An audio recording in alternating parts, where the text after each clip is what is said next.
organizing committee.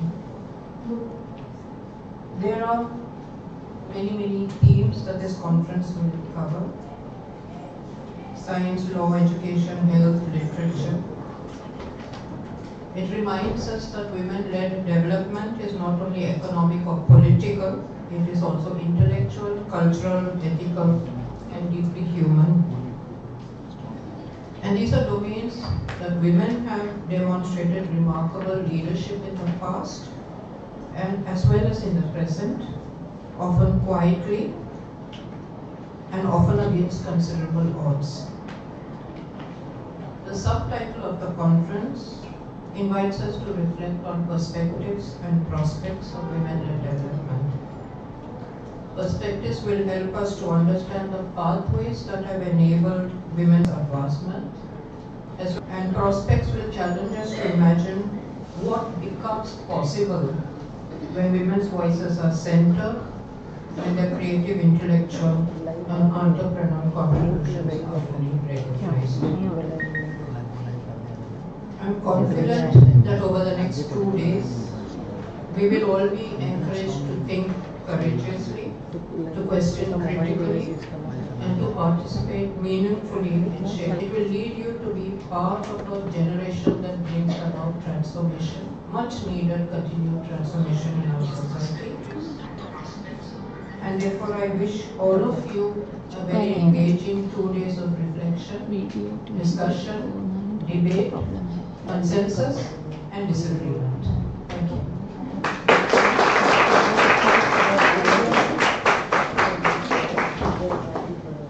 Thank you, ma'am. Yes, indeed. As the world moves towards inclusive growth, women-led development stands as a guiding principle that blends empathy with efficiency, creativity with collaboration, and resilience with innovation. As the organizing institution, I request Dr. Satish Sarpare, Charge Principal, to present the welcome address.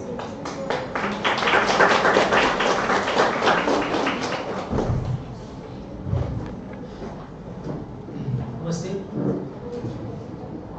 Professor Dr. Ritu Devan, the keynote speaker for today's inaugural session. Former Director, Department of Economics, University of Mumbai, and currently President, Indian Association of Women's Studies. Principal Professor Dr. Mala Panduran, Principal of BMN College of Home Science. Dr. Uma Shankar, Director Academics and former Principal of SIES, Science College. In fact, if you ask me the common thread, the connecting link between BMN College and SIES Science College, it's thanks to her initiative. SIES Science College has got the opportunity to host this kind of a national conference. I'm expressing my gratitude to Mala Madam also for believing in us that yes, we can pull it off in the next 2 days. The convener, the coordinators, the joint coordinators, the vice principals, the faculty both from BMN College of Home Science and SIES College of Arts, Science and Commerce. On behalf of the President and members of the Managing Council of South Indian Education Society and my own personal behalf, it's a pleasure and it's also a privilege to be given the opportunity to host this 2-day national conference, which is not just interdisciplinary. If you ask me, it is interfaculty, whereby the topic women-led development with the theme perspectives and prospects is also going to give us the opportunity to get those insights which otherwise may not be a part of the curriculum. One of the few occasions where I am finding the welcome address being given by 2 institutions.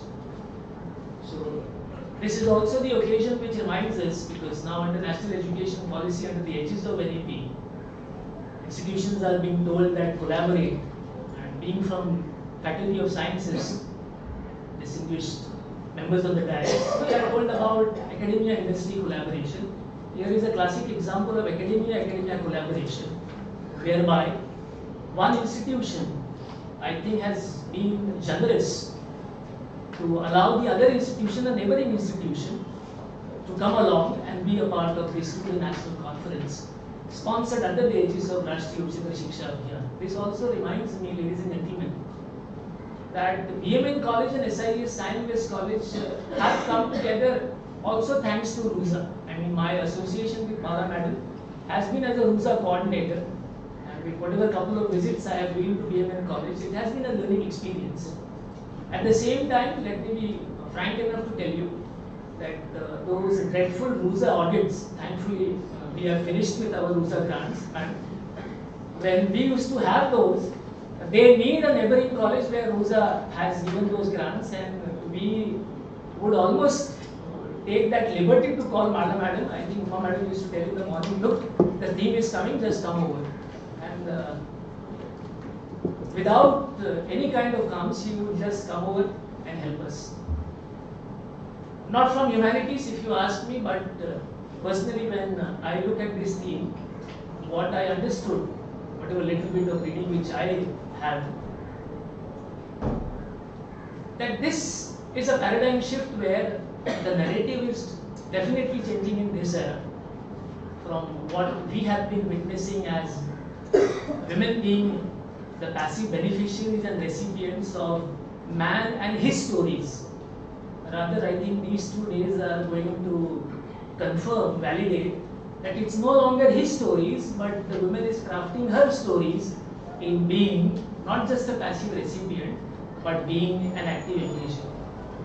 I think this kind of paradigm shift also would reflect the fact that when there is a women-led development, there is going to be an approach which is inclusive, which is participative, and moreover, which is sustainable. I think with this kind of an initiative, with perspectives and prospects, no doubt, there is going to be a leveraging which the women have already witnessed, a leveraging which is seeing an intergenerational shift. But at the same time, I believe the organizers, the audience would also accept that wherever there are perspectives and prospects, there are key challenges lying around. And I believe after these 2 days, the conference would be fruitful in identifying those key challenges and coming out with the path of how to overcome these challenges so that this journey of perspectives and prospects would be everlasting. Thank you for giving me this opportunity and for being a part of this 2-day national conference.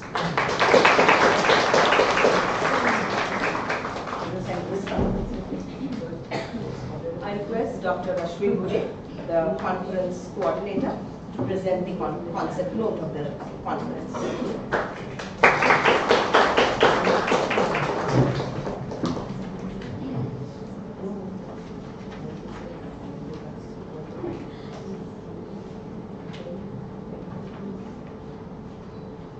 Good morning, all of you. Dignitaries, dais, and all the participants of this 2-day conference. At the outset, I would like to say a big thank you to Professor Mala Pandura and to our ex-principal and the present academic director, Dr. Uma Shankar, because it was almost 2 months back when one day Dr. Uma Shankar walked into the college and she told us that can we collaborate with BMN College, Matunga, for a national conference. And this will be a joint venture which we will be hosting at SIES. Well, at SIES for last many years, at least the 3 decades that I have seen, we have done a lot of such collaborations earlier also. But this was the first time to work with BMN College. So we thought that something new is always very interesting and also very challenging. So immediately we told Dr. Uma Shankar, definitely we will work out something and we will do it to our best. And that's how then one fine day, me and Dr. Uma Shankar, we went to BMN College and we had a meeting with Dr. Mala Panduran, and we thought that since it's a women's college and the present government is also focusing much on women's policies, why not choose this topic of women's led development? That's how we zeroed down on this topic, because we thought that this is the need of the hour, and definitely it will benefit our student community also. And that's why in the audience we can see lots of students, because we thought that this is the area which we should connect with our young minds, our young students more, and not just keep this conference limited to faculty or to researchers across India. So to begin with, 4 decades after independence, and it was only in 1980-85 that during the 6th 5-year plan, India thought that we must have a separate special chapter in the plan on women and development. So if we see that what conference we are having today, we are looking at the period from 80-85, where the need was felt that first time women and development should be part of the 6th plan. Till then, women were only as part of the welfare framework in India. Thought that it's time that we make this in our whole policy making, and look at women in a different way or different perspective. Since then, almost now 45 years, and we have traveled a long way. And the present government has emphasized or has gone beyond women in development and has been talking about women-led development, or in other words, Nari Shakti. So this Nari Shakti or women's-led development has been the focus for almost last 1 decade. And today we see that the women's-led development focuses largely on creating or enabling ecosystems for women through financial inclusion, skill development, safety measures, and improved access to all the essential services. In tune with the women-led development approach, government has taken various initiatives in last 1 decade. Many of you are already aware of these initiatives because we have been often teaching and talking about them in our classes of public policy also. Right from Beti Bachao, Beti Padhao, to Mission Shakti, to enhancing maternity benefits to women, or bringing major legal reforms. The list is very long. I've just put across a few of them. In short, we can say that the women-led development considers women at the forefront of economic development and ultimately the Indian democracy. The whole objective of this policy is to reposition women and see to it that they are drivers of development in the 21st century. Of course, this paradigm shift is not going to be so smooth. There are going to be many challenges, and there are certain deep-rooted barriers also here which we will be facing while walking on this path. Some of the barriers, like the socio-cultural constraints, still are there in India to a certain extent. Economic exclusion, underrepresentation in the positions of leadership, or contemporary one of the major issues, that is the digital gender gap. All these issues need to be addressed earnestly and with full sincerity. I'm sure that in this 2-day National Interdisciplinary Conference, we'll be looking forward to very serious deliberations about the critical role of women in development, and hoping to hear diverse experiences from all our paper presenters, from all our guest speakers and special addresses. If you look at the program schedule, you will realize that we have tried to make a balance between academia and also the grassroots leaders and the experts from legal fraternity, so that we get a wider perspective to this topic. Every seminar or every conference is always, what we say is, we should not have a feeling that, well, we have achieved everything. There should be something that we should leave for the next. So there are certain areas which we could not really, achieve in these 2 days. And I'm sure those areas we can take up in some other conference in the coming years.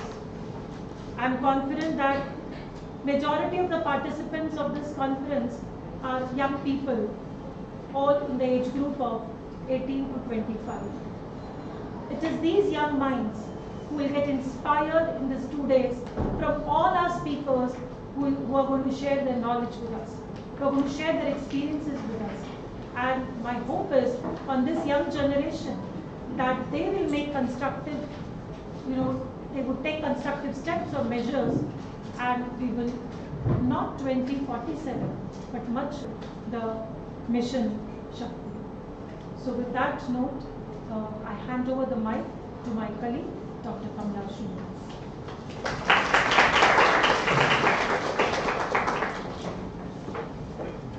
Thank you, Professor Rashmi.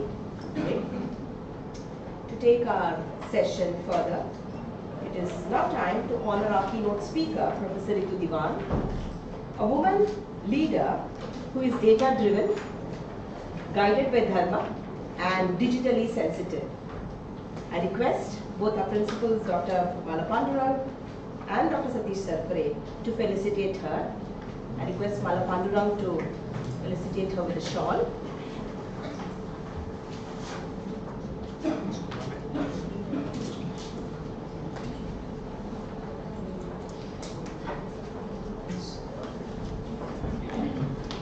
We request Dr. Uma Shankar also to join us for the felicitation.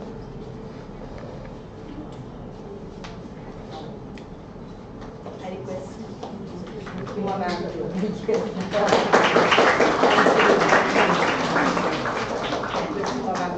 and Dr. Satish Sarkare to present the photograph as well as the seminar page.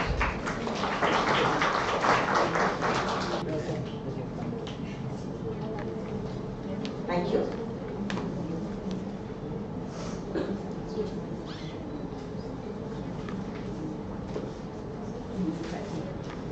It is my privilege to introduce Professor Ritu Diwan, who is the 64th Conference President of Indian Society of Labour Economics, visiting professor at Institute for Human Development. Professor Diwan, Association for Women's Studies in 2014-17, Vice President, Indian Society of Agricultural Economics in 2019-2022, Vice President, Indian Society of Labour Economics 2018-2022, President, Mumbai School of Economics Alumni Association between 2019 and 2025, and still goes on. She was the Director of the Department of Economics, University of Mumbai, and the founder member of the first Center of Gender Economics, which was introduced in Asia. She was a member of the Feminist Economics Group for engendering the 12th and 11th 5-year plans, as well as of the subgroup on gender and macro policies. Appointed by the Planning Commission, closely associated with research, training and capacity building related to gender, budgeting, and has published widely on gender issues. She has also been a consultant with United Nations Development Programme, United Nations Women Programme, International Labour Organization, Worldwide Fund for Nature, World Bank, Asian Development Bank, Kashmir Foundation of Peace and Development and Action Aid. Her honorary positions include National Executive Member of the Pakistan and India's People's Forum for Peace, Democracy. She's been honorary advisor to the Kashmir Foundation for Peace and Development Studies and Board of Trustees of the Center for Budget, Governance and Accountability. The keynote address today will set the tone for Professor Ritu Diwan's reflections on gender equity, institutional building, and the creative leadership that women bring to the 21st century. Ladies and gentlemen, boys and girls, please join with us in welcoming our keynote speaker to enlighten us with insights on women-led development.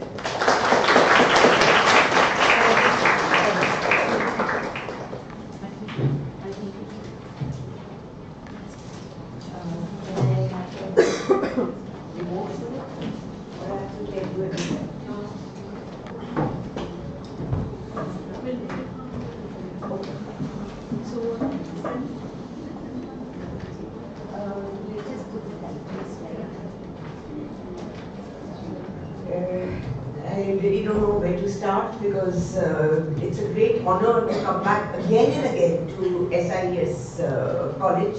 I think this is probably the 7th or 8th time, I can't remember how often. And now particularly in collaboration with Dhanavati College of Home Science. I was really very impressed, I must say, with the speeches which were made because a lot of the issues which the dignitaries on the dais, particularly I must say the principal, it's one of the best, I think, understandings of gender which I have seen Dr. Dara really very much so. Professor Principal Padura and of course Gure and all the other speakers, and I'm not going to say students and friends because I consider students as friends, so it's not a separate category. For me, like I said, SIES is also very special because several of my students have taught here over many years, and I think every time one became the head, I was invited for something or the other. So it's a very old association, and also I been doing, and of course Dhanavati College have been doing, is very inspiring because we've been having regular events, whether individually or collaboratively. The theme which I was given, keeping the overall, and I must say the concept note is really very well designed because it really covers a whole lot of issues across different faculties, and that's why particularly I think the statement which was made earlier by your principal is that gender cuts through all different faculties, and that's why to have representation from different groups and different specializations in course is very essential. Also, and I would like to make this very clear that when we say gender, I don't use the term women. Okay, when I say gender, it incorporates both. Because you cannot see women as isolated from society, you're marginalizing them yet again. Nor is it an issue as it is portrayed very often, men versus women. Alright, so there are statements which are made that oh, women's unemployment is very high. Yes, it is very high, but men's unemployment is even higher. So it's always in a comparative context that we see. And here, of course, because no data is the third gender, on which in fact no information is collected except for maybe one line here and half a sentence there. So that's why, you know, when we talk about the entire concept of women-led development, I think that statement also needs a lot of understanding. And that understanding, or when we talk about gender equality, I don't use the term empowerment. Empowerment for me does not mean anything at all. There is no definition. If a woman shifts from a sari to jeans, it is suddenly called empowerment. You know, it's trivialized. You see International Women's Day celebrations. There are beauty contests being held. I'm totally for any kind of event. That's not the point. But don't reduce the concept of gender equality to this very vague term called empowerment.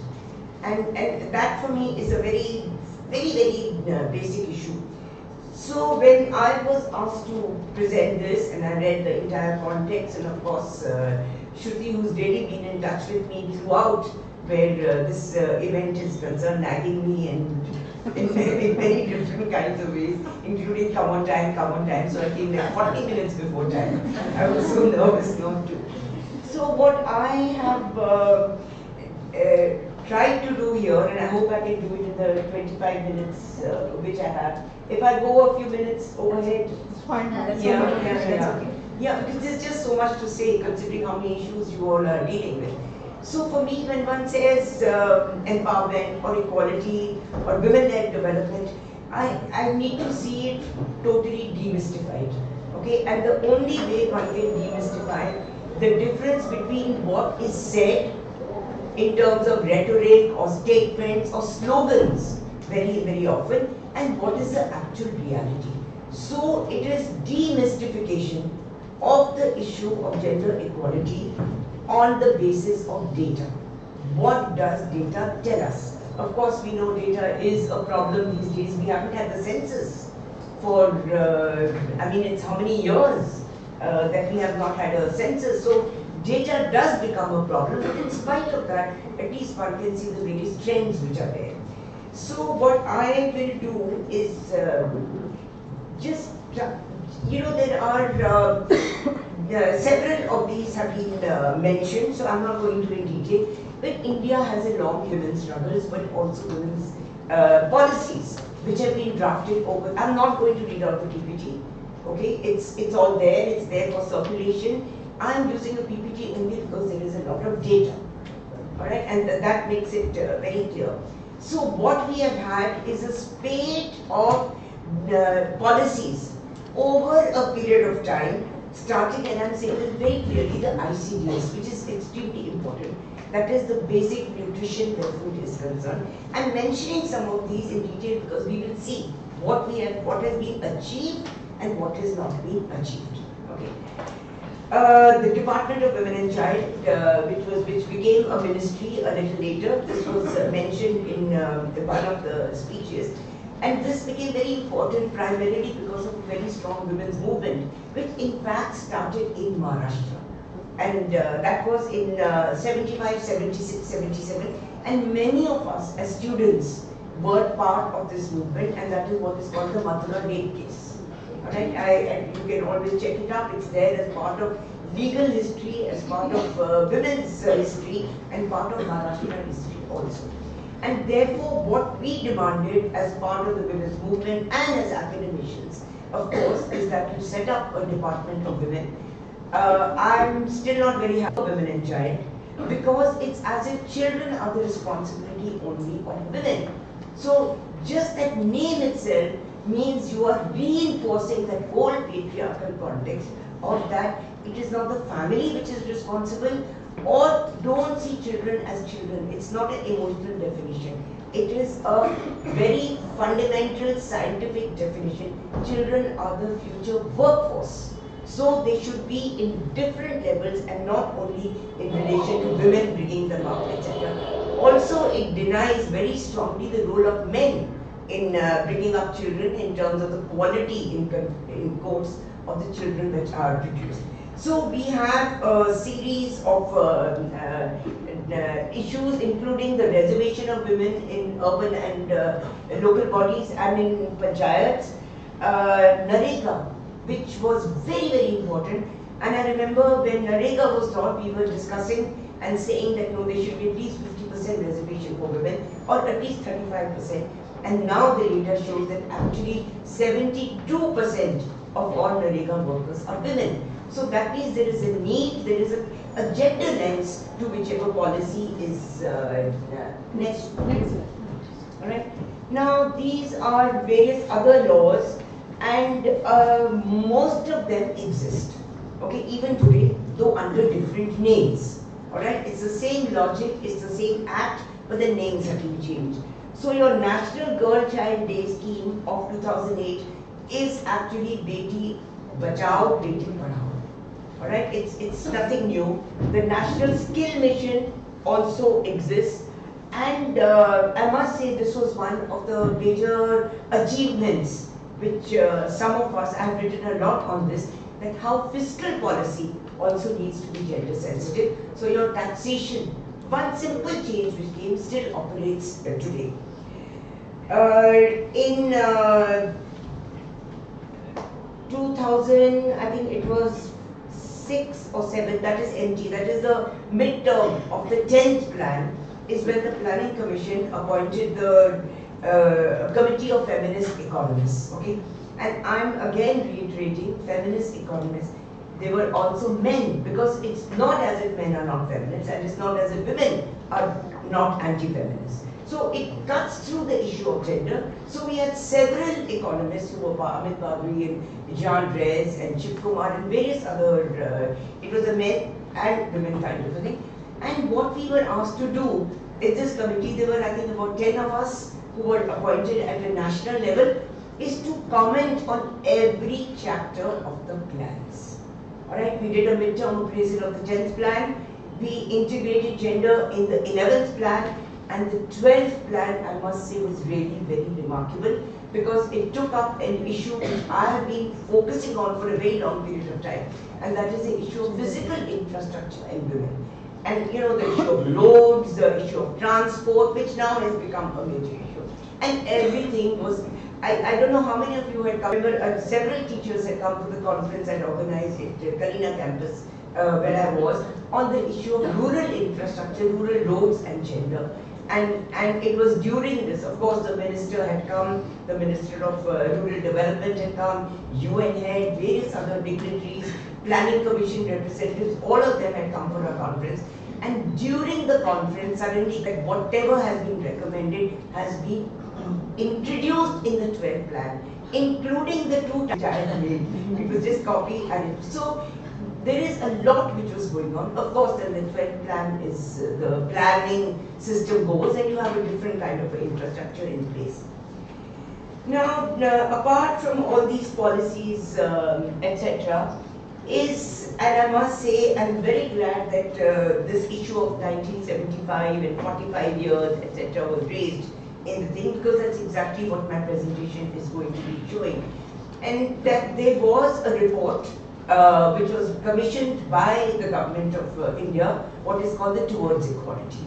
Alright, that was 1975, and it is I really have wished some of you, it's there on the net, and I can of course share the copies with everybody. It was the first such commission which was appointed ever in India. And it raised various kinds of issues, lot of database and different aspects, political law, economic opportunities, etc., etc. Now, when this entire context or concept or slogan of women-led development came, for me it was an issue that yes, towards equality, very inspiring, but 50 years have gone by and there are many, many other new issues. What is not seen as gender, gender issues are just seen as health and education and nothing beyond that. So that was very disquieting for me. So because every sector has a gender, every sector, it cuts through every single context. One was that, so taking inspiration from the Towards Equality report and also from the Constitution of India, because every time when we go back to the issue of development, growth, etc., etc., it's a constitution which is, I think, one of the most amazing constitutions in the world. It's a living constitution in that sense of the term. Inspired me to last year, which I brought out, that is the India Agenda copy for you all to give here in the library. Of course, soft copies are available. Managed to do it free, in the sense anyone can access it at any point of time. Now here what I did, and I'm not going to the details, I'm just specifying everything here. I took the typical education, health extended to the context of well-being. Okay, it's not only the issue of health. There are things beyond health which go. I also took up issues which are now very much in debate. They have always been, but not enough visibilization of these issues. So budgeting. In fact, I've just come back 2 days ago from a pre-budget consultation which I organize every year in Delhi. They may not be, in the powers that be, etc., but that doesn't stop us from saying what we have to say. And whether you listen or not is a different issue, but these issues have to be put forward very, very clearly. So, fiscal policy, financial inclusion, monetary trade, issue particularly after the Trump tax are focused on. I will talk about on the basis of data, okay, pure data, and 5 aspects which I have taken. There were actually 9, but I have of course cut because half an hour. Otherwise, I think for 2 days one can be discussing this. The structures, next please, I will take, and I will start with political, and I will start with political, the 72nd and the representation of women in panchayats, etc., etc., which is the representation of women in panchayats, etc., etc., which is really something that, of course, political structures It has problems at the ground level. There are social and cultural constraints which we know. So very often the woman does not come forward. The punch member. Alright, when she didn't come and her husband came, we call them punchpatis. Alright, that is a term. And this really reminded me of a statement with the Delhi Chief Minister made 1 month ago, saying, I don't see the files. I listen to my husband, he tells me what to sign, and I sign where he tells me to sign. So where have we come, how much we have come, but the point is we have gone ahead. These are exceptional cases which are there, which are part of a long-term kind of a change which will come. Also, the representation of women in Parliament, I must say we have not. We have the 2023 amendment, which present in Parliament, etc. But the percentage has gone down, and we rank internationally at a very low level. In fact, Rwanda, Cuba, Venezuela have gone way ahead. They've got 6 representation of women in Parliament. In Lok Sabha, again, we have come down. The highest ever was in 98 assemblies. This is before the Bihar elections. Okay, 9% central ministers have actually gone down. All right, and if you see the minister, except for one finance minister, all the other women are in typical women. You know, so you have Ministry of Women and Child, it will be a woman. Ministry of, say, Handicrafts, it will be a woman. Alright, so there is a compartmentalization and marginalization of women at these levels. And therefore, when you see several, and I've taken the international rankings to show where India stands. Has it improved? Has it fallen? Identified as a challenge. So of 15, 16 and 19, 20, that is in a matter of how many years is it? 4 years. Just in 4 years. In terms of analysis, articles, research publications, campaigns, etc., is that the calculation of female anemia has been removed from the NFHS 6. In fact, the director, Dr. James, insisted on keeping it. They said we have to track what is the anemia level, because it's on the basis of that your well-being and your nutrition policies, including your right to food, becomes extremely important.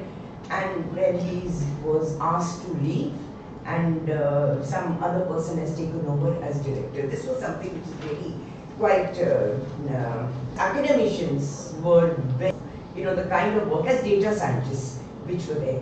So now if we see sex ratio very low, even though we have achieved a lot, I don't think a Salman Khan film makes less than 200 crores in one day. Alright? Of this, 56% is spent on advertising. 25% is lying unutilized, and it's added on to the next year's budget. So what is actually used is something very minimal of even the 200 crores which are there. Creches are closing down. Hospitalization, there's a lot of data where Maharashtra is concerned, which I'm not adding on here. And hospitalization, which I said is one of the main reasons for the well-being not being as good as they could have been, is the privatization of hospitals. In fact, Sion Hospital, just day before yesterday, announced privatized. Right? Education and skilling, we seem to have done really well, and many congratulations on this. Our female in higher education, 2022.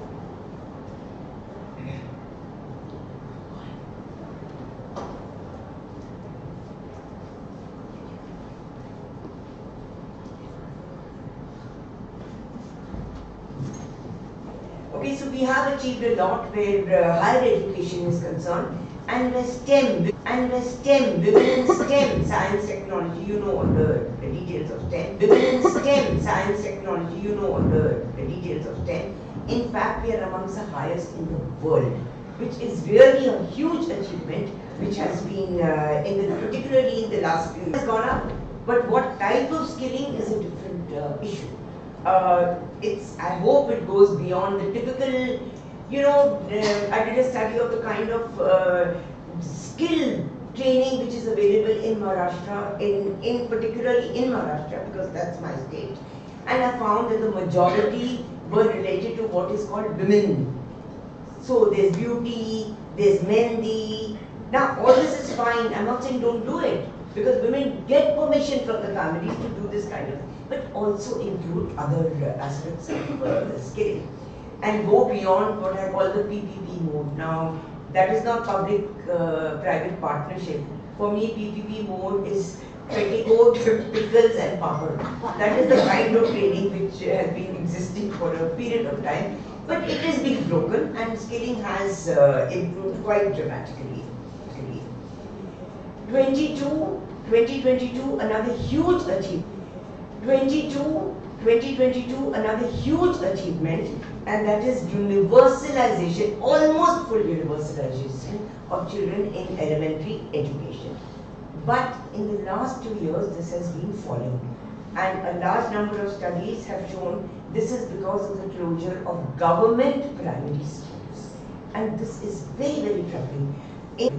In Maharashtra, 17,000 primary schools government primary schools have closed, and immediately those who are affected are the girl children, particularly in rural areas, because now you have to go longer and still to go there.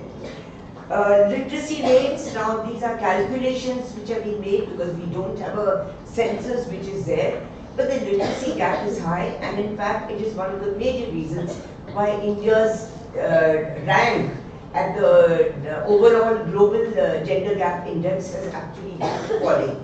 There are several other reasons also where this is concerned. I have how much time? No time at all. So I will run through the last two, and that is all. And this is, I felt I just had to mention it. Okay, I'm not going to talk about it. It's not as if all men in India have gone mad attacking women. There are fundamental reasons to why violence has increased. Okay? And this kind of a violence, whether it is that the courts do not act on time, pending cases, the Chief Justice will be talking about the number of pending cases against violence on people, not only on women, has been over a period of time.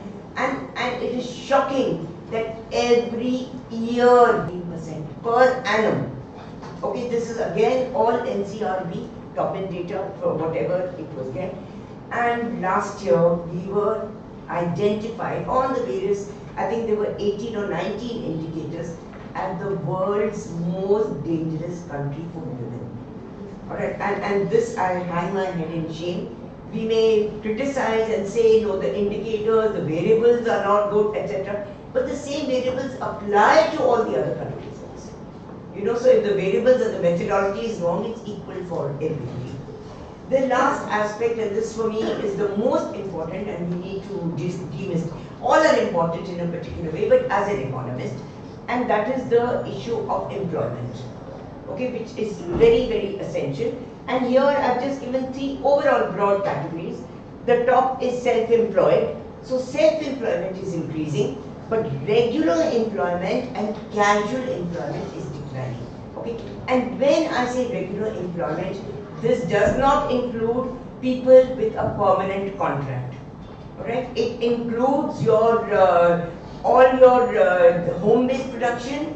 It includes various categories, including scheme-based workers, all your ASHA workers, your Anganwadi workers, who are not regular. They are honorarium-based on the number of cases. And those various categories which are absurd names, Drone Didi, Bhojan Mata, Pashu Sakhi, I mean, are these categories of employment? This is all included in regular.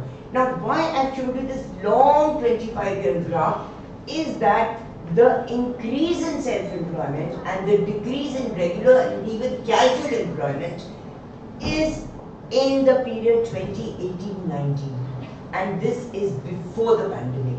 So it is not because of the pandemic, it is because of which policy took place in 16-17? Demonetization, which impacted the informal structure, labor structure and work structure and the informal. We are 92% informal economy. Okay, so we see that, and all data proves that that is the fundamental point. Now, this is another difference where India, again the area of demonetization, because the development experience of every country in the world is a movement away from agriculture into manufacturing and into services. But in 17, 18, the percentage of people, what we call reverse migration, went back from the urban to the rural areas, and now it's come down 1 point, but it is something which has increased, which is very worrying. Now the 23-24 data, which really shows us that the percentage of self-employment has increased. Alright. Now there are two things here. One, self-employment does not mean entrepreneurship. Okay, entrepreneurship is somebody with the capacity to take risk, has a vision, and as we will see that the number, and Chetna is here to explain all this to you. I'm so glad, because she has in fact started a very fundamental organization which takes all this into account. And here there are technical details, I will not go into that, but the highest proportion where the increase has taken place is what is called unpaid family workers. Alright? Our question is, should they be in employment data at all if they are unpaid? Okay? And the last slide, again, I'm not going into the details, etc., etc. I was asked to present the ministerial, for the ministerial conference of G20, gender finance and the gender differentials, and I found that amongst the G20, India had the highest at every single level of employment, unemployment, etc., etc. Now, when I come to the final, this is my last slide, I promise, I will not talk more than that, is that finally, even when we talk about women-led development, we have to go back to the Constitution of India, what I started with. The first one, we are very clear, we always talk about it, okay? No discrimination on the basis of religion, sex, etc., etc. There is a second part of Article 15, which we have stopped debating. Nothing shall prevent the state, nothing shall prevent the government from making special provision for women and children. Okay? Article 13, which seems to have disappeared out of any kind of a, academic debate and of course policy debate. Right to adequate means of livelihood, community resources to subserve the common good. Economists will remember Adam Smith, the greater common good. Okay? Economic system should not result in concentration of wealth. And we see India now is becoming one of the most unequal countries in the world. It came out in G20, it came out in the South Africa BRICS conversation and many other conversations. So when we talk about women-led development, let us demystify all the information which is there, not based on rhetoric, but based on actual, as academician, academic scientific analysis. Thank you so much.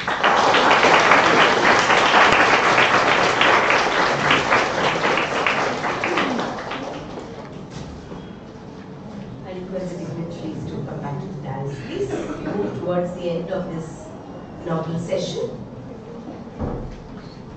As Professor Ritu Diwal's keynote address, we all agree, has set the tone for our conference, where ideas will develop, voices will be heard in these 2 days, and shared aspirations, I assure you, ma'am, will definitely turn into a collective action. That's what the agenda is. Hope so for it. Again, remembering mantra, which is always chanted. Yatra nyayastu pujyante, ramante tatra devataha. Which which translates to where women are honored, divinity dwells. As we come to the close of this enriching inaugural session, on behalf of both Dr. Bhanuben Mahindra Nanavati College of Home Science, Empire Autonomous, Matunga, and SIS College of Arts, Science and Commerce, Empire Autonomous, it is my honor to propose the vote of thanks of this memorable occasion. First, I would like to express my sincere gratitude to our keynote speaker, Professor Ritu Diwan. Your presence and inspiring words and those data-driven formats have been invaluable to us. We are also, thank you for gracing this occasion, ma'am. And as you said, you made it on time. A special thanks to Dr. Uma Shankar and Dr. Mala Panduram for your constant guidance and support. Your leadership is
इसको थोड़ा पीछे लगा सकते हैं, नचिकेत इसको थोड़ा पीछे ले सकते हैं, नीचे ना, हाँ हाँ, एंड इसको उल्टा करो, उल्टा उल्टा, या that is the back side of it. संभालो संभालो, ये अलग आ रहा है, इधर की टेबल अलग करो. हाँ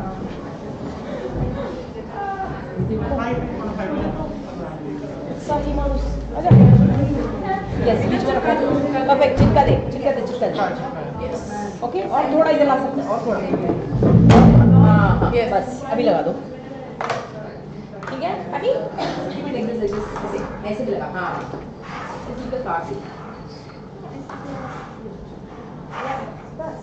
अजिंक्य अजिंक्य कीबोर्ड लगाना रखो.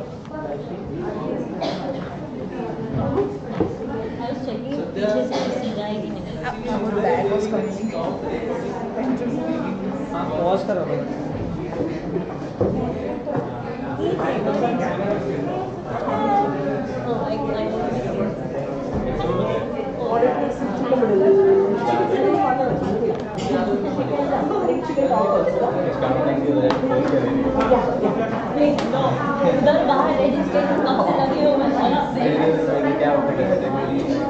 छोटा बैग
शिवाली मैम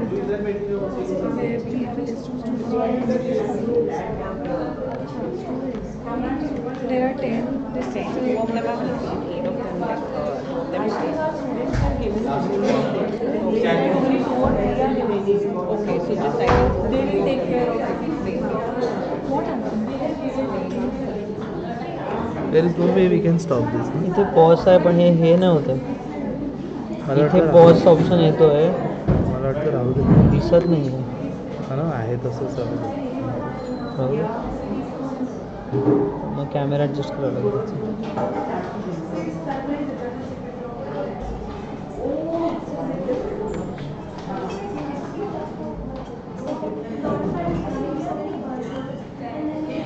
मागे घ्यावं लागेल.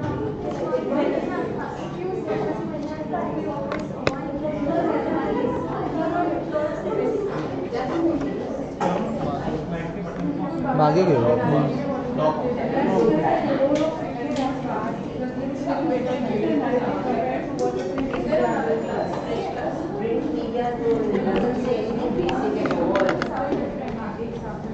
बस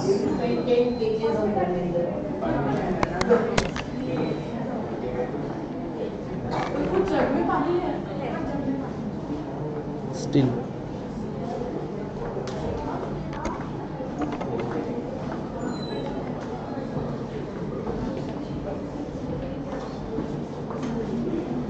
पूर्ण येतच नाही ना.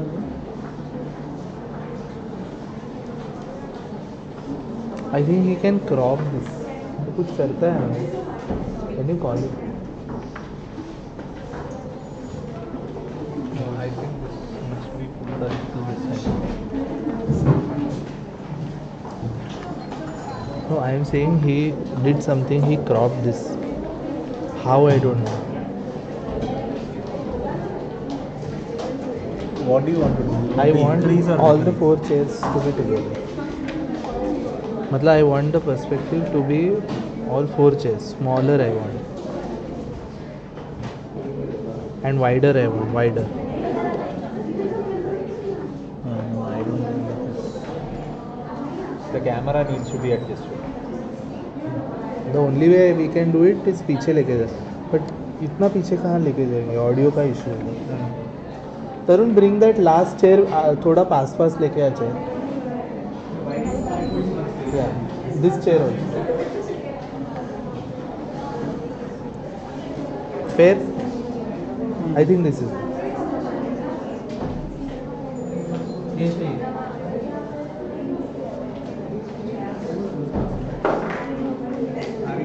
सर ये कैमरा है. आ रही है. बस वो उल्टा है।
है ना, मैं स्पोर्ट्स ही बनने वाला है भाई, मेरे को तो स्पोर्ट्स जर्नलिज्म ही करना है।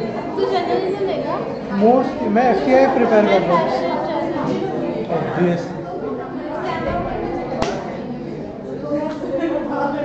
ऑब्वियसली तेरे बेल्ट में डिजाइन है, यू आर बॉर्न।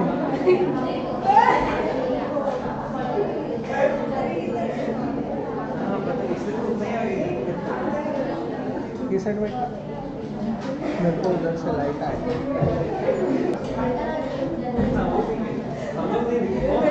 वो लोग जब पहले जब सब लोग आएंगे और उधर बैठ जाएंगे ना, एक इधर से ले लेंगे, बाद में इधर बैठेंगे, पहले इधर बैठ जाते हैं।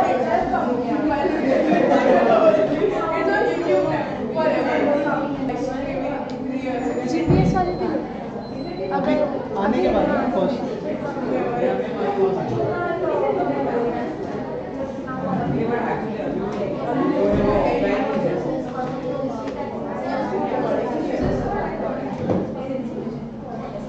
काम करना बेटा, ये लेके आ लो, चार्जर लेके आ लो। मैम वुड बी लाइक फिर से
अगर इंटरनेट कनेक्शन बराबर है तो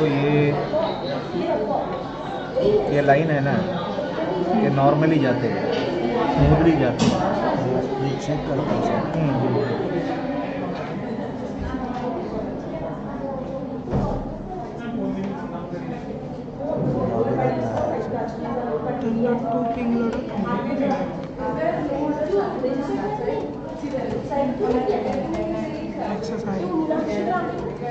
नाही वाटतं ॲक्सेस नसलं ओपनच नव्हतं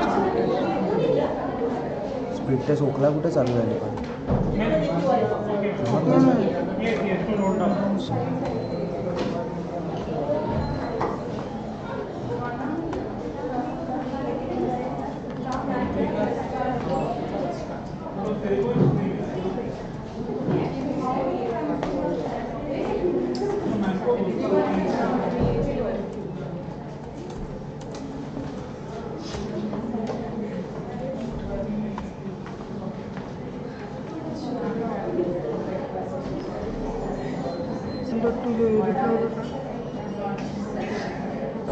ये बैंडविड्थ का कुछ प्रॉब्लम है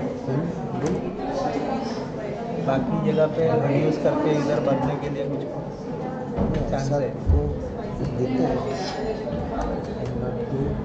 डैश टी है आदर्श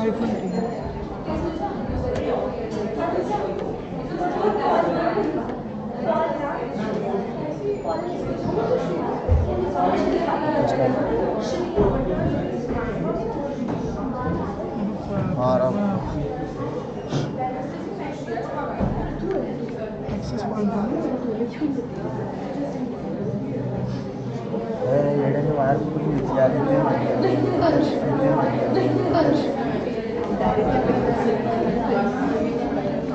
तोच प्रश्न आहे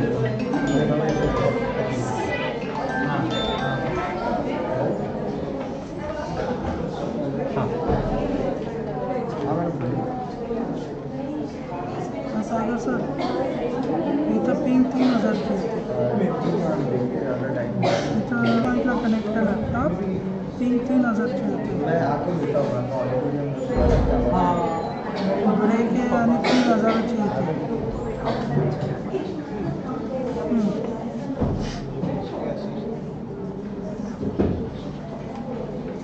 सराउंडिंग से सकती है सराउंडिंग से बोला है वो बैंडविड्थ का कुछ प्रॉब्लम है बाकी जगह पे थोड़ा काम करके सागर सर इज ऑन द हाँ तो पूछ रहे क्या बोलते हैं आज ब्रेक आहे तरी पण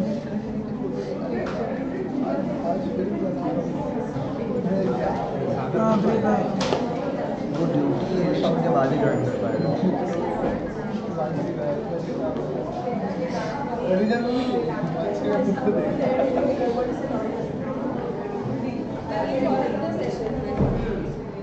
आता तो प्रॉपर ब्रेक आला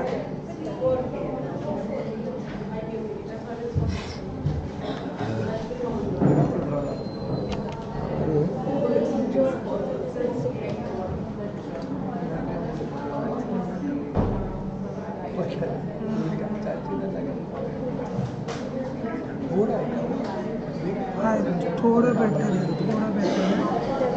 मला तर वायरचा प्रॉब्लेम आहे वाढतोय कमी होतोय आता 1000 वर आले 3000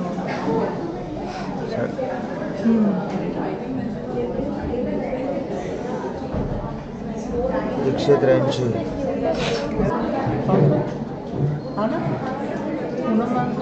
ब्रेक झाला मेरा 4 लोग का टीम है 3 लड़के ही होते सब लोग 500-700 एक लाभ है और एक इंस्पायर्ड है तीसरा 105 सिलेंडर में रहता है हम लोगों का स्क्रिप्ट ही नहीं स्टोरी ही नहीं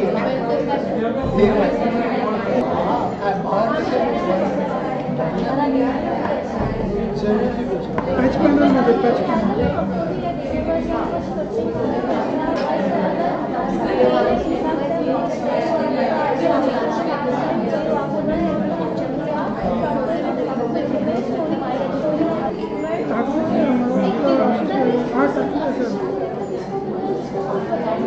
नाही वो स्विच मध्ये नाही फक्त बघा टच पॅनल आहे ना खालचा तिकडे C216 मध्ये वायर डायरेक्शन अँड सिनेमॅटोग्राफी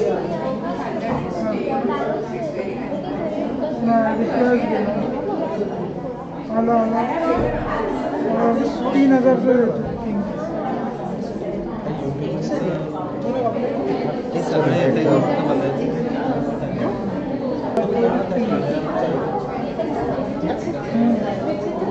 15 14 दोस्त देख के वो बना रहा है मेरे क्लास में किसी को कुछ नहीं आता सब प्रॉब्लम बना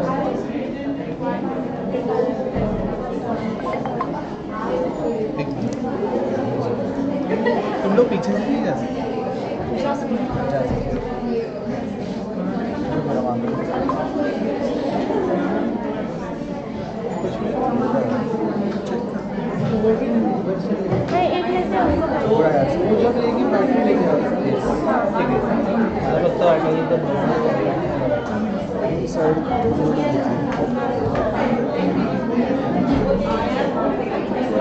अच्छा इधर ही बैठना है वो ऑलरेडी उधर बैठ गए बैटरी लेके स्ट्रीमिंग थोडं स्लो झालं पण फायनल हे बरोबर आलं म्हणजे आता व्हिडिओ जो सेव्ह होतो ना तो बरोबर प्रॉपर आला का स्ट्रीमिंगमध्ये थोडा लॅग होता व्हिडिओ बरोबर volunteers to call back our participants. चल We have geared up for the next panel discussion. So without any much delay, we should start the panel discussion.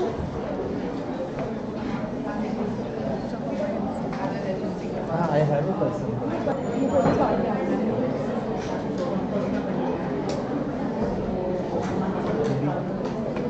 बोला उसको चाहिए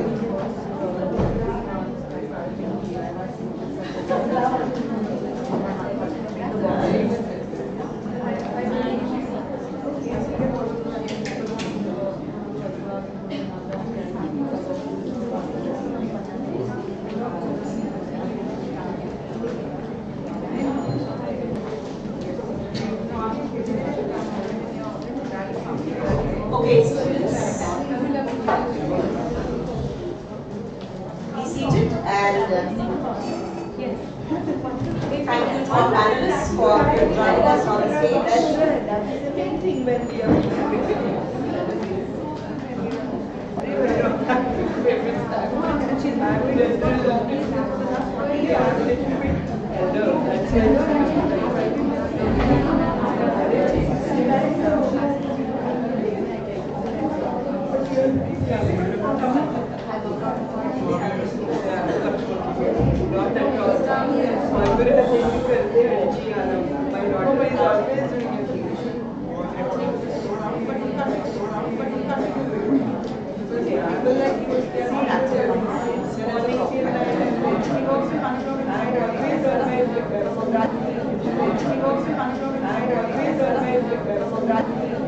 We now begin a panel discussion.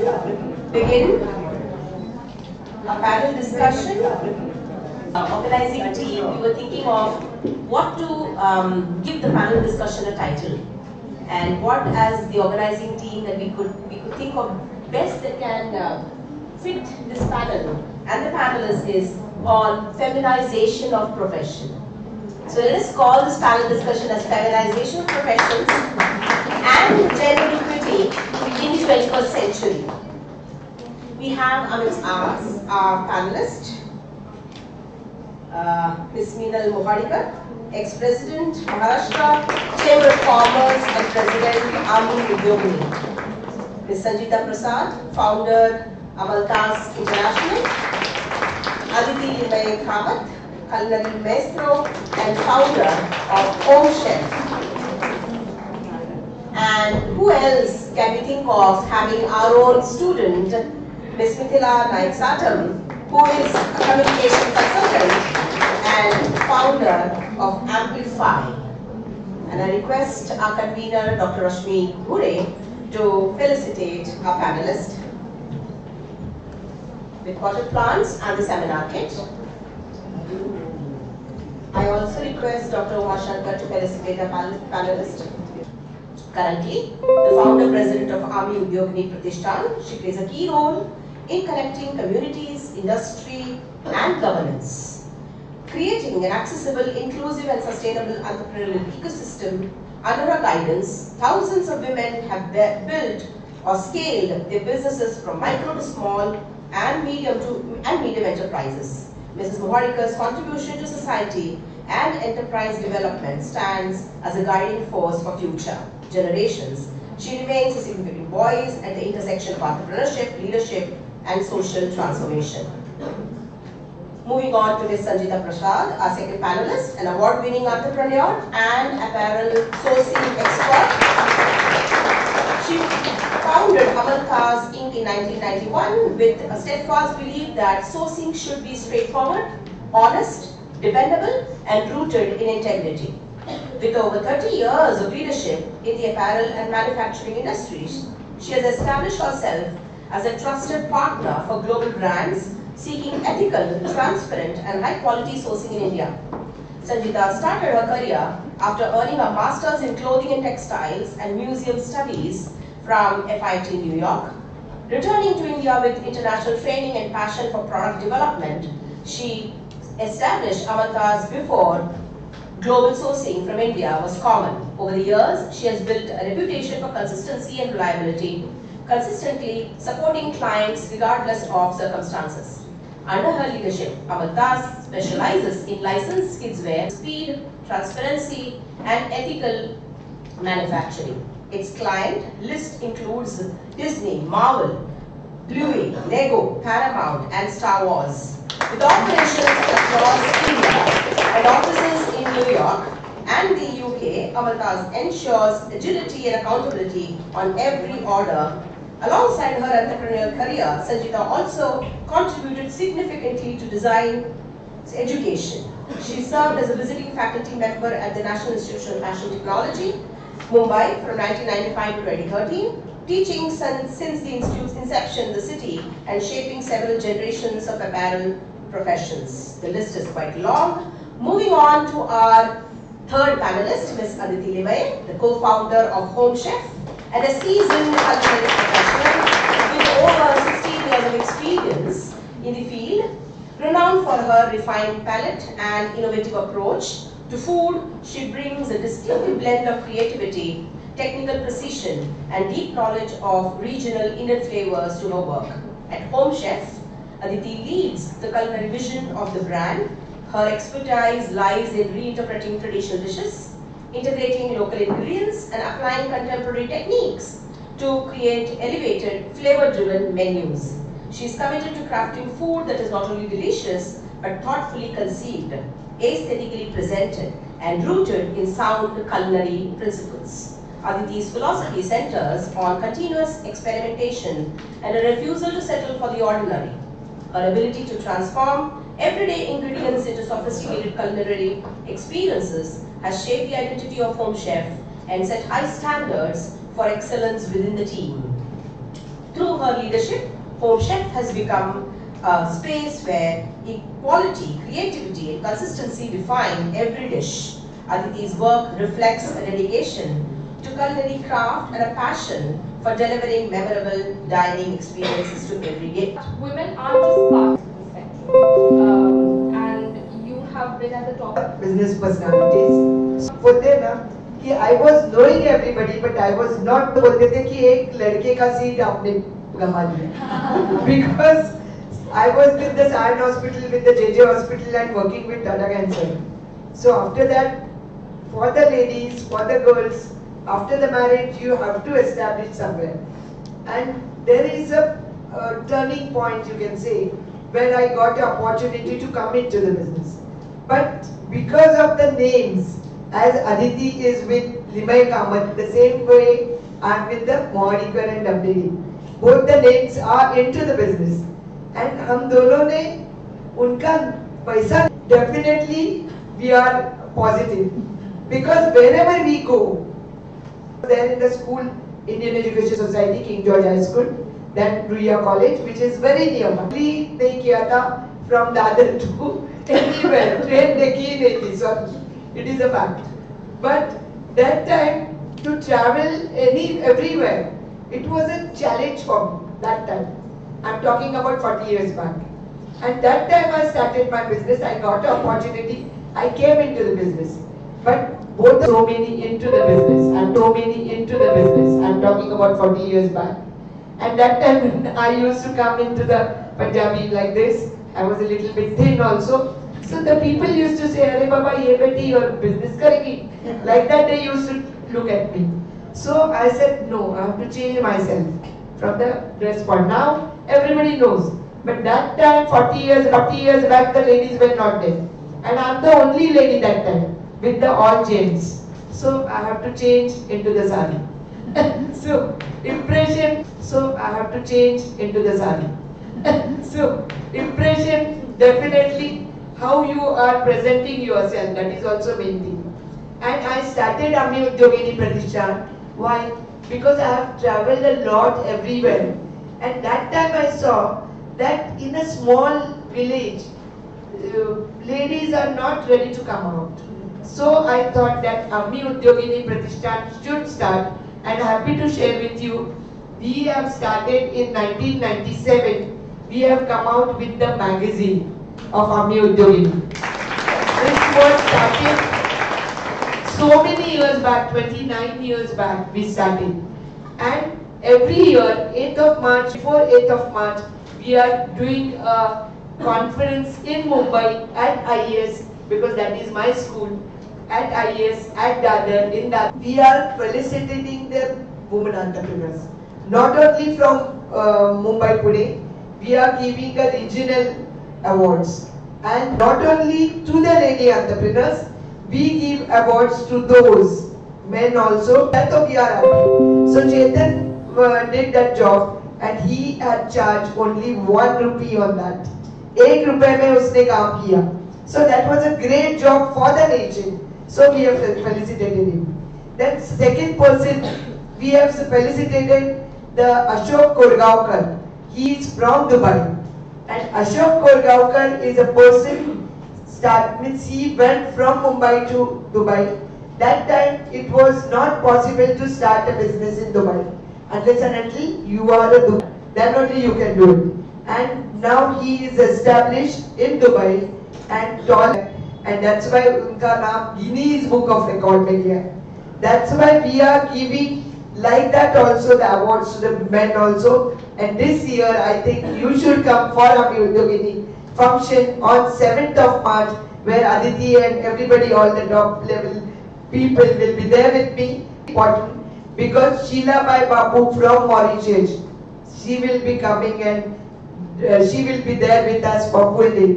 She is a very, very good friend of mine, and she will. I am not only in Dubai, I am there in Bangkok, and my daughter is into the tourism, and because of her, I am outside India. We help the women entrepreneurs and everybody, online, offline also, and every day from 12 to 2, means 10 to 12, 2 hours I am on phone at night. So anybody wants to contact me, you can contact me only at night. You can get in touch Yeah. with her is at 11 in the night. Yeah. Because that time only, yeah, that time nobody can say ki, "Arey Baba, tum kaam nahi kar rahe." That's why 10 to 12 I'm always on my phone. Thank you so much, and I know ज़्यादा हुआ है. I'm really sorry. जो बनते हैं उनको ही हम awards देते हैं, not to the established personalities. And that's why I'll give you only one example. Vanita Dandi, Aurangabad के नजदीक एक वसरी. She is so innocent. She said, "उसमें क्या?" So like that, the small ladies are really doing a great job. From the small, you should not say कि I won't be able to do it. You should say always can do it. Why not? Always think positive. Okay? Thank you so much.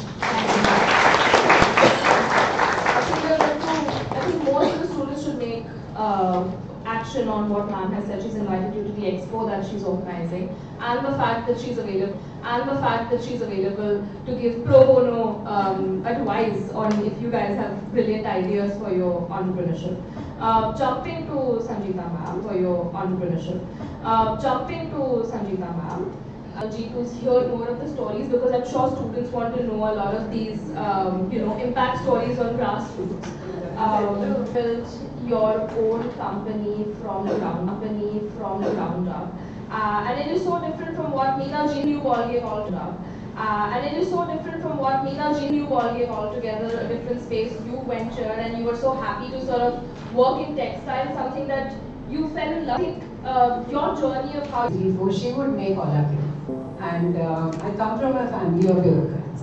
Everybody gives civil exam, doctor, teacher, bank, you know, yes.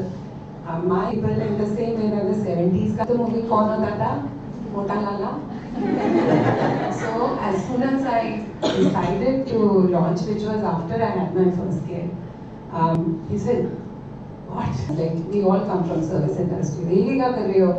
I said, you know, ever since I can remember, the dreams used to be smaller, and I'll open a boutique when I grew up, and I would just work with fabrics. And fashion was always my passion. And there's no other thing that I ever thought that I will do. In some form or the other, I would work with fabrics and textiles, and I would do beautiful things because I've seen my mother make it all my life. So I did. I came here. See, STEM ke liye, this was one of the best places. She didn't mention, I think, but I'm an alumni. So again, I won't tell you when. When we came here, when I was looking, I always wanted to do science. There was no question that I'll study anything else. So when I looked around, this was the safest, closest. We used to live in Kalina. It was beautiful. Like, I mean, the math, the science, but I was lost. I was completely lost. I came from a school called Air India. Fashion design master's, very few courses. Fashion design master's, very few courses. More than 40 years ago, okay? So when I came back from there, I came back with a customer. Somebody who wanted to source from India. And I said, sourcing? I mean, I never thought I'd do that. But it was, from day one, it was like I was on this very nice roller coaster. Didn't have to, we had a reunion after my statistics batch, okay? 5-7 of us met for lunch. Everyone was cribbing about what the hell, my boss is like this, my work is like that. I was like, I love it. I can't believe people are paying me for this. Until today, I still feel when I earn the money, paying me for this. Until today, I still feel when I earn the money, it's like, मैं तो खेल रही थी. Stuff like that. You all have to do things which are lateral. People will call you. They call me butterfly forever because I didn't fit in with the bureaucratic mold. I'm so sorry, but you embody it right now today. The way you're dressed and all, you would have fit into my family like that. India was the and I don't speak like them. I'm talking. Why do you think like that? Be that. I think you will have such a good. It's not like you won't get kicked in the butt. And sometimes, you know, the kicks will be such that you will not imagine कहाँ से आएगा. अभी subprime का problem आएगा. 2009.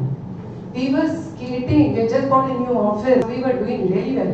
And subprime, all my buyers disappeared. Anyways, मैं से 25 हमारी होती थी. मरिया यार, it's gone. So no. You walk away when you have to walk away. That is the second lesson I'm telling you.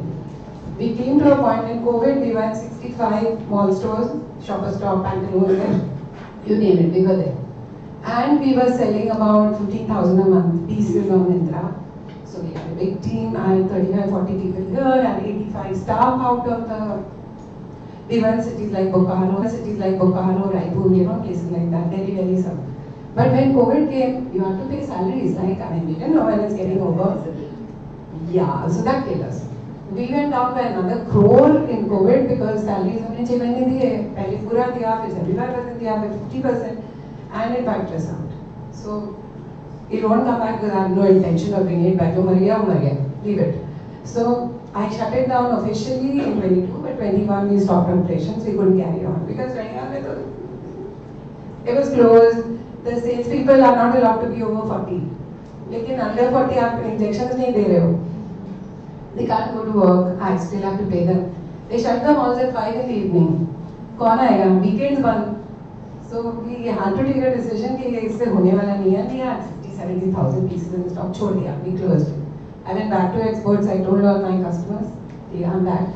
Lucky for me, one of my very good customers, I've worked with him for like 20 years. He had just joined a new company. So he said कि मैंने sourcing director का job लिया है. Music. So he picked me up and I've been sourcing for them ever since. Then Mr. Trump comes along.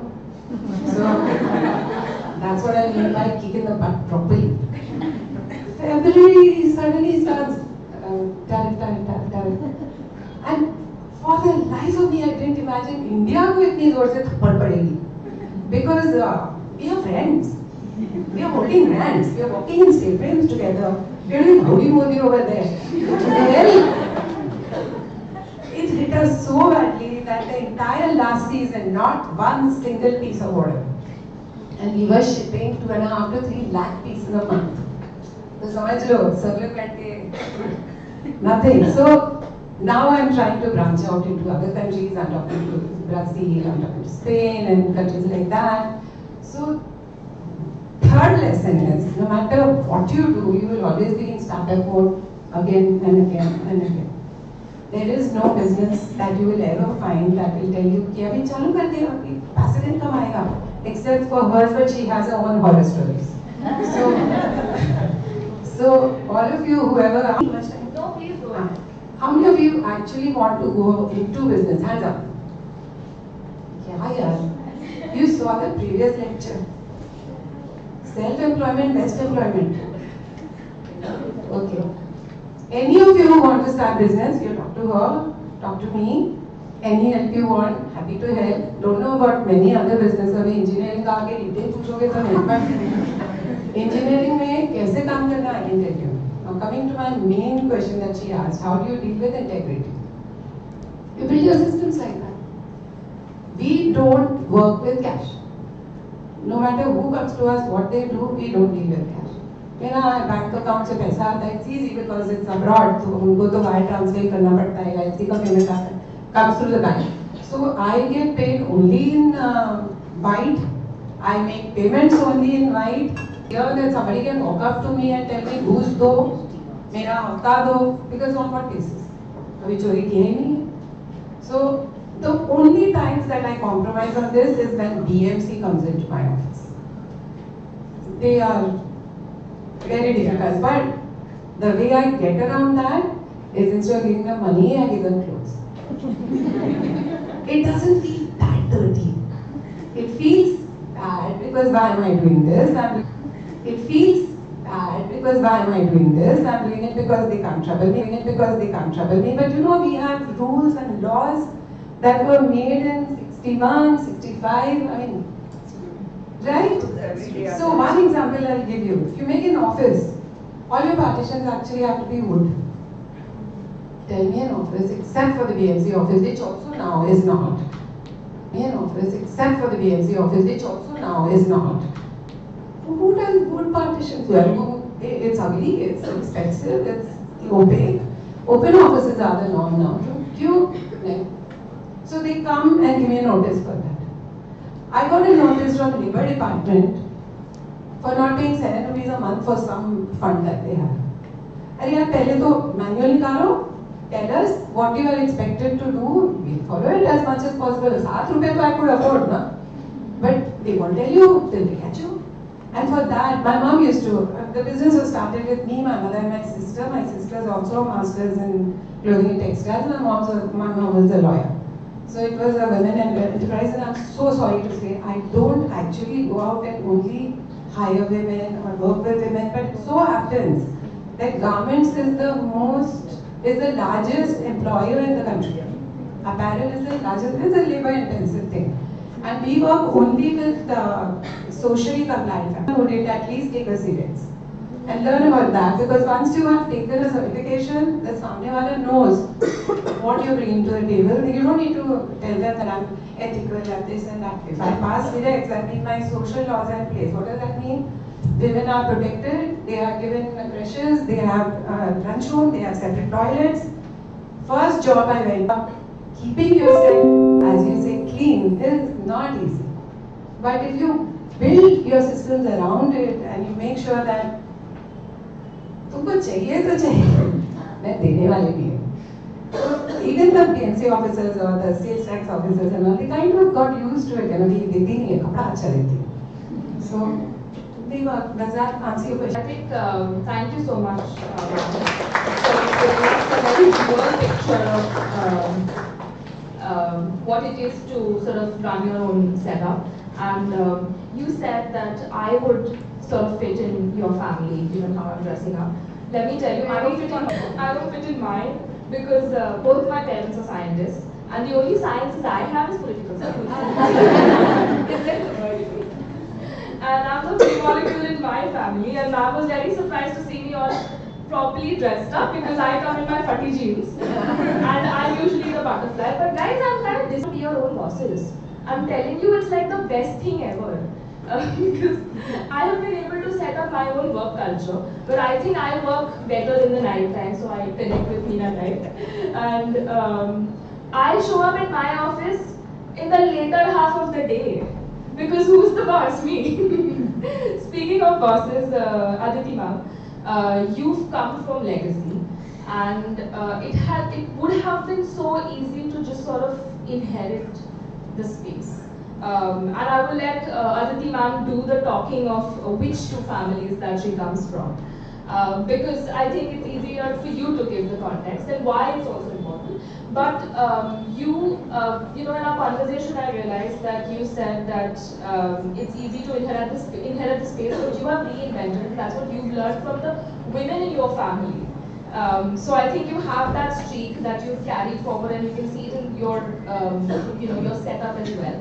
And I was looking at your social media and the kind of, you know, you go yourself and you speak the kind of, you know, the recipes. So there's that touch of personal, there's that touch of authentic that you bring, which is so much Aditi brand. So how have you done that with such big names in the industry, the same industry, mind you guys, it's in the culinary industry, and she's managed to make space there. So we'd love to know your journey. Firstly, thank you for having me here. Really a pleasure to be in this college. My brother was an ex-student, and I was telling him this morning that I'm going to SIES, and he's like, hey, eat this next door. And I understood why he was never inside the college. So speaking of my background, I am Aditi Limaye Kamath, and I proudly call myself that. I am daughter of Rahul Limaye. My father, that is, he's been running Gypsy Chinese and Gypsy Corner restaurants in Shivaji Park for 43 years. I am 42, so I still tell him that that's your first baby. And I'm born into the Kamath family. I am Dr. Vittal Kamath's daughter-in-law. I'm married to his older son, Vishal. So absolutely, I have stalwarts as fathers. And you know, in my last, when I was called for an interview last time, someone spoke of nepotism. And I was trying to tell them that if my own fathers don't help me, who will? And I think that's a very simple answer, right? Because if I need help, and if I'm born into a family of specialty cuisine, I'm married into a family of hotels, and if I need help in the industry that I'm in, I am not going to go to my neighbor. So let us not take nepotism always in a very negative way. Coming back to, you know, as I was introduced, I've been doing business from 2007. The current restaurant that I run, Home Chef, has been on since 2009. I've always, all my life, I went to Bombay Scottish. I have always been a backbencher. I have always been not a 80 and 90% scoring student. I've had my mother actually come to school and cry at PTA meetings, only to find that I was never academically inclined. The reason I'm telling you all, you know, as she said, that do what you love. Career is very important. With career, money is also very important. But the passion that you guys have should never, you don't ever let go of that. From the backbencher to a 60% scorer, I actually came to hotel school and came fourth in college, which was an absolute surprise to my parents. And that's when they realized and I realized that if you really are passionate about something, you give it your all. Because I absolutely gave it my all. I was the only girl in my college who had got 4 jobs. Eventually my teachers told me, you can't apply for any more jobs. Even in college, everyone thought, "Yare, tu to kaam nahi karegi," you know, like, baap ka restaurant hai. People do have this attitude, and I think people's attitude should change so that our attitude changes. And I was always of the opinion that, hair restaurant, but you know, I would like to explore outside, because that is what my father taught me. He said, "Beta, I did not get to work in a lot of establishments because my parents were to get married and he had to earn money. So he said, I quickly found the shortcut way and opened Gypsy. But he's like, I would always like you to work in a 5-star, learn the culture, learn how to work with people. Because when you're working in a big organization, you are working with people from all stratas of life. And I think with that exposure, I am what I am today. I used to catch the last train from Oberoi's, come get down at the other station at 1 o'clock. That used to be the time when my father's employees from Gypsy were catching the last train home, and I would meet them at the other station. They would be like, "Arey beta," and of course my mother would come to pick me up at 1 o'clock because I wouldn't walk home.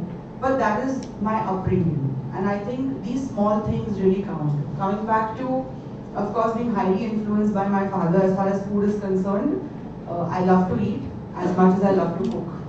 So, eating is also a very, very important part of my social routine. I love to try new restaurants, and luckily I've got a husband who's also as passionate.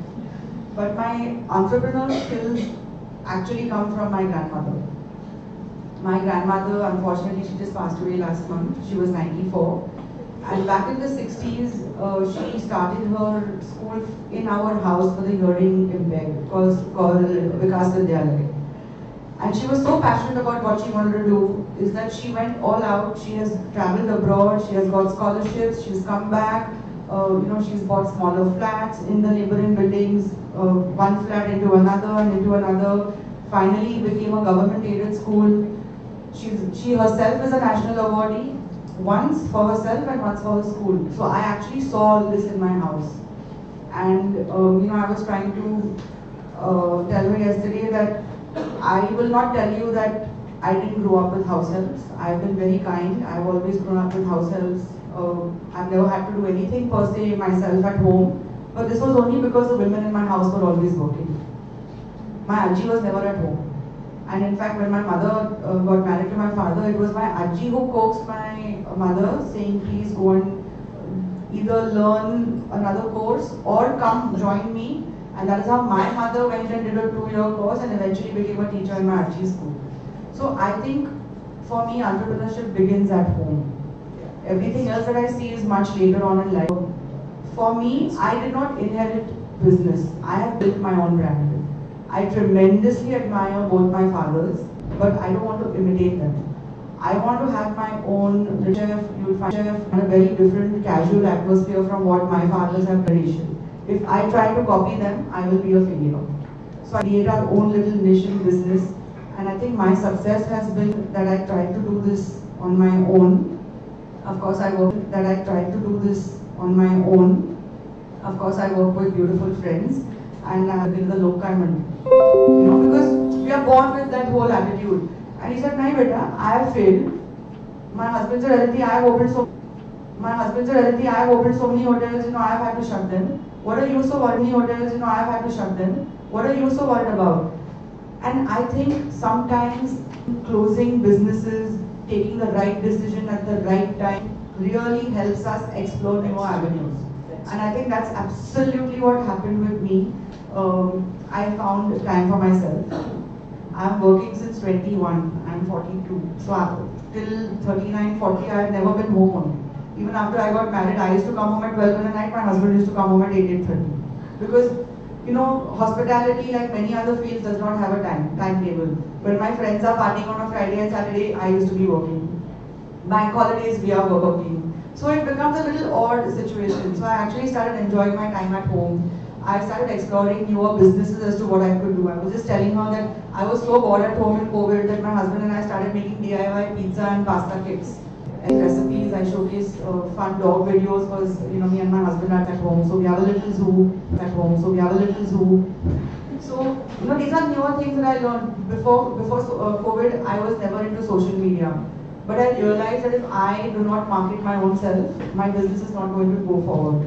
Because there is so much competition in business, is that if you are not standing at the door of your restaurant every day, there is another restaurant you're trying to pull you down. Unfortunately, this is what happens. And I think if you don't work hard towards being confident about what you can do, you're not going to become a successful entrepreneur. So, I hope I've answered most of your questions. Yes, go ahead. So much into social media because I am, and we connect. See, startup here, these two are collaborating. So that's exactly how like business equal minds work. Which is so brilliant. Sorry to cut you off, but you know, when I was told that I was going to be on this panel, I was trying to ask Kashmiri, so you know, who all are going to be there? And she said, you know, Meenalta and Monica and then Sanjita Prasad. Sorry, I didn't know you, but I have to Google you up to find out. And I was checking everyone's age groups. And I was telling my husband last night, I said, Mala both might say Mala ka bolo because you know, like it's a little odd situation, and it is so nice to be here with stalwarts. Like Meenalta has actually seen me grow up. She's known my auntie, she's known my parents, she's known my father-in-law, and now we are sitting next to each other on a forum like this. And I'm happy that you're here. No, thank you so much, and it's really, I'm very grateful to be here with them. Thank you. For sort of taking us soaring high on this journey. Meenalta sort of talked about the first steps and the large leap of why it is nice to be and your own setup and you're an entrepreneur. And I'd like to tell you guys a small story, and then I'll go on to, because I'm all about stories like you heard, and I want to hear and then close the session called Khana Chahiye. And of course that's a story that's like 5 years ago now, because we have moved forward from that time. And during the second lockdown, we sort of realized that the way forward was to also include communities. If you had to solve systemic problems in the country, and a problem like urban hunger has always existed in the city. To be able to solve it, you have to get communities to be a part of it. And communities, like I said, a lot of my work, when the women come, the children come. When the women and children come, education comes along, food comes along, nutrition comes along, a lot of other parameters sort of like, it's like a domino effect. And we set up 2 kitchens. One of the kitchens, and a lot of people tell me sort of I've shifted to Kurla, is because I'm always there and, in the communities working, because I think apart from like working in an office, which is great, I love working on grassroots, and I think that's something that I think all of us have in common, is we love doing what we do. Even if you probably don't have your employee show up, you don't mind going and saying कि भाई मुझे दिखा दो मैं कर लूँगी.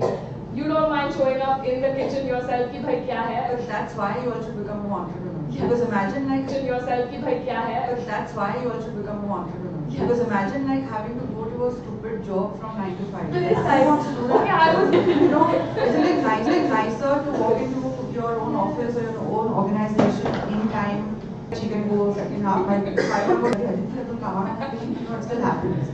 So it's just really nice. Like keep your options open, because yes, job is very secure, and I actually missed having a job in COVID because we weren't earning anything. And my friends who had jobs were getting salaries, and we were sitting doing nothing. So that was the only time I really missed a job. But as I said, opportunity comes up from an opportunity. So please keep your options open. The one thing actually that I find that holds you back from jumping into business is fear.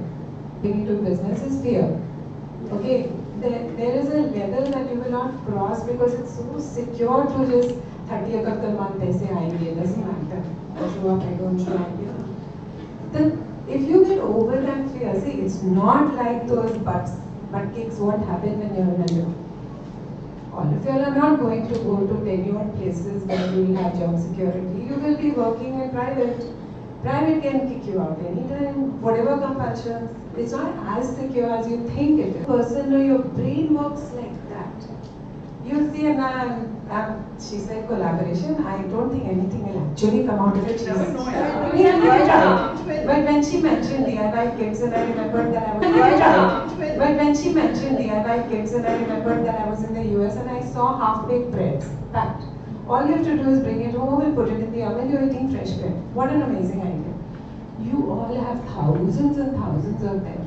If this doesn't work, you do this. If that doesn't work, you do that. But no one will be yelling at you like her father is telling her to go to work. But he's not yelling. What's the pressure? If you build a system in which you can go 4 hours a day, do it. If you need to be there for 20 hours a day, do that. You're still doing it. You have to find your own balance. You have to find your own balance, absolutely. And you will get time All of us will have children, and I'm not looking at only the women, I'm looking at the men.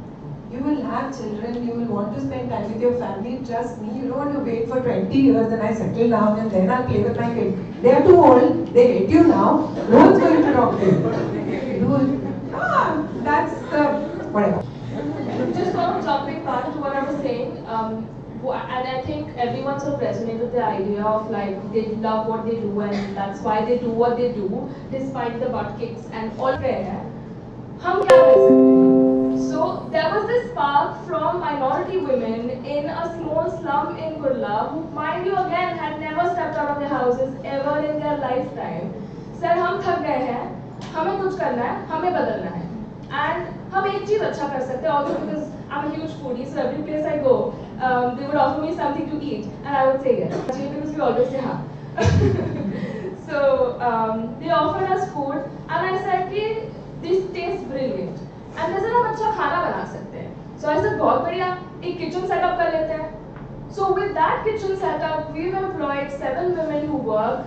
All of them coming from minority communities, never stepped out of the house. Trigger warning, they have been abused at home and are victims of domestic violence. This is the first time they're stepping out of the house, are able to take a loan, send their daughters to college. So Hamida Babi's child, her daughter now, goes to a nursing school with the money she gets from the community kitchen because she's been able to take a loan. So these are the small that has happened, which is also because of an enterprise you set up and you sort of make the change. And I'm saying like look at the change that's happened because it was a woman in the community. She made sure that she took her child to school, and they've been getting threats of acid attack, but despite of that, Hamida Babi used to go and drop them at stations, and so that's the story.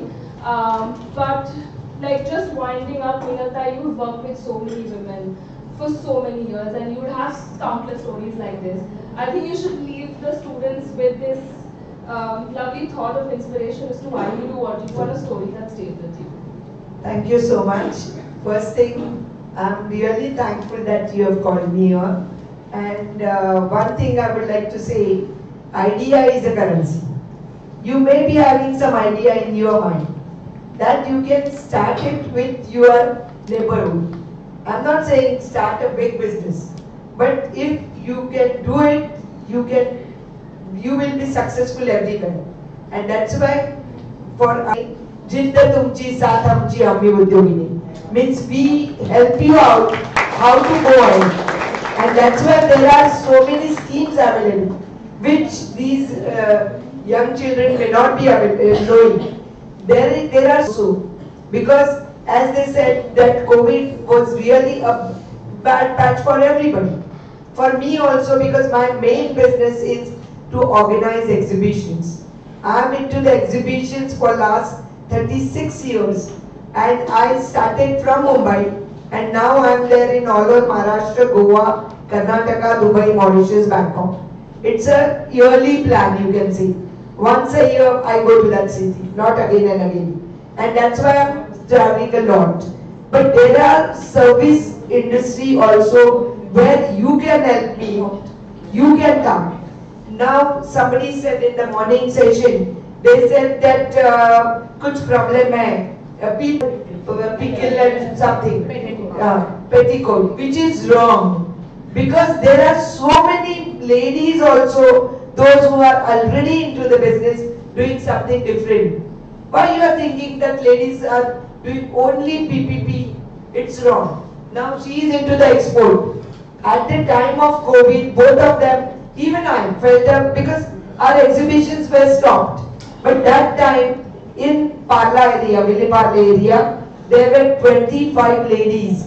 They were making 106 products. And for them, market the product, how to do? You have to go only to your society.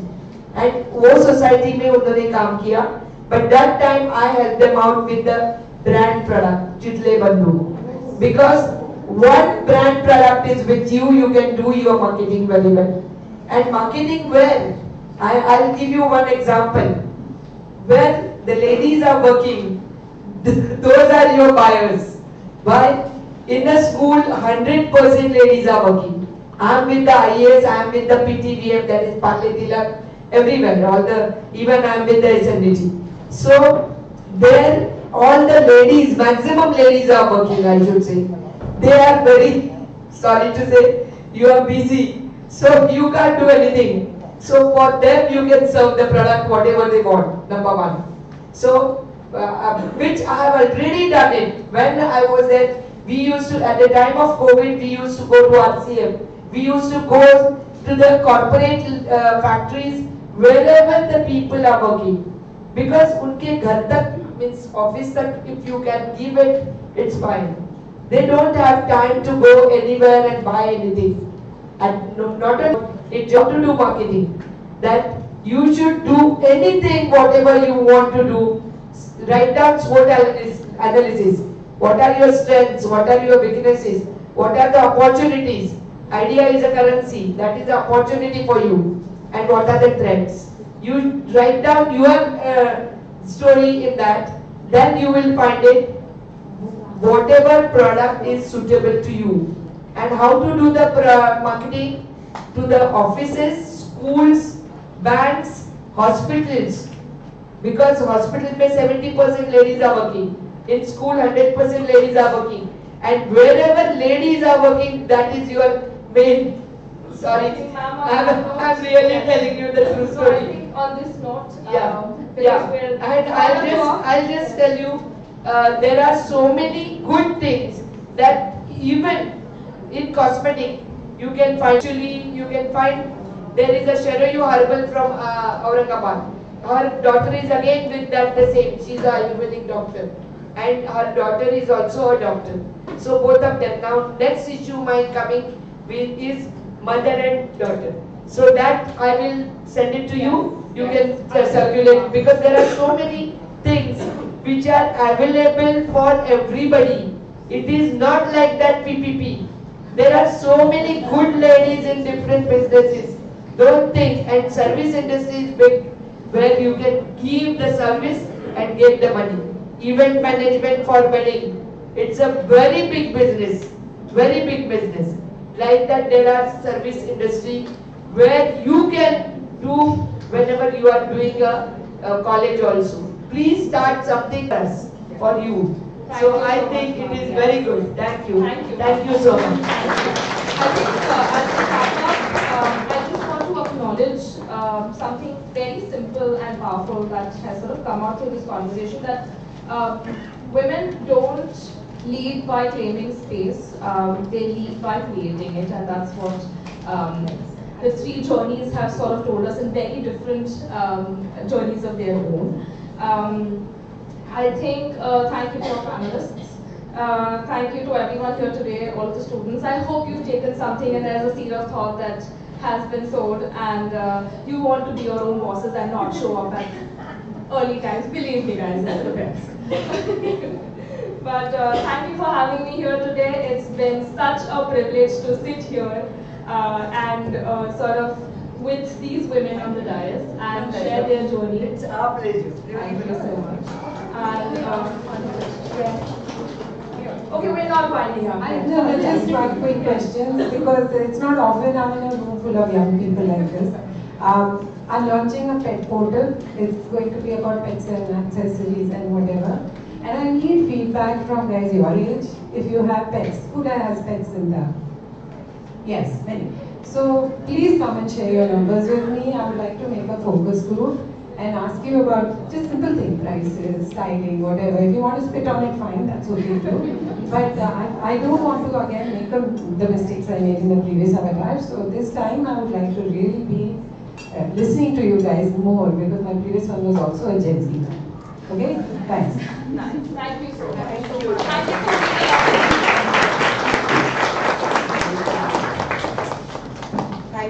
you so much to the panel speaker. Okay, here's where I want to set a reminder to all that this panel session was, of course, the theme was on feminizing professions. It is not about excluding men, remember that. It's about including the world. So how these women have included the world on their way in their journey and made their professions available for all of us. Okay? I request the organizing team to reset the stage, please.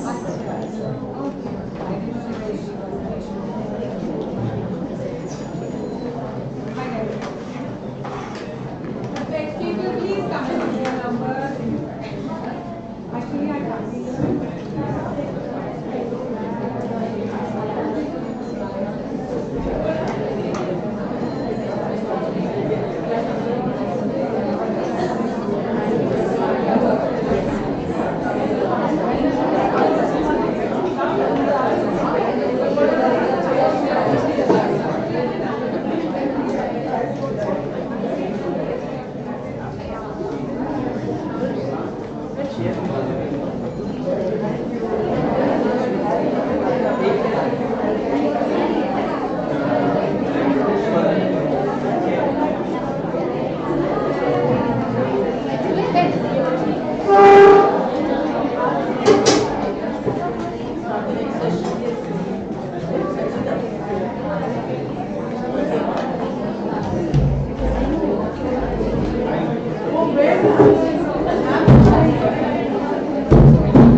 marketing, managing people, and all those things. So please set the tables and then we will invite our guest speaker for today.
Can we all be assembled? Yeah, thank you very much. I request our next speaker, Samika Ratra, to occupy the chair on the stage, please. Soon our convener will join. Yeah.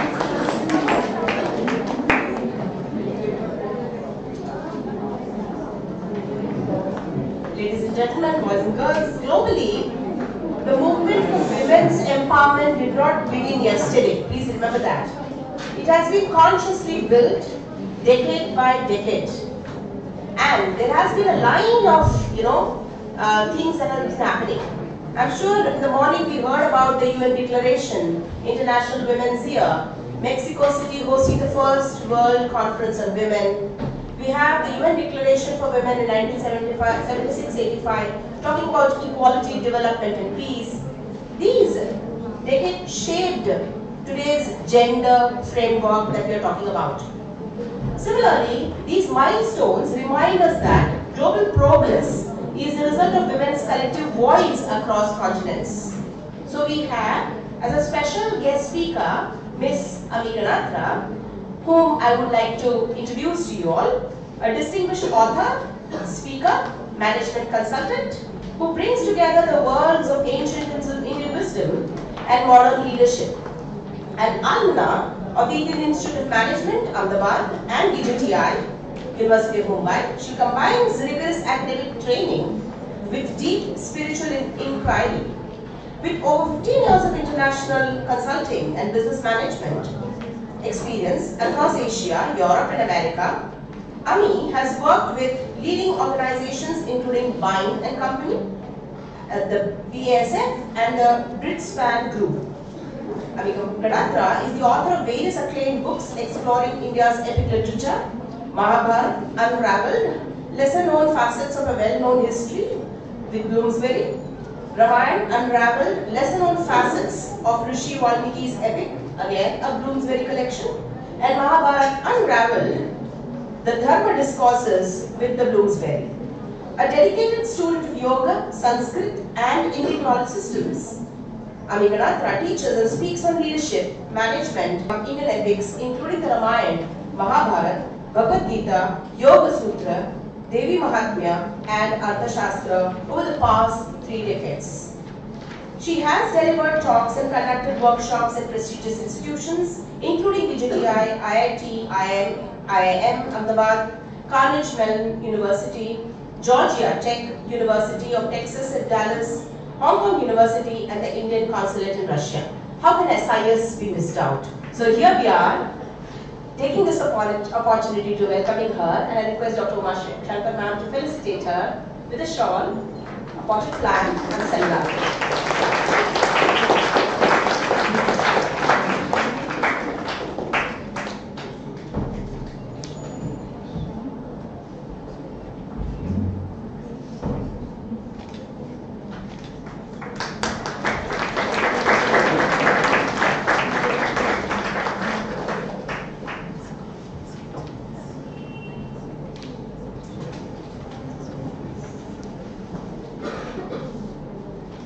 Over to you. Oh yes.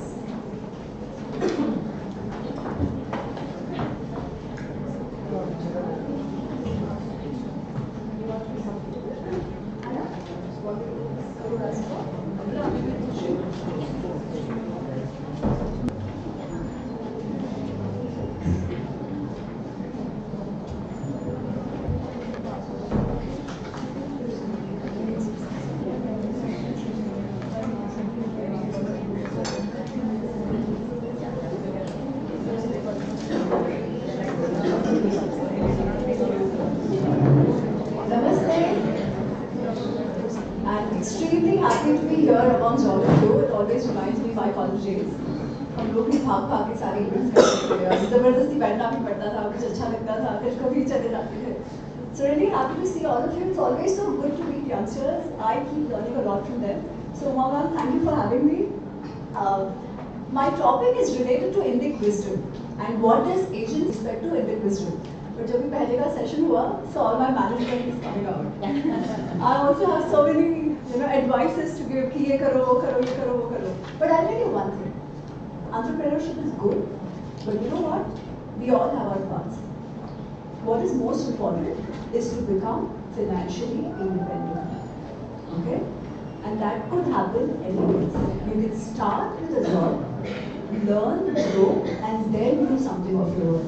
Because if the previous panel gave you an impression कि खुद का काम करोगे तो chill है, बिल्कुल भी नहीं है, ठीक है?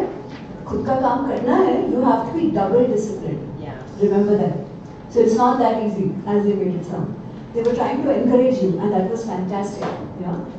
What you take away is that there are so many paths open for you, but none of them is going to come easily.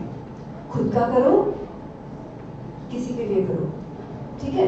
None of them will come easy. Even नहीं करना, being at home, being a homemaker, taking care of your family, that's a huge deal. And a most important activity for men and women. And even that is not easy. So don't expect anything coming easy in life. ठीक है? Then how do we proceed from here? हम जो कहते हैं women-led development. What does it all mean? And is it a new thing or it has always been the case? Now, first of all, women make 50% of the population, right? उनके बिना तो development हो ही नहीं सकता है, scope ही नहीं है. There is nothing like women-led because 50-50, both have to get developed. Only then it is women-led, right? But you know what is more interesting? When development happens, at least monetarily, पैसे के terms में, दिखता किधर है? आपके घर पे भी अगर पहले गरीब थे फिर अच्छा हो गया, दिखता किधर है? Does much change? Yes, the house changes, everything. But who's more like that? Who's buying more? Who's spending more? Think about it. The man will still be wearing his pant shirt only. Brand बदल जाएगा, ठीक है? But जो 5 से 50 चीजें, makeup से लेके, skin care से लेके, ये से लेके वो उसके ब्यूटी पार्लर फलाना ठिकाना किसका पड़ता है? So more than development तो जाने दो, but the consumerism. Who's the biggest consumer class? It's not the men, it's the women. High value items चलो ठीक है, but it's the women, and women are not just buying for themselves. घर का decisions आप लेते हो ना? क्या आएगा खाने में, कौन से ब्रांड का आएगा, बाहर कहाँ जाना है, बच्चा कहाँ पढ़ेगा, कपड़े कैसे आएंगे, घर का डेकोर कैसे होगा? Who's doing all of that? It's the women doing all of that. All said and done. Yes, there will be some men involved, but by and large, working or not working, like professionally working or not working, it is the woman doing it. How can anyone who wants to grow economically ignore this group who's taking all the decisions of spending? So that is never going to happen. You will have to become a part of it. Now, is it that ये आज की बात है?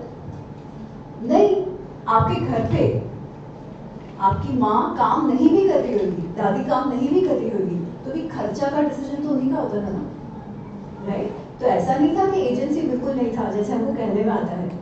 Today, most of these gendered studies, unfortunately, use a very simplistic lens: oppression, non-oppression, right? If she's not working or if she's a homemaker, then apparently that's bad. You have to go out and work, only that's good. ये बहुत अजीब किस्म का होता है. Not to dismiss the struggles which women have gone through and are still going through in every field.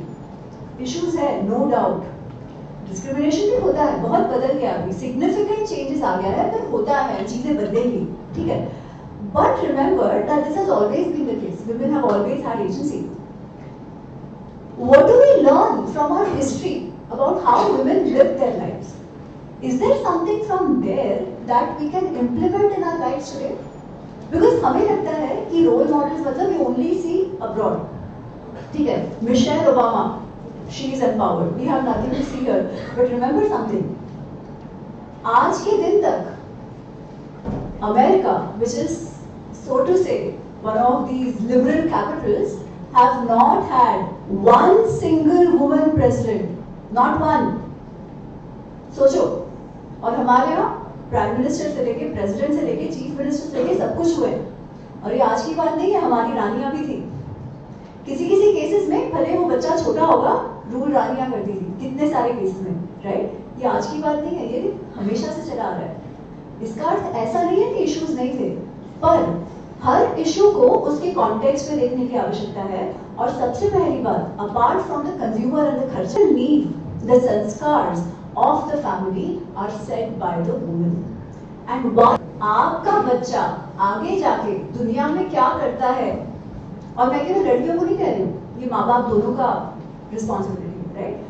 वो भी आप डिसाइड कर रहे हो. जो आप दोगे वो ही बच्चे, ये भी बहुत बड़ी जिम्मेदारी. और बच्चा बिगड़ जाए उसका क्या फायदा?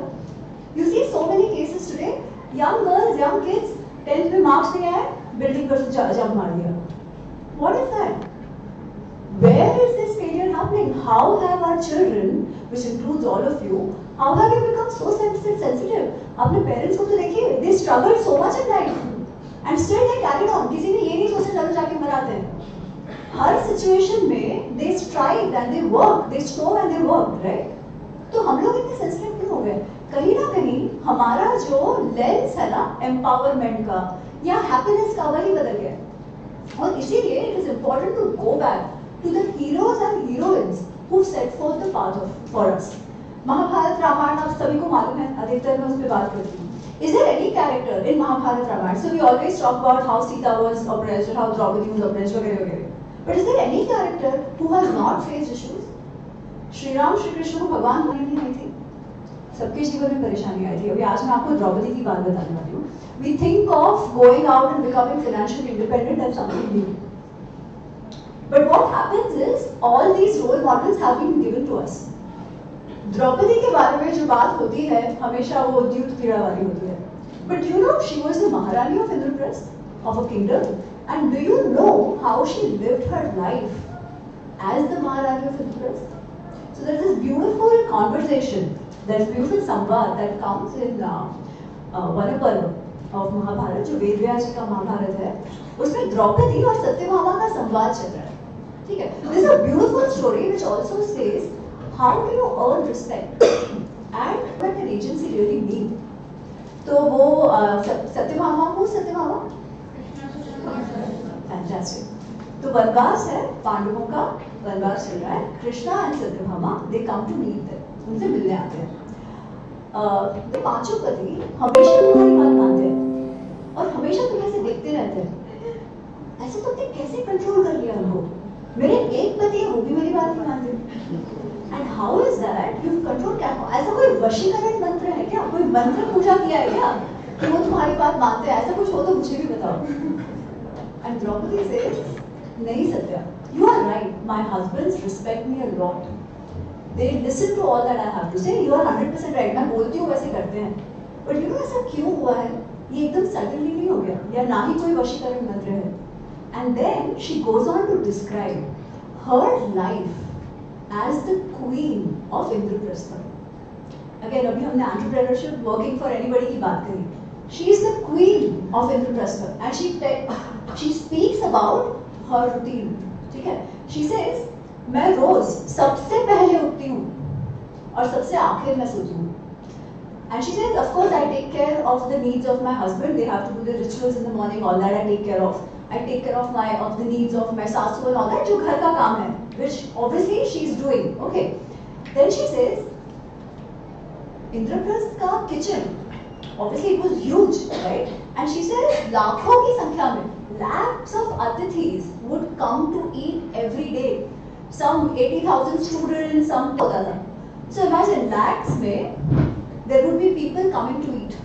ठीक है? These are atithis coming to eat across the day.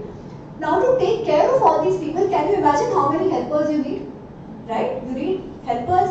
You need to manage the entire logistics, procurement of sabjis, procurement of chawal, ensure the cooking is done, ensure whatever is stored whenever it needs to be stored, right? She says, I would manage the entire logistics. We think cooking is कुछ भी time नहीं लगता है, but ऐसा नहीं है यार. Cooking is one of the biggest activities you do, right? And the most important, it nourishes you. So she says, पूरा जो logistics था उसका ध्यान मैं रखती हूँ. अब ध्यान रखती हूँ मतलब क्या? She has to take care of the people who are involved. At the end of the day, entrepreneurship पे अब तो चलो plane में नहीं चले गए, तब तो रथों से जाते थे. So lots of hathis and ghodas and raths and everything would go.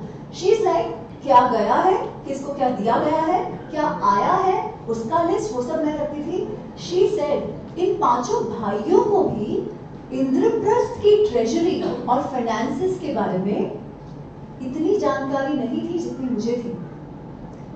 I, income, व्यय, एक्सपेंडिचर, समुदाय, wealth, asset. She's like, I knew all of it and I managed all of it. So if you think of it, if it's an organization, what is the role that Draupadi is playing? Correct? Administration वो सब राजा कर रहे हैं, because एक जन कितना करेगा. पर अगर ये मैनेज द्रौपदी नहीं करती तो राजा अपना काम कर पाते क्या? She is the CFO, she is the CEO, right? All the work she is taking care of. Now, for a woman to do this, can you imagine the kind of trust the Raja and the husbands had in her? How is that? That is the question. Can a lady who is not empowered generate that trust in others? जिसको खुद ही में trust नहीं है या खुद ही में शिकायत करवा सकती है, तो उसका मतलब can you imagine the strength of Draupadi, her own conviction. Kaushalya माँ, when Shri Ram has been told कि वनवास में जाना है, and कौशल्या माँ obviously is very upset and all that, and Lakshman is saying कि अरे बाबा, Lakshman also is thinking कि क्यों जा रहे हैं वगैरह वगैरह, चर्चाएं चल रही है जाना चाहिए नहीं जाना चाहिए वगैरह वगैरह. Then Lakshman ji says okay fine, if you are going तो मैं भी चलूँगा. श्री राम कहते हैं नहीं बाबा, you wait here because if you come with me, who will take care of our बाबा क्या होगा? You know what Lakshman ji says? He says, Shri Ram क्या बात कर रहे हो आप? मेरे जैसे हजारों का कौशल्या माँ अकेले ध्यान रख सकती है, मैं क्या ध्यान रखूंगा? She will manage, and you know why? He says she manages 1,000 villages under her. वो जो 1000 villages का टैग टैक्स होता था वो उनको जाता था, उनकी जो देखभाल होती थी वो उनके द्वारा की जाती थी। कैसे? Could this happen if the women did not have the skill sets? One. Second, this also shows na they were not just doing one side of the work, because आजकल क्या हो गया ना, there are two narratives. One end is like freedom is do whatever you want. You wear certain kinds of clothes, you look certain way, you put everything up on Instagram, everybody's clapping for you. Only that is freedom. Do whatever you want. Cigarette पिया, दारू, है ना? लड़का करता है, मैं भी करूँगी. उसको भी नहीं कराना चाहिए. But खैर, we go the other way around. That is freedom. The other side is no. Everything is breaking, culture is breaking. Why? Because the women is being educated. उसको वापस आप घर पे बिठा दो. ऐसी बातें होती है. Whereas if you see our history, neither of this is true. Then what is real empowerment? दारू पी के टून हो जाना. How is that empowerment? Can you imagine? It is exact opposite of empowerment. You know why? Because दारू P के क्या होता है? Do you have control over yourself? A person who has no control over himself or herself, can that person be empowered? Anybody will take advantage and go away, no? Then how can that be empowerment? Versus, but अगर छोटा decision life का भी पता हो के भी हम गलत ले रहे हैं, then who will trust us to take the bigger decisions of life, and we want to be empowered? So what leads to empowerment is the first question. What really leads to empowerment is your own character strength, and that nobody can give you. Modi ji free कर देंगे, empower कर देंगे, नहीं. Modi ji opportunities create कर सकते हैं, पर उन अपॉर्चुनिटीज को यूज करके आप अपने को कैसा बनाते हो ये आप पर है. Today we are not in the space, ठीक है, कि somebody needs to fight for women, maybe rural areas and stuff, एक बात है. But nobody is stopping us from coming to colleges, right? By and large, nobody is forcing our marriages and everything. थोड़ा बहुत तो फर्क आ ही गया है, at least cities में. Now the onus is on us that how do we ensure कि ये जो freedom या decision making expression या decision making हमारे पास है, उसे हम हमारे फायदे में decisions लेने में कैसे इस्तेमाल करें. And I'll tell you another example of Draupadi again. To talk about strength of character. We know what happened to Draupadi, Youth Krida, right? It was terrible. No lady should go through it. However, after that, when in the first round, when Dhritarashtra says कि अच्छा ठीक है, ये सब जाने दो, you take back whatever you want. I want to give Draupadi, I want to give you Vardhan. This is after the Youth Krida. Dushasan has tried to disrobe her, वो सब हो गया है. And then suddenly Bhim has said कि मैं इसकी जांघ तोड़ दूंगा, मैं इसकी छाती फाड़ के लहू पी दूंगा, all that is happening. तो अभी धृतराष्ट्र डर गए कि भाई क्या हो गया. So now he's like maybe जाने दो and ये जो चाहिए वो मांग लो. He tells Draupadi. So the first thing Draupadi asks. Now see, can you imagine the mental pain that woman is in? And even then she says first, जो मेरे पति जो आप तो पहले the Raja Yudhishthir, he should be freed from दासत्व. तो राजा से okay जाते और कुछ मांग लो. मेरे जो बाकी 4 पति हैं उन सबको भी आप दासत्व से फ्री कर दीजिए और उनके जो अस्त्र शस्त्र हैं, जो वेपन्स हैं, give it back to them. He says okay done. Ask me more. She could have asked for anything, no? She had the power at that point. But what is strength of character and what is control over your mind? She says, as a warrior queen, I can only ask 2 rules. I have asked them. Now my husbands are free. अब जो भी कुछ करना है, जो भी कुछ लेना है, it is their responsibility. वो अपने पुरुषार्थ से, अपने एफर्ट से, अपने संकल्प से जो भी वापस लेना है लेंगे और मुझे जो देना है देंगे. I have done my duty. This is all I know. This is all I should have done. Can you imagine the strength of character that takes to say, to know where the boundary is? Nobody is drawing that boundary. But if we want the trust, that we want others to trust us, if we want to establish that we can be trusted with the right decision making, not for others, for ourselves, and people can, and we generate that respect in people, that strength of character has to be ours. And what we learn from the epics, the whole Bhagavad Gita is all about, it is not about Yuddha strategies, no. It is not about isko maro. It is about how do you take right decisions in your life. And the only way to take right decisions is by controlling your impulses. अब मैं आपको एक बहुत live उदाहरण देती हूँ उसका. Live मतलब एक रियल लाइफ एग्जाम्पल देती हूँ. Ma'am just read out my bio and she said I've been in the consulting field. आप सबको पता है consultants होते हैं, right? Of course she said I have been speaking for 3 decades. I know I have not been. If I was speaking for 3 decades, मुझे 5 साल से शुरू करना. Speaking not for 3 decades but last 4-5 years probably. Anyways, तो जो consulting है, ठीक है? तो consulting में क्या we create a product? The entrepreneurs, the women you met, उन सबका businesses है, ठीक है? They have a product to show, they have services to give. इस consulting creating a product, हम क्या करते हैं? हम ज्ञान देते हैं, ठीक है? ऐसे करो, इस मार्केट में जाओ, प्रोडक्ट को ऐसे बेचो. हम खुद नहीं करते हैं, हम ज्ञान देते हैं. और किसको ज्ञान देते हैं? People who are way more senior, and still they pay us.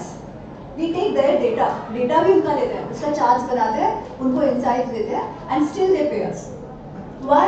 What is it that they can't see that we see, for which they pay us? Consulting में. What do you think it could be? I think you guys are much too young for that, but maybe some of you might understand. कि consulting में आप product तो कुछ नहीं बना रहे, केवल ज्ञान देने का पैसा दे रहे हैं. क्यों ज्ञान देने का पैसा दे रहे हैं? आप उनका प्रॉब्लम सॉल्व कर रहे हो, इसलिए आपको पैसा दे रहे हैं. पर ऐसा क्या है कि वो लोग को एक्सपीरियंस होने के बावजूद आंसर्स नहीं मिल रहे प्रॉब्लम का, बट हम लोग जिसका कोई लेना देना नहीं है, उनको बता रहे हैं कि प्रॉब्लम कैसे सॉल्व करो, और उनको हेल्प भी कर रहा है. What is the difference? Okay, simple. All of you youngsters, suppose your girlfriend, as in लड़कियों की girlfriend, if she is dating a guy who is not good, वो तो रेड फ्लैग है. पर वो क्या बोलती है? नहीं यार, ऐसा नहीं है, तुमको ऐसा लगता है, ठीक है? फिर 5 महीने बाद टूट जाता है, एंड बोले देख मैंने तेरे को बोला था. पर जब आपकी बारी आती है तो आप भी वही करते हो. वो आपको बोल रही है नहीं लड़का अच्छा है, बड़ा नहीं यार ये तो ऐसा नहीं है. तो ऐसा क्या है जो अक्ल आपको 5 महीने बाद आती है, या जो आपकी फ्रेंड को दिख गया आपको नहीं दिख रहा था तो वही लड़का. तो what was it?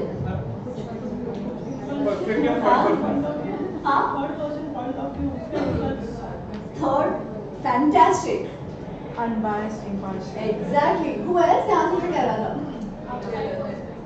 Outside perspective. Why outside perspective or why third person perspective? क्यों हमको नहीं दिख रहा है? क्योंकि since he is involved, he is not able to think rationally. Correct. Rationality. हम इमोशनली, वो लव है, ये है, वो है, हम इतने इन्वॉल्व हो गए हैं कि हमारी बुद्धि काम करना बंद कर देती है, राइट? और जो ऑब्वियस है वो भी हमें नहीं दिख रहा है. तो ये जो चीज है ना, मैं तो ऐसे ही करूंगा, ये नहीं मिला तो मैं ऐसा नहीं कर दूंगा, मुझे किसी ने बुरा कह दिया जाके मार के आऊंगा, पापा ने गुस्सा कर दिया घर से भाग जाऊंगा. ये सब क्या है? All these are impulses. Cigarette पी तुम्हारे मजा आ रहा है, उसका प्योर प्रेशर सिगरेट नहीं होगा. ये सब क्या है? This is you giving in to your impulses while knowing it is not good for you. तो फिर भी बुद्धि काम करना बंद कर दिया ना, उन इम्पल्सेस के कारण बुद्धि काम करना बंद कर दिया. अब अगर आप चाहते हो कि आप में स्वयं वो थर्ड पर्सन पर्सपेक्टिव आए, तो क्या आप डिसीजंस अच्छे से ले पाओगे? करेक्ट? तो वो कैसे आएगा? डिसिप्लिन से, धीरे धीरे बाय कंट्रोलिंग. कि नहीं सब लोग पीने तो cigarette, I am going to control, कोई बात नहीं, उनको मजे करने दो, I don't want that friend circle होगी. वो प्योर प्रेशर की जो बात आती है, जाने दो, वैसे लोगों के साथ मुझे जाना ही नहीं है, और लोग हैं, या मैं अपना और कुछ करता हूं. धीरे धीरे that happens. And for women it becomes even more important. You know why?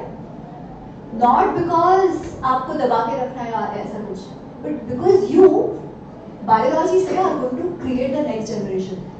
अगर आपका आप पर कंट्रोल नहीं होगा तो आप अपने बच्चों को क्या सिखाओगे? अगेन आज के दिन तो दोनों के लिए महत्वपूर्ण है, men and women, right? So if you want to create a generation that is adding adding value to the world. You have to add value to the world. Make your birth count. I have to ensure that your children do that. वो कैसे आएगा? और अगर हमारे कोई भी epics देखो ना, जनरली हम महाभारत रामायण को केवल एंटरटेनमेंट के लिए देखते हैं, है ना? या जो टेलीविजन में आता है उतना ही देखते हैं, या तो ये सारे नॉवेल्स पढ़ते हैं जिसमें फिक्शन लिखा होता है, and we think that is what it is. That is not what the epics are for. This epics are meant to give us lessons for life. किसने इंपल्सिवली बिहेव किया, उसका क्या आउटकम हुआ? किसने कंट्रोल करके बिहेव किया, उसका क्या आउटकम हुआ? ऐसा नहीं है कि लाइफ में प्रॉब्लम्स नहीं आएंगे. Remember that. कुछ भी करो. All the three told you entrepreneurship is great, but they all suffered also ना. ऊपर नीचे सबके लाइफ में हुआ. आज they were so शांति से बैठे हुए. But you think that's how it would be when they were actually going through it? None of us will face that, right? Similarly for people who are in jobs, कभी भी बोल देंगे कि निकल जाओ, नहीं चाहिए, जॉब नहीं है, तो वो टेंशन आपके सर पे रहता ही है, and you still have to continue. So problems will come, okay? There is no one who will not deal with problems. Ups and downs will come, failures will come. What will allow you to sail through that is the strength of your character and your discipline. So work on that and learn from our heroes and heroines who have actually lived that in their lives. Thank you so much. Once again, very happy to be here.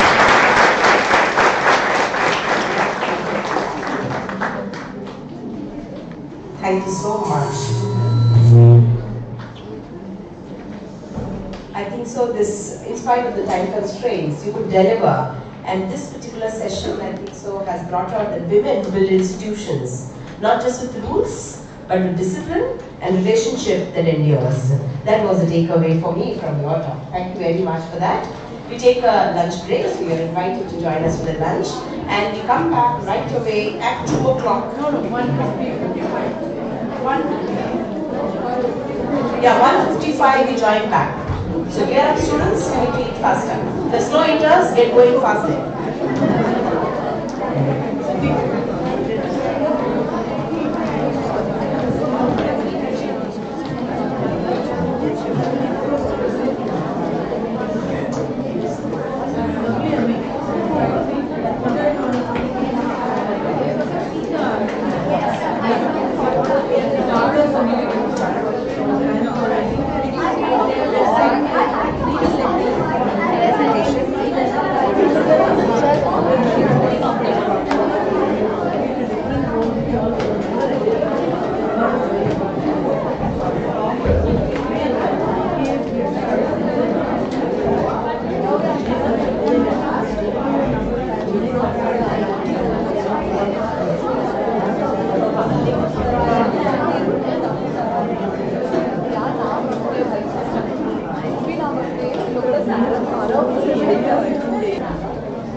Anuja Anuja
Bro, are we good? Oh my god, sorry. I'm not the keyboard player. Jesus. I was literally standing उधर रह के. Jल्दी take your wallet. Sorry.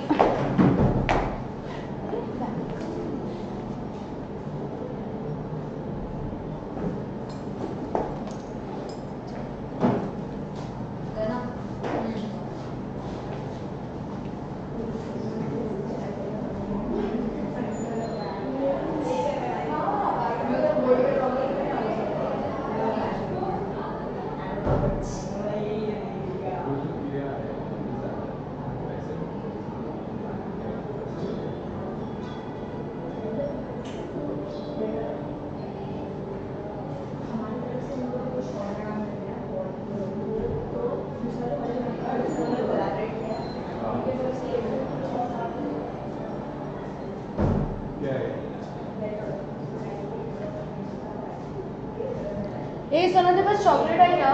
हाँ chocolate है मेरे पास chocolate सब आज chocolate नहीं चाहिए नहीं है क्या? मुझे ऑरेंज मिलती है मुझे चॉकलेट है क्या सब चॉकलेट अरे ऐसे ही दे खाने के बाद स्वीट चाहिए तेरे को सो डेजर्ट नहीं है गाजर का हलवा है ओ वाह ये ज्यादा खाना खा तो चाहिए चॉकलेट लेके आओ लेके आ जा लेके क्या नीचे लेके आओ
नीड है हाँ पे अभी स्टूडेंट्स कम हो जाएंगे ये फिर तुम्हारा प्रेजेंटेशन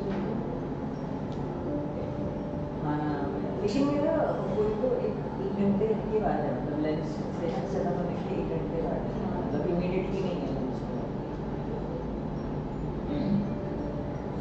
पर अभी ऐसा है कि मुझे मैसेज डायरेक्टली प्रेजेंट करते हुए मैं रोज करना नहीं जितना सोचेंगे हाँ जितना सोचेंगे यहाँ पे लेकिन थोड़ा अभी तक जो हुआ वो काफ़ी इन्फॉर्मल है एग्जैक्टली वो एकदम ही ऐसा हाँ ना मेरा एकदम एकेडमिक है लेकिन एकदम वर्ड्स भी और ये भी टॉपिक भी मेरे को ही ये सब हम लोग प्रेजेंटर्स है पेपर प्रेजेंटर्स हाँ ये स्पीकर्स हाँ तो हमारा थोड़ा उसी वे में हाँ right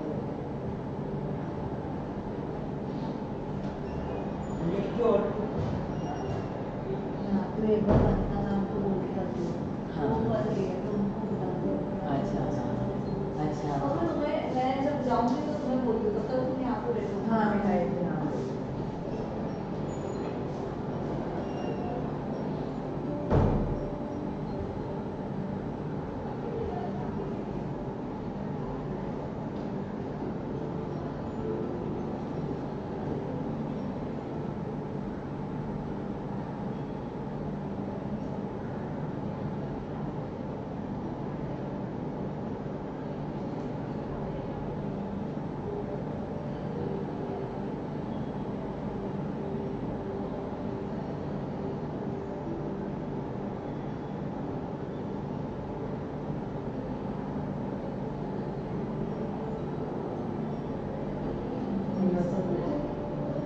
No, I'm totally ignorant.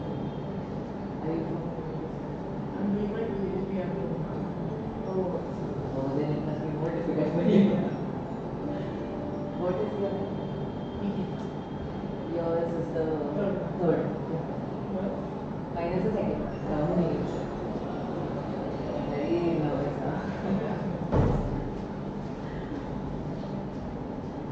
What is your PhD topic? Is it related to? No, my PhD topic is mystical aspects. Oh, right. This is something that I've been working in within myself. So I will be able to present that.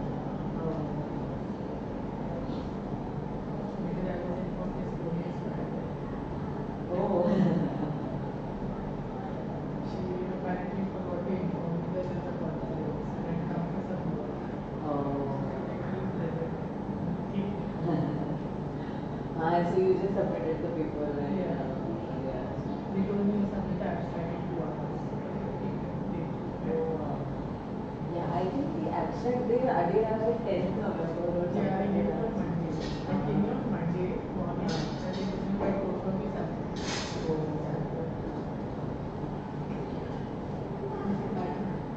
Department of Civics and Politics, University.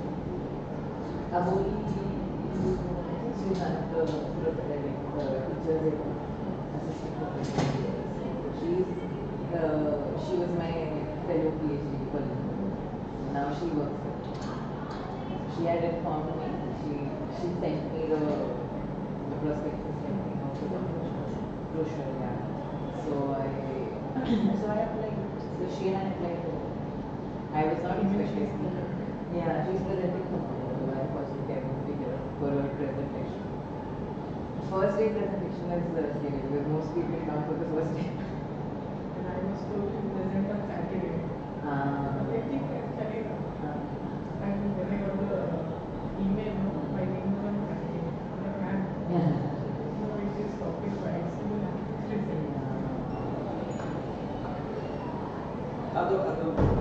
कारण आता ह्याच्यानंतर जे पहिलं ते directly online join करतात हां त्याच्यासाठी नाही अजूनही केलं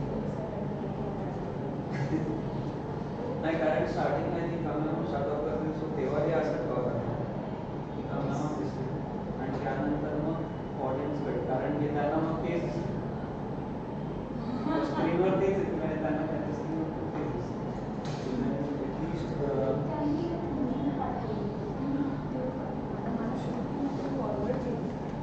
कोणी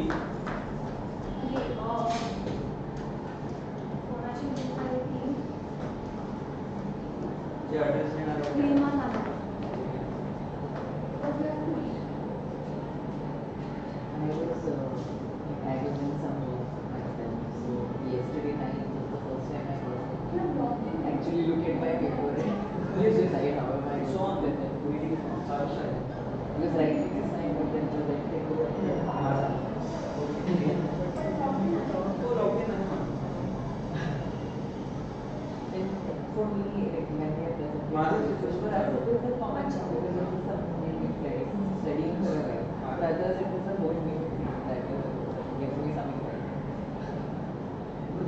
क्या बोलते हैं? Once you come back, I will tell you.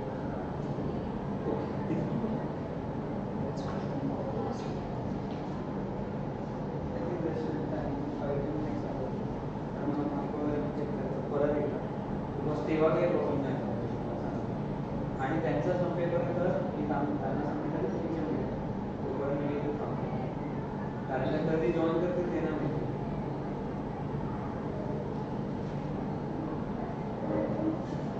Light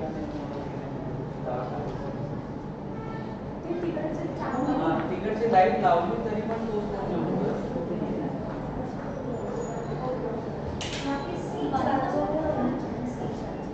इकडचं डार्कच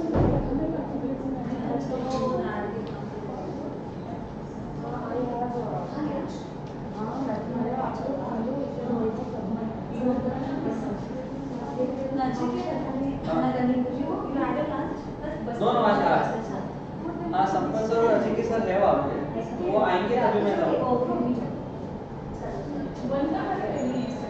हाँ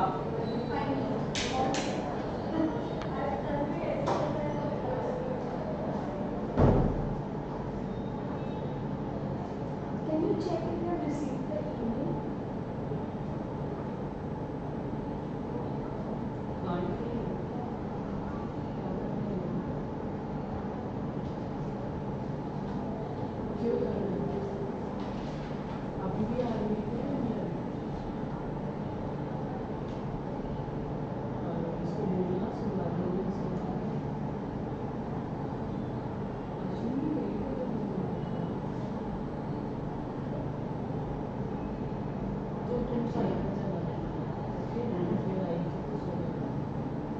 It's showing sent.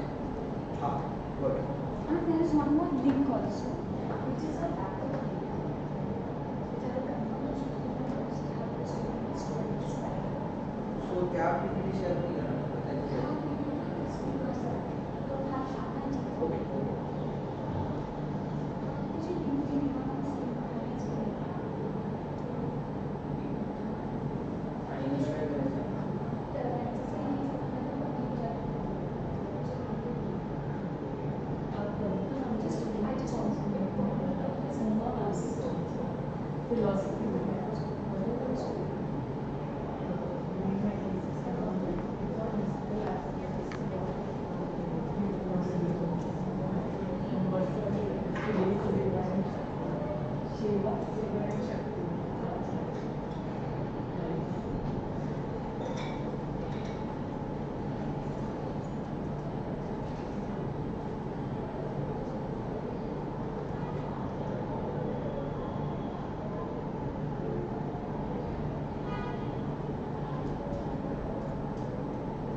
Yes, this is the chair.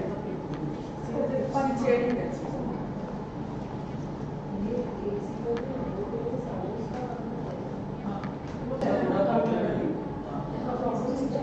remote का थोड़ा प्रॉब्लम है so you can directly switch on the button से ये तो इसी का यार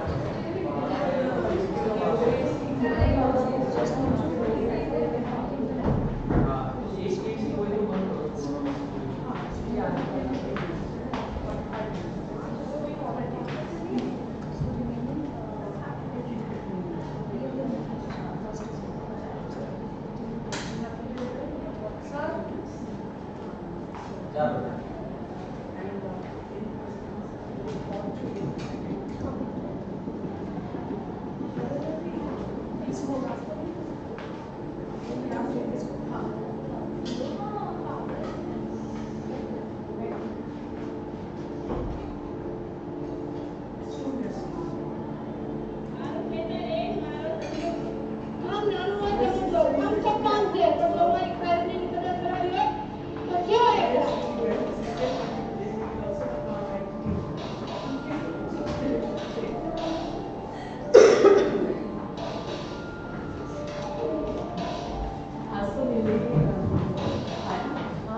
Oily also. You're from the woman's school. अच्छा, ससुर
ऑनलाइन फिर उसके बाद पीपीटी प्रेजेंटेशन तो अभी क्या करना नहीं है? कैप्चर टेस्ट में होगा हाँ पीपीटी में कैप्चर नहीं होगी पीपीटी थोड़ी कैप्चर करेंगे। पीपीटी में पीपीटी प्रेजेंटेशन ऑफलाइन है कोई चेक करने का अभी ऑनलाइन पूछते हो अच्छा ऑनलाइन तो बैठ जा।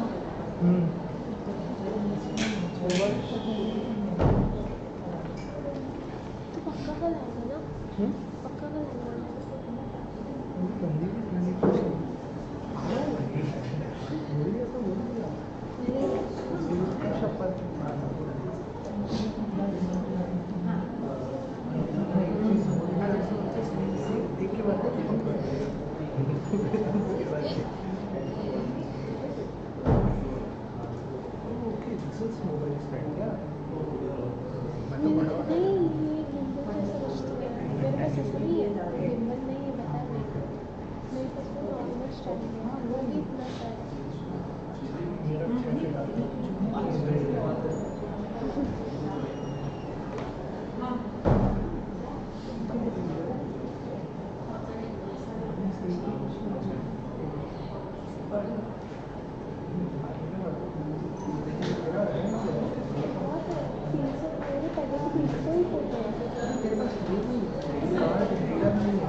बोललो तो त्या दिवशी ना तेव्हा ना तिथे जर्मन मग त्या रात्री सॅटर्डे रात्री प्रचेताचा जण होतो तो पण होता तो बोलतो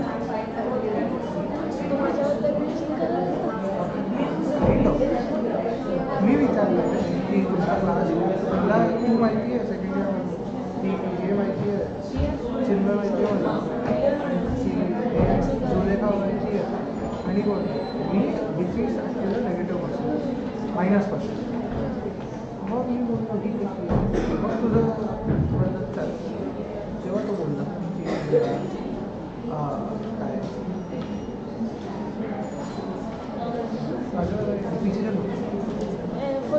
फोटो नाही काढायचे तेव्हा तो बोलला की असं अभी किधर मेरे को कैमरा दिखा नहीं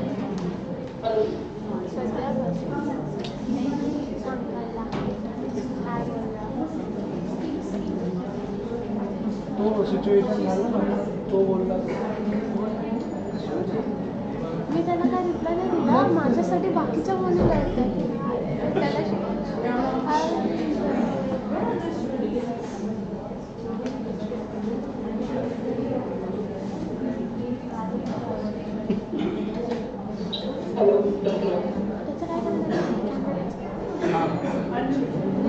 तुला आज नाही पाहिजे ना दोन्ही दिवसाचं एक सगळं मी आज बघतो एक फॅमिली काय झालं फोटोग्राफरच येतो स्टुडिओ वगैरे त्याच्याकडे असणार विचारून बघतो एक दिवस चालेल मंडे देशील मंडे आहे का लेक्चर नाही आहे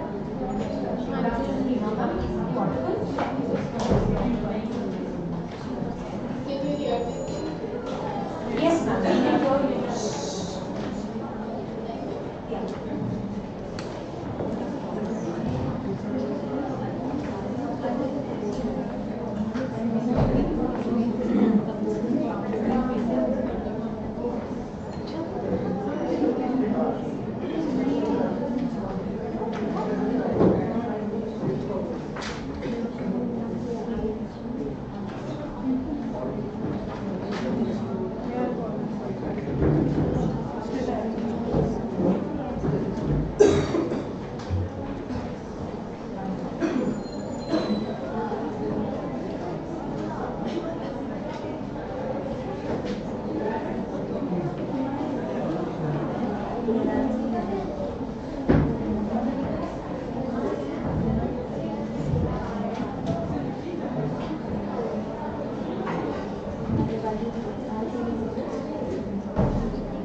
Good afternoon, ma'am. Just to confirm, are we audible?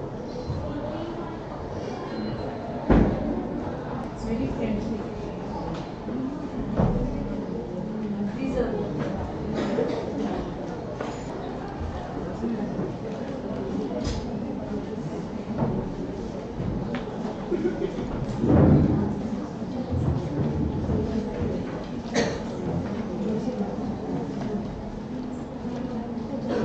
ma'am, is this better? Yes, that's much better. Good afternoon, everyone. As we resume for our post-lunch session for the two-day RUSA-sponsored National Interdisciplinary Conference, organized by Dr. Baladev Mahendra Nanavati College of Home Science and SIES College of Arts, Science and Commerce. I would like to welcome you all on behalf of the organizers. In this session, we shall have a special address by Reema Nanavati ma'am. She is the director of SEVA. Reema Nanavati has been working with the self-employed women workers for informal sector since 1984, when she joined the Self-Employed Women Association, SEVA, and stayed on to be elected as its General Secretary in the year 1999. She expanded memberships to new heights, making SEVA the single largest union for informal sector workers. Her key focus has been to provide full employment and self-reliance to around 1.7 million members of SEVA. 30 years of her service has been honored by Padma Shri by the Government of India for her distinguished contribution in the area of social services in the year 2013.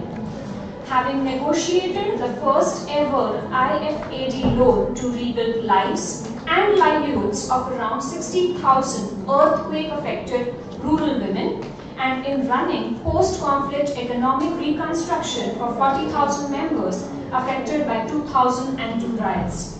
Reema ma'am oversees around 4,000 plus self-help groups, 160 cooperatives, 15 economic federations pan-India inclusive of 16 states, and also in 7 South Asian countries, focusing on women's economic empowerment by building women-owned enterprises, cooperatives, collectives, companies, federations, building women-led supply chains in energy, agribusiness, food processing, waste recycling, and so on. She has led the foundation of SEVA Trade Facilitation Center, making women's voice and contribution central to world trade decision. She has helped over 7,000 war-affected women in Afghanistan to organize and register their own organization, Sababad e Khazana, in the year 2010, which is a training center providing 4 different trades. She has initiated food and nutrition security program covering more than 2.5 million households through its rural-urban distribution network. Also spearheading the Haryali Green Energy and Livelihoods initiatives to provide farm women access, renewable energy tools, and so on. She believes in empowering poor women from informal sector by keeping them abreast with modern tools of ICT. She is currently the member of Advisory Council on Gender of the World Bank Group. She was also... Was it R?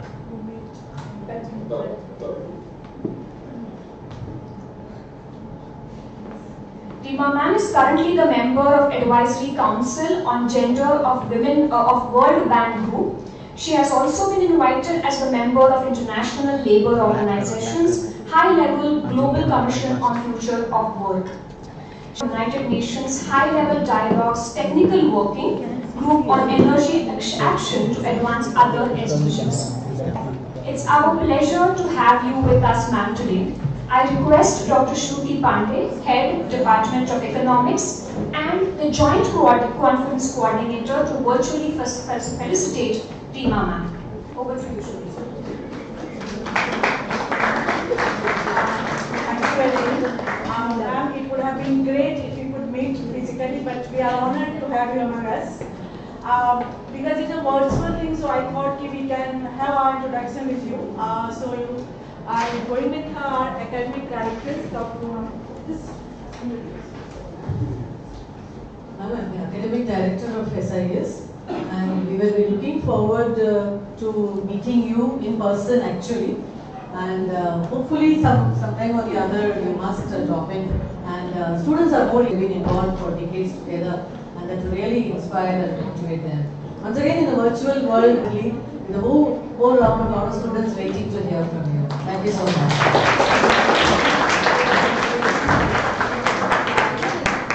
So myself, Shruti Pandey, madam. I was the one who was coordinating with you, and the great thing that I learned from you, I will share with others, that we talk about gender equality, empowerment, and for that we need to bring the grounds. I think when I was communicating with ma'am, she started addressing me as Shruti Ben. And I think this is the word that made me at age to correspond with her. I think this is where the learning starts. Before making the grounds for women to give them at age where they can come and voice their problems, they cannot come for empowerment route. So this is what I learned from you, ma'am, that how language can be important in forming the ground for better future and empowerment. And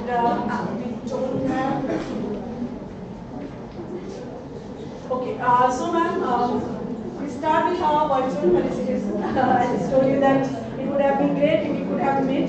Maybe next sometime in future when you will be free from your other commitments, we could meet. Yeah, start. Thank you so much, Shruti ma'am. It's over to you, Rima ma'am. We can begin. A very good afternoon to all of you, and I sincerely apologize that I have not been able to join you in person, but I hope that I will be able to make you have the feeling that as if you were listening to me in person, and hope that someday we all are able to also meet in person as well. I also thank Dr. Shruti Pandyaji and the director as well for agreeing to bring me in virtually and also inviting me to give this talk. I will be bringing the voices of our 3.2 million women workers, members of SEWA today amidst you. But I thought that I would share what made me continue continue the work at SEWA.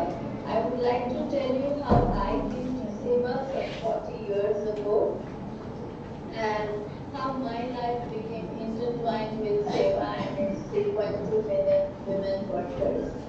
The journey has not been easy for the poor working women of SEWA or for me at times, but together we have managed to forge a path that has led us towards economic freedom and self-reliance and solidarity. As you all might be aware, SEWA was born out and was once a part of the Textile Labor Association, which was founded by Mahatma Gandhi. But within a few short years, it was clear that SEWA had different ideas about women's labor. Their focus was on how to organize the self-employed, something that had never been done before. The women were poor, had no common employer, they had different trades, some worked at home, some worked in the market, most were illiterate. As our founder Ela once said, poverty is also a form of violence with the consent of the society.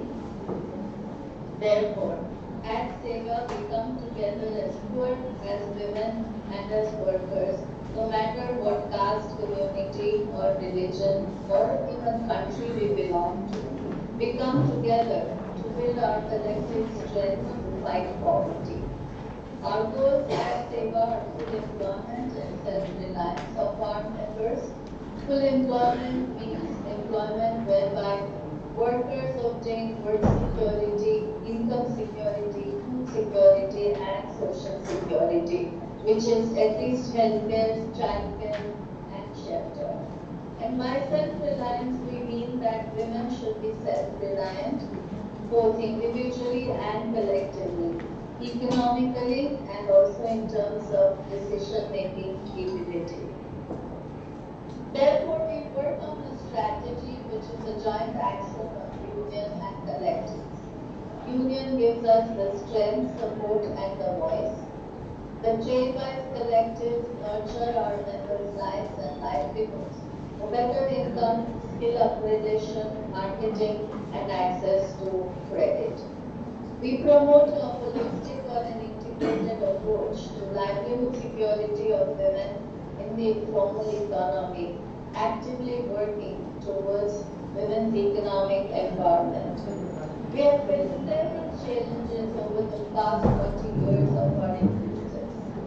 This includes globalization, changes in the business of Indian cigar rollers, tobacco workers, construction industry due to changes in the economy. However, the integrated approach has helped the members to find a way out of this. Let us see a small video which may give you a glimpse of what the women do. Shruti ji, if you can play or my colleague can also play. We will play, ma'am.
I can also play if it's not working at your end.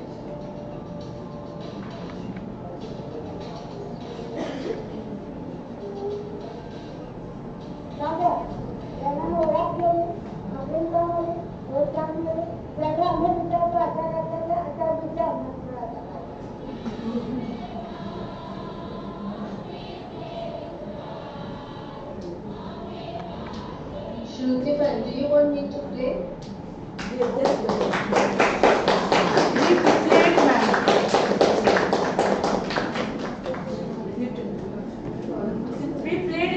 Ma'am, we've already played the video.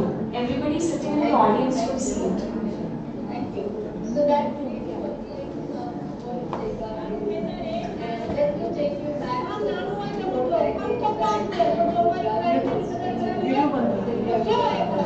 and the rural areas were badly affected. We took a public transportation to these areas where there was no water for humans, no for cattle. There was no work, no agriculture, no food and no water. The only work available to the village women was at the draft relief sites, which we all know that we're very familiar with, digging trenches for 6 to 8 hours a day, cheap meat in exchange for a small amount that was paid. I noticed that at the end of the day, the women would go to the edge of the dry village pond and dig again. I was a bit amazed and I asked them that, haven't you done enough all the day? Isn't it time to go home? And the women then showed me what they were digging, small clumps of grass tubers. One old lady told me that we are digging our dinner. If we don't dig for these tubers, we would go hungry the whole day. I had never before witnessed such poverty. And what shook me to my core was the injustice. Such hard work and such deprivation. Why the women's hard work had no value? They couldn't even feed themselves and with what they earned. And so therefore we took up this challenge that identify the many constraints and barriers that make poor women vulnerable. listening to the women to talk about their work, their challenges, their solutions, and we began organizing the women. We would identify the issues or needs and organize around this. We realized that women were natural leaders. They were gradually taking on the leadership of watershed activities in the villages, or building rainwater harvesting structures. Over a period of few months, the women had turned from water users to water supply managers. And then we stumbled across craft. But when I first visited their villages, the women also wanted to test that are these city-bred young women, how are they going to change our lives? So one morning, 3 women would knock at the door where we were staying. It was 5:30 in the morning, and they wanted to check if we were still in the village or we had run back to the city from where we were coming. They would inspect our home, the belongings, to see if there was a secret supply of water or food or some other comforts that we had more than those women had.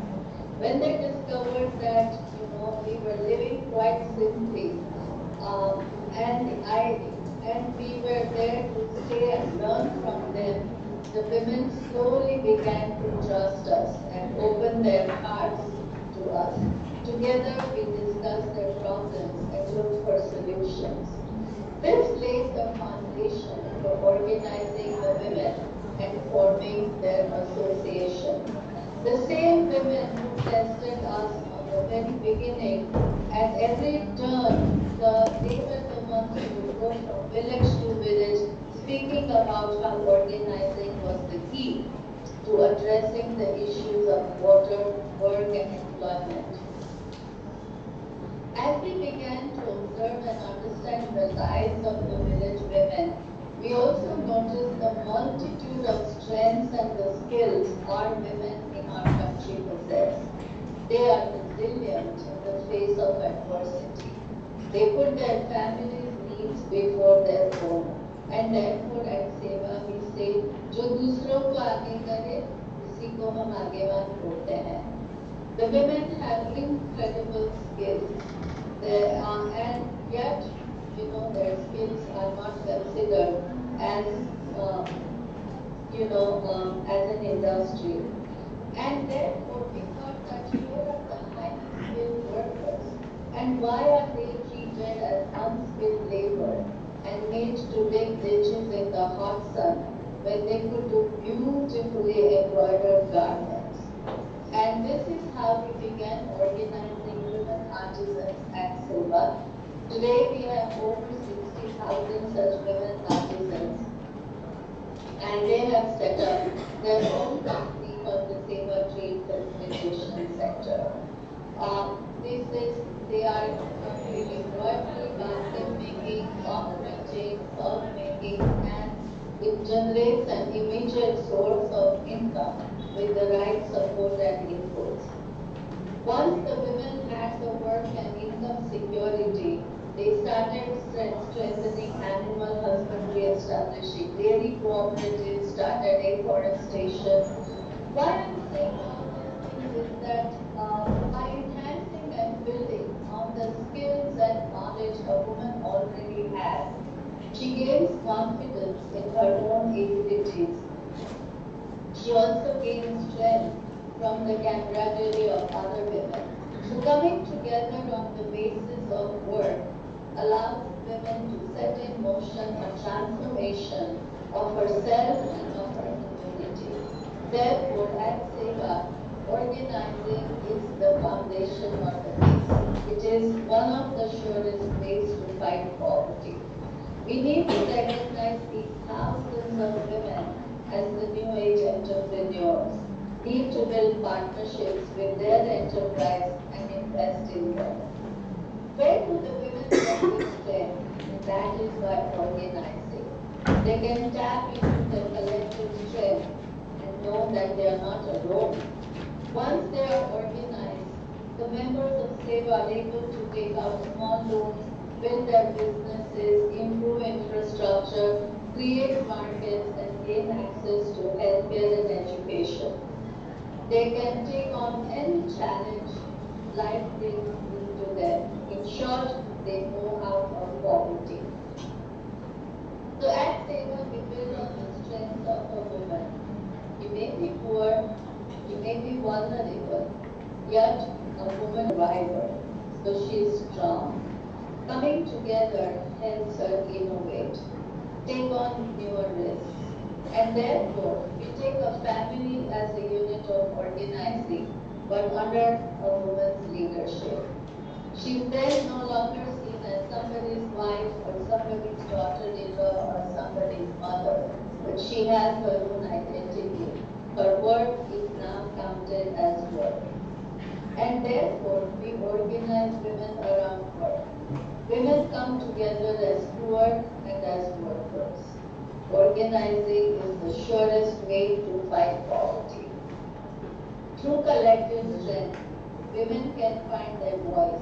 They are able to fight injustice. They are able to negotiate and become active members of our economic and our society.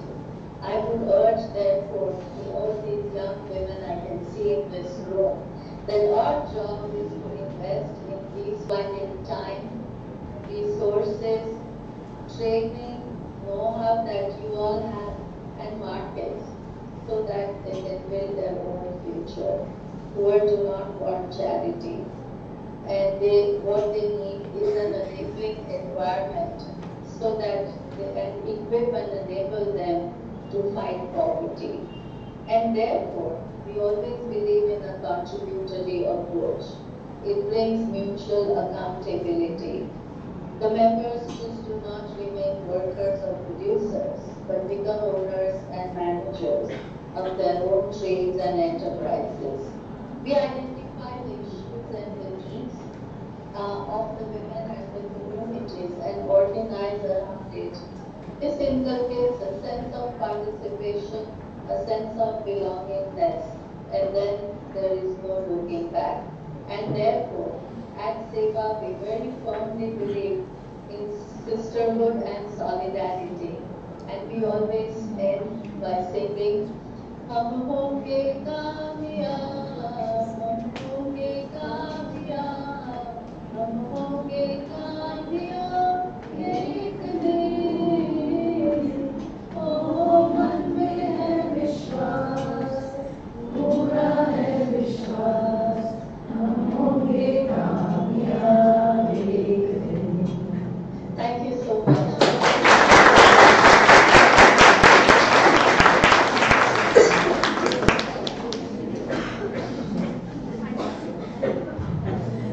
Thank you so much, ma'am. With your foundation and your guidance, I think hum honge kamyab and that ek din is going to come soon. Seva, which has the foundation of sisterhood and solidarity, which led women to build their own work, their own identity, and their own income, with Rima ma'am standing tall behind them. No discrimination, all inclusivity, with a proper balance of collective work, partnerships on one hand, and self-reliance on the other. This week, the video that you showed helped us to understand the confidence and spirit that you have built in those women. All this has led women to now be the economic drivers of our country. Thank you so much, ma'am. It would have been great pleasure to have you in person, but your virtual presence was equally enlightening. We at SIES would love to have you in person as well. I request any of the students, if you have any questions for Rima ma'am, we can circulate a mic and she's all yours to answer. Just raise your hands if you have a question to ask.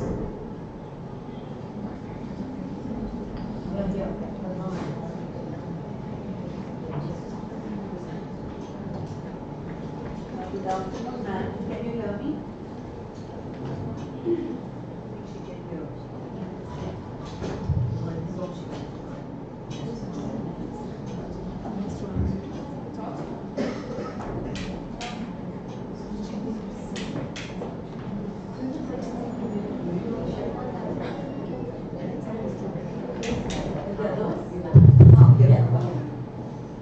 Good afternoon, ma'am. Can you hear me?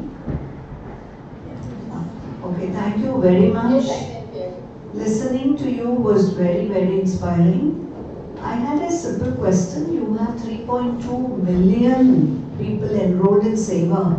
So with such a large number, I was just curious to understand what kind of management techniques you are using so that you can make sure that each of them is catered to properly.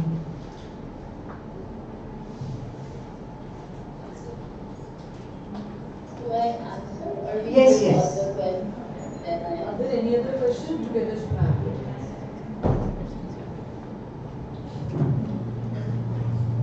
Are you all awake? Thank you so much. Now I answer the question that you just asked me. A very good question, but we very much believe in a very decentralized approach. So for every 4,000 women, we have one grassroots leader who's elected by those 4,000 women themselves to become their leader. So and then we form trade committees. So every trade there are these leaders, and the trade committees meet every month. So in these trade committees, we discuss what are the issues in their work, in their trade, in their lives, whether it's related to health, education of their children, social security for the members, access to market, raw material, whatever has to be discussed.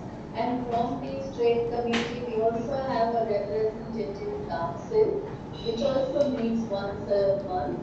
And whenever we have programs which address these different issues that come up from the trade committees, we have program-related coordinators. So these coordinators are also there. And then every district has its own association or a federation, which has an elected autonomous board. So we are like a banyan tree. So the trunk is the parent organization, SEVA. The leaves are our 3.2 million members, and the branches of the banyan tree are these different, decentralized cooperatives, associations, or federations of our members, and we complement and supplement each other. The other way to describe the management structure is the thread of the mala are our members, and the weeds are the different structures. So the common binding that is there, which keeps the fabric intact, are our members.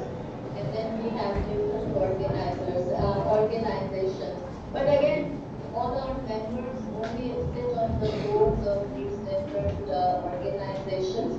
We only have one or two industry experts or subject matter specialists, but we want that the members only become the owners and managers. Thank you so much.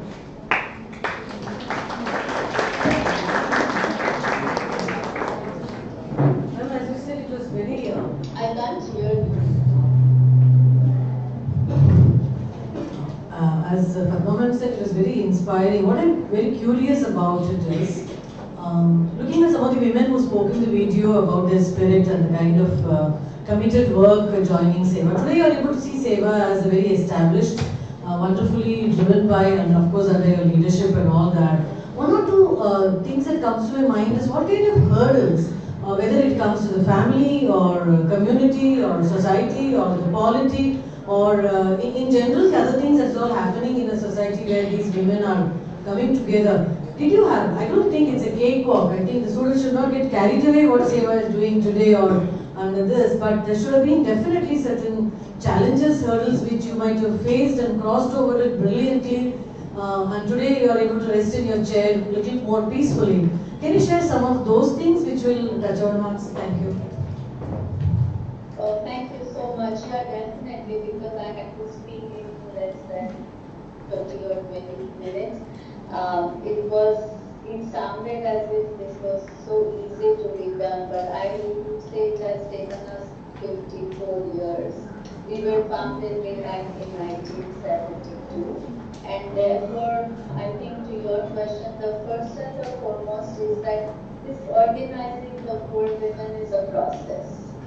And the process has to be at the base of the women. It cannot be in a project mode that, there's a project, you have a project cycle, and within that project cycle, the women are organized, they are on their feet. It has to be at the base of the women, and therefore one has to invest time and resources in this process. Definitely there are challenges from within the family, from within the society, from within the community. For a poor woman who has never come out of the four walls of her home, she's not even stepped out of her village, for her to go to a city to attend a meeting or a training, or for her to travel to different cities, to market her things. Very often women are, so let me give you an example which will make it very clear.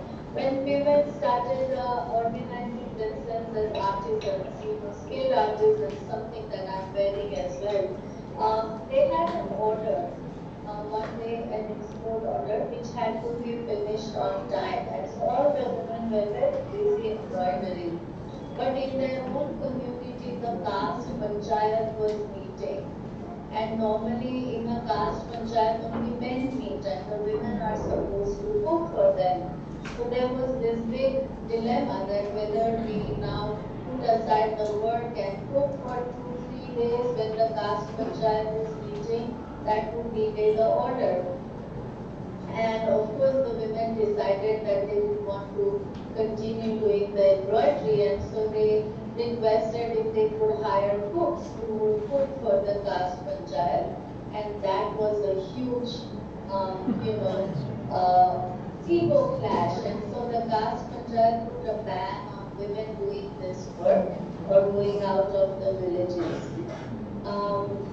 We didn't know what to do, how to address this issue. The women said that we will only deal with it. It is our community and we will deal with it. So the next time, everything came to a grinding halt. And so the next time, after about 6 months, when the caste panchayat met, no women are there in this caste panchayat, it's only men who meet. 4 women took courage and they went and they said that we're doing this for the livelihood of our family. We are not doing it for pleasure. If the panchayat takes the responsibility of feeding each and every household around the year, we don't need to do all this. And that is how the whole ban was lifted. And the same caste panchayat then, after about 6 or 7 years, felicitated these women as artisans, young women. So my point is that when I say it's a process, our experience shows that it takes about 18 months to 2 years for a base to get established, an organizing base. About 3 to 5 years for the organization of the women to be strengthened, and about 7 to 10 years for it to become self-sustaining. If it does not, then we really take a serious look at it, review it and restructure. If we still feel that this is not working, then sometimes close down as well. The other big challenge is the mindset of our middle class in the country. We always feel that poverty is the problem of the poor. We do not have any responsibility for it. And that's why I'm so grateful that you are having this workshop today on women-led development. And I feel that the future lies in the hands of the women. And therefore we call it Women, Work and Peace. And I think the latest challenge, which is pushing back women again, is the climate crisis, which is disproportionately affecting these women workers who are working so hard to lift them and their families out of poverty. Thank you.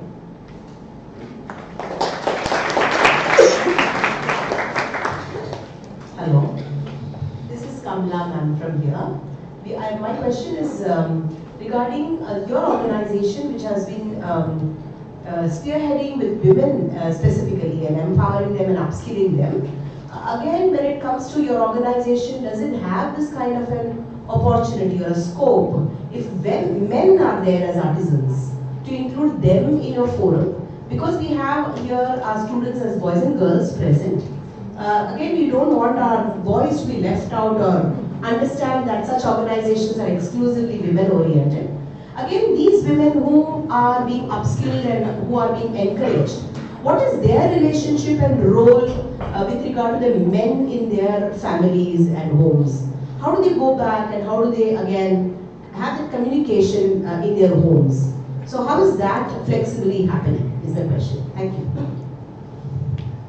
Thank you so much, and I think you asked such a valid question. I have myself two sons, and ever since they were little infants, I had made it a point that I would take them everywhere I go. I didn't want my sons to feel that, oh, the mother is gone on a pleasure trip and leaving behind us. And I knew that either they would love and respect the work I do, or they would hate it. But I'm,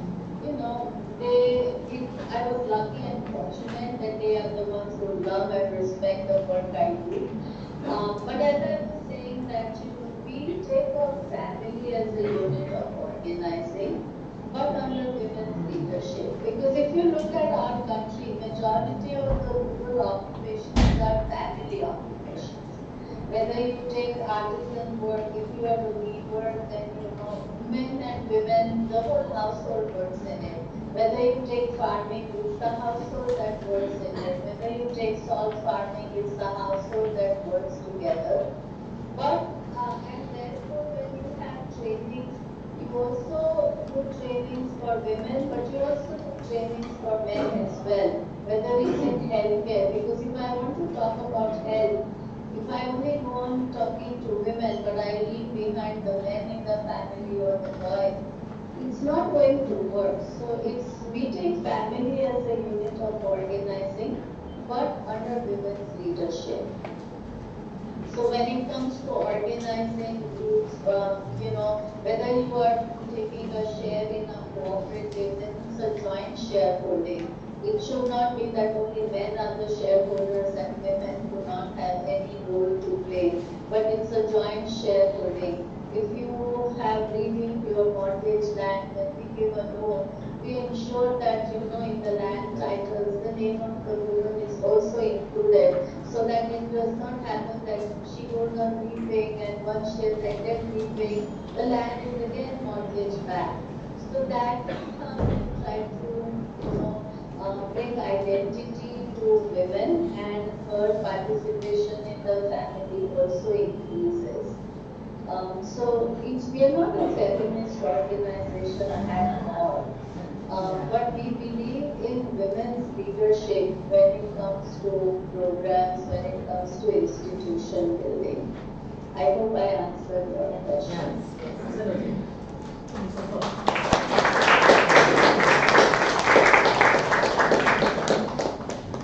Thank you so much, Reema ma'am. We shall now proceed for our next technical session.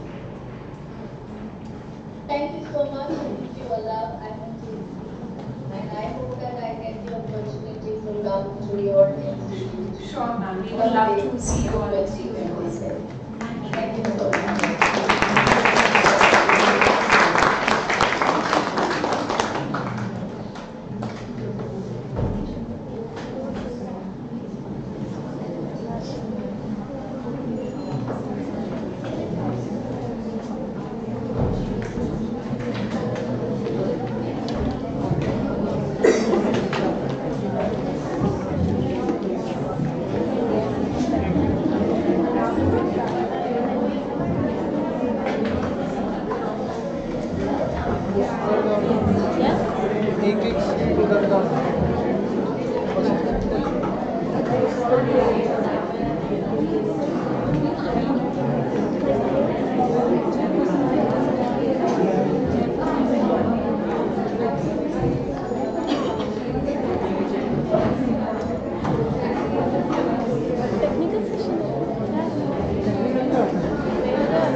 one.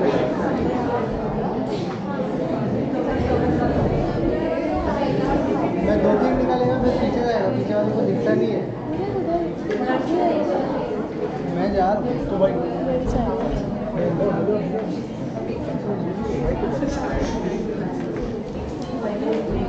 वो उसके तरह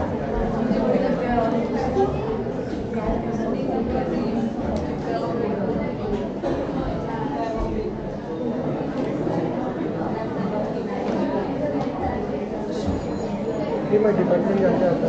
department बंद हो गया था? नहीं, हाँ 4 बजे बंद हो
Silence, we shall start in a minute.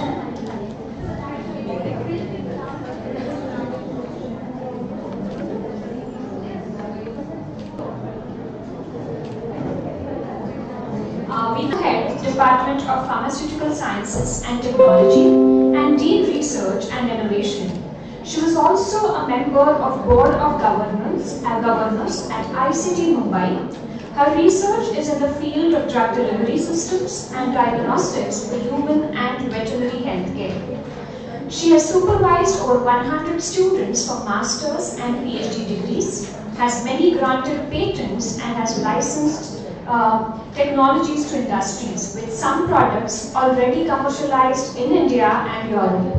She is the editor and author of 2 books on targeted drug delivery published by Springer, a member on editorial board of international journals and a consultant at pharma industry. Professor Devarajan is a nominated fellow of Maharashtra Academy of Sciences and Life Fellow of Indian Chemical Society. She is the only women president of the Alumni Association of ICT and currently the president of the Society of Pharmaceutical Dissolution Sciences.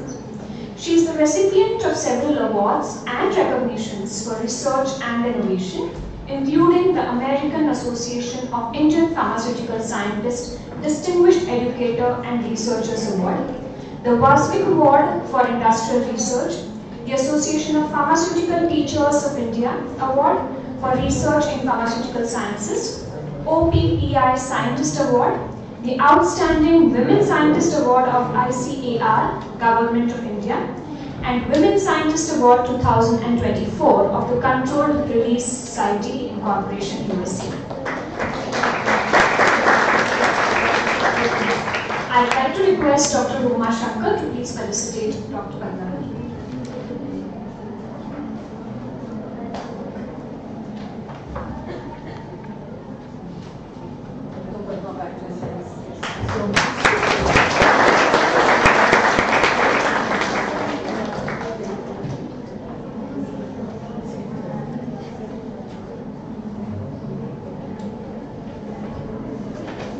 I'd like to call our paper presenters on the dais, Ms. Mohini Mushrif, Ms. Nikita Lakhani, and Rahi D.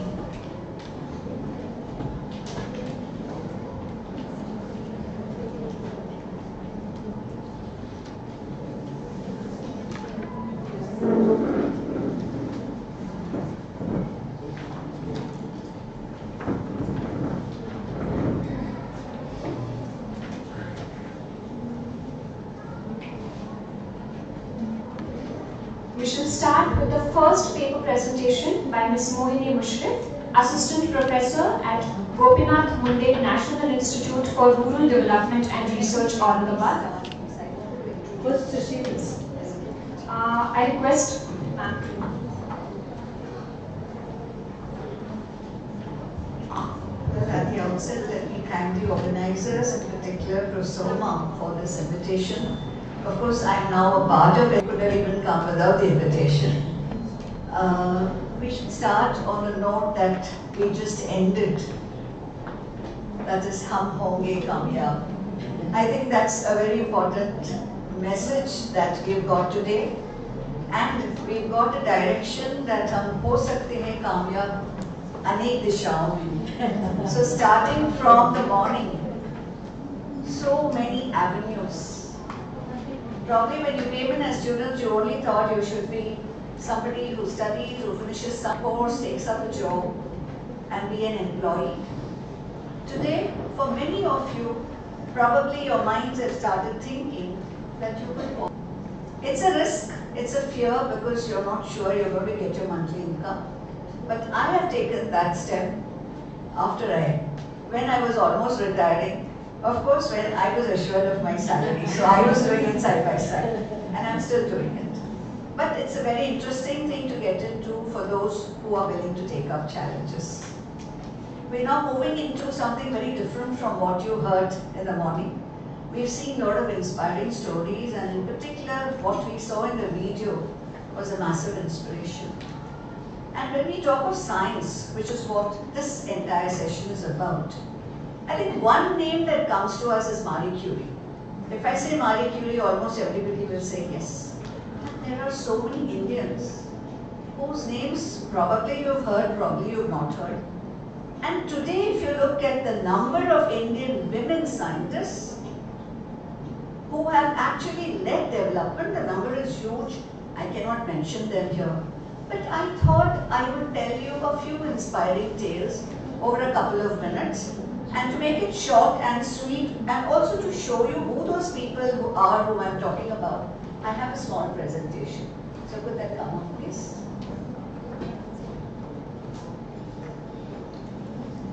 Okay. So these are the women who sowed the seeds and the benefits of which we are reaping, and many more are going to reap over the years, with many more women joining that force. So let's go to the next slide. The first is Leelavati. How many of you have heard of her? Very few. So she belongs to the 12th century. And what's interesting is an unfortunate incident in her life has given mankind and womankind a whole lineage in mathematics. So let me tell you, this little girl you see is not Leelavati, because in the 12th century there were no cameras. It's a drama enacted by this little girl as Leelavati. And who was Leelavati? She was the daughter of Bhaskar II, who is one of the most renowned mathematicians. You may have heard of Aryabhatta and zero. Bhaskar II was as well known as Aryabhatta for mathematics, including arithmetic, trigonometry, quadratics. You mentioned the latest in maths today, and he has already talked about it there. Leelavati was his daughter, and importantly for us to understand the importance of science in those ages, India is a country where science is the origin. It can be said that there are so many scientific principles and discoveries that have originated in India, other than what you know of Aryabhatta. It's also, do you know, I'll tell you something, the flush toilets. Do you think that was originated in India? Yes. The flush toilets are of Indian origin. Steel is of Indian origin. The first eye surgery. So India has been huge in science. It is unfortunate what has happened historically for us. But during the earlier periods also, a lot of their understanding relied on science. So she was to get married. So you can see she's dressed up like a bride. And her father put a bowl of water. In that, he put a small lota, empty lota with a hole at the bottom, a pinhole. And he put it floating, and he told her, Leelavati, when that bowl touches the bottom, you must come for the wedding outside, wherever it was. She had to just walk down, maybe 2-3 minutes. And she was told this, so she was happily sitting there with few others around her. And outside, the boys' party was waiting. There was a lamp that was lit. And the Muhurat was a time from the lighting of the lamp till it goes up. So the marriage had to be performed in that time. Can you understand how they were measuring time? They're not using a clock. They were measuring it using scientific principles. Now, Leelavati did not go out and the lamp was almost going off. So her father finally, because it's not conventional for the father to rush in and bring the girl out. So he waited and finally lost his patience. He rushed in and he said, Leelavati, why haven't you come? So she says, Papa, you told me it has to sink, but it's only half done. The water is only half full. So he said, how could this happen? And he put his hand into that little lota and he found a pearl. He said, who put this pearl in there? So then she said, Papa, I looked into it like a mirror and I was setting my nose ring right. Probably a pearl fell. It has closed that hole and the whole thing. And therefore, by the time she rushed out, the lamp went off. And she was considered somebody very inauspicious and therefore she could never get married. When that was declared, her father said, it's not her mistake. I will not allow her to live a life of a destitute. I am going to educate her. And that's how today we have Leelavati. And if you see that book on the side, Leelavati's Daughters, the recognition of what Leelavati started in the 12th century is recognized in the form of this book, Leelavati's Daughters, which has biographies of about 90 plus scientists. They're starting from the 19th century onwards till even today. There are some of them, many of them who are still scientists working actively. And this book has been published 2 editions. So first was in 2008 and this book is published in 2010. But this is what she was into: arithmetic, geometry, everything her father could do, she could also do. And that's why any scientist today is considered as Leelavati's daughter, although she was not married. So one unfortunate incident opened up something for the entire section of women in particular, because that became a huge motivation. Let's go to the next person I'd like to talk about. This is Anandi Gopal Joshi.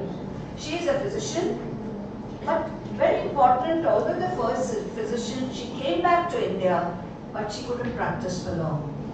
The reason being, when she was in the University of Pennsylvania, it used to be a very cold place, so she had to live in a modest house where the fireplace which gives warmth was not a very good one. Today we talk of safety, we talk of all those things. Those days they didn't talk of it. So she had to manage with that. She couldn't go to one that could give her a cleaner fire. So all those embers, all those vapors, etc., taking them in, studying. When she came back here with a very severe lung problem called tuberculosis, and we didn't have a cure for tuberculosis in the 1800s.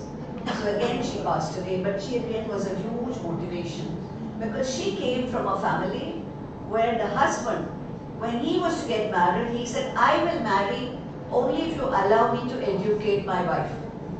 So that was her good luck, but not good enough for mankind, because she couldn't really practice.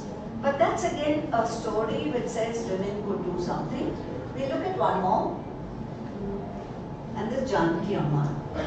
She is a renowned Indian botanist, credited with improving the quality of sugarcane. That's one of her major achievements, plus many other achievements.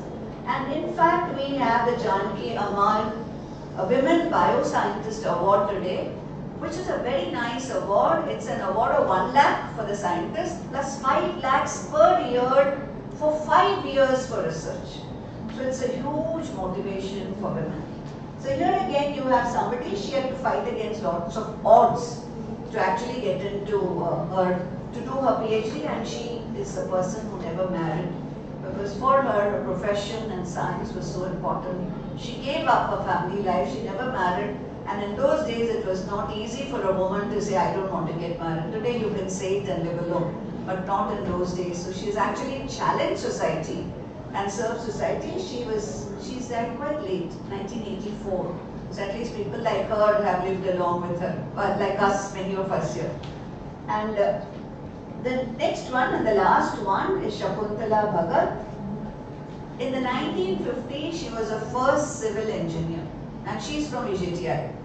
Actually, civil engineer, and very important, I'm happy I put this up, because she was not just an engineer, but she was an engineer entrepreneur.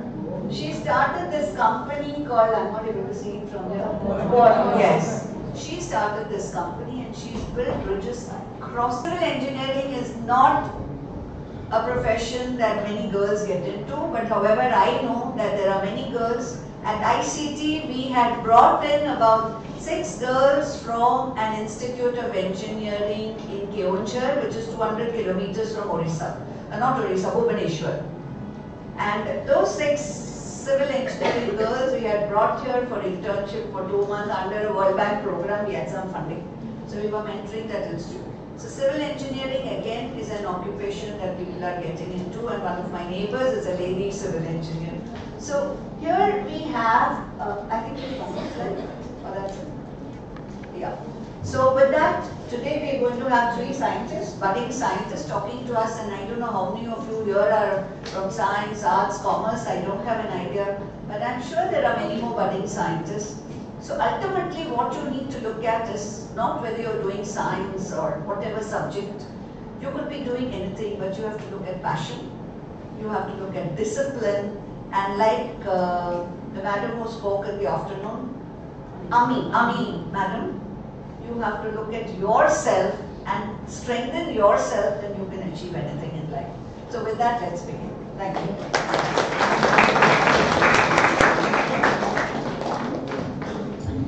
Thank you so much, Professor Devarajan, for giving us insights on whether it is one unfortunate incident or the journey of the women doctor, an award in the name of women, or the first women entrepreneur. It all motivates us and encourages us, whether it is to follow our passion, discipline and self-strength. We now proceed to the technical session. We have 3 presenters with us. The session will be chaired by Dr. Padma Devarajan. We shall have the first presenter, Ms. Mohini Mushrif, Assistant Professor, Gopinath Munde National Institute for Rural Development and Research, Aurangabad. Ms. Mushrif is qualified with NET JRF and completed certificate courses in French, International Women's Health and Human Rights, and Gender Analytics for Innovation.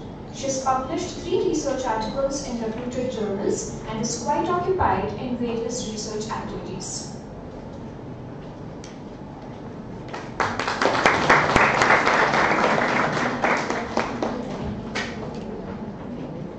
Thank you so much for that introduction, ma'am. And a very good afternoon, everyone, respected chair, my fellow presenters, and the attendees.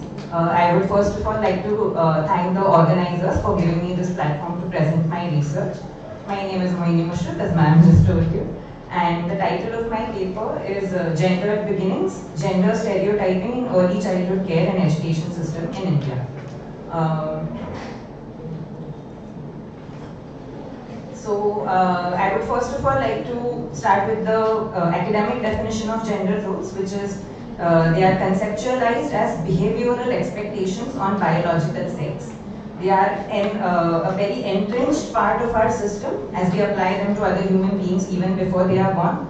They exist at the cultural, institutional, interpersonal and individual levels. Apart from this academic definition, I would like to tell you the reason why I even thought of this paper in the first place. It's because I have an aunt who is a private school teacher for preschool students, and she was teaching little kids shapes. And the nursery rhyme that she used at that time was "Mummy ki roti gol gol, Papa ka paisa gol gol." And because I am a researcher in gender, it immediately clicked for me that okay, it cannot be the other way. When we are teaching shapes to little kids, it cannot be "Papa ki roti gol gol, Mummy ka paisa gol gol." It would seem a little out of place. For people who don't understand Hindi, it means Mummy's bread is gol gol, Papa's money is gol gol. Once upon a time it was gol. So that's what started this journey for me, this research journey for me, because I realized that it is so entrenched in our system. but they are also very inconspicuous. Gender roles are an enigma. We live with them, but we never really realize that we are living with them. This enigma of obviousness and inconspicuousness of gender roles is very much present in the early education system or preschool. It is also called ECCE, Early Childhood Care and Education. It involves the initiation of children to the school system. The presentation is in 3 parts. The first part is where I'm talking about gender in the ECCE. The second part is where I want to talk about the national education policy, and I would like to conclude with certain recommendations that the Indian government can put in place. So Sharon Kagan, a professor of early childhood and family policy at Columbia University, explains that 3 strands of research combine to support the importance of early years. From neuroscientific research, we understand the criticality of early brain development. From social science research, we know that high quality programs improve children's readiness for school and life. And from econometric research, also save the society significant amounts of money.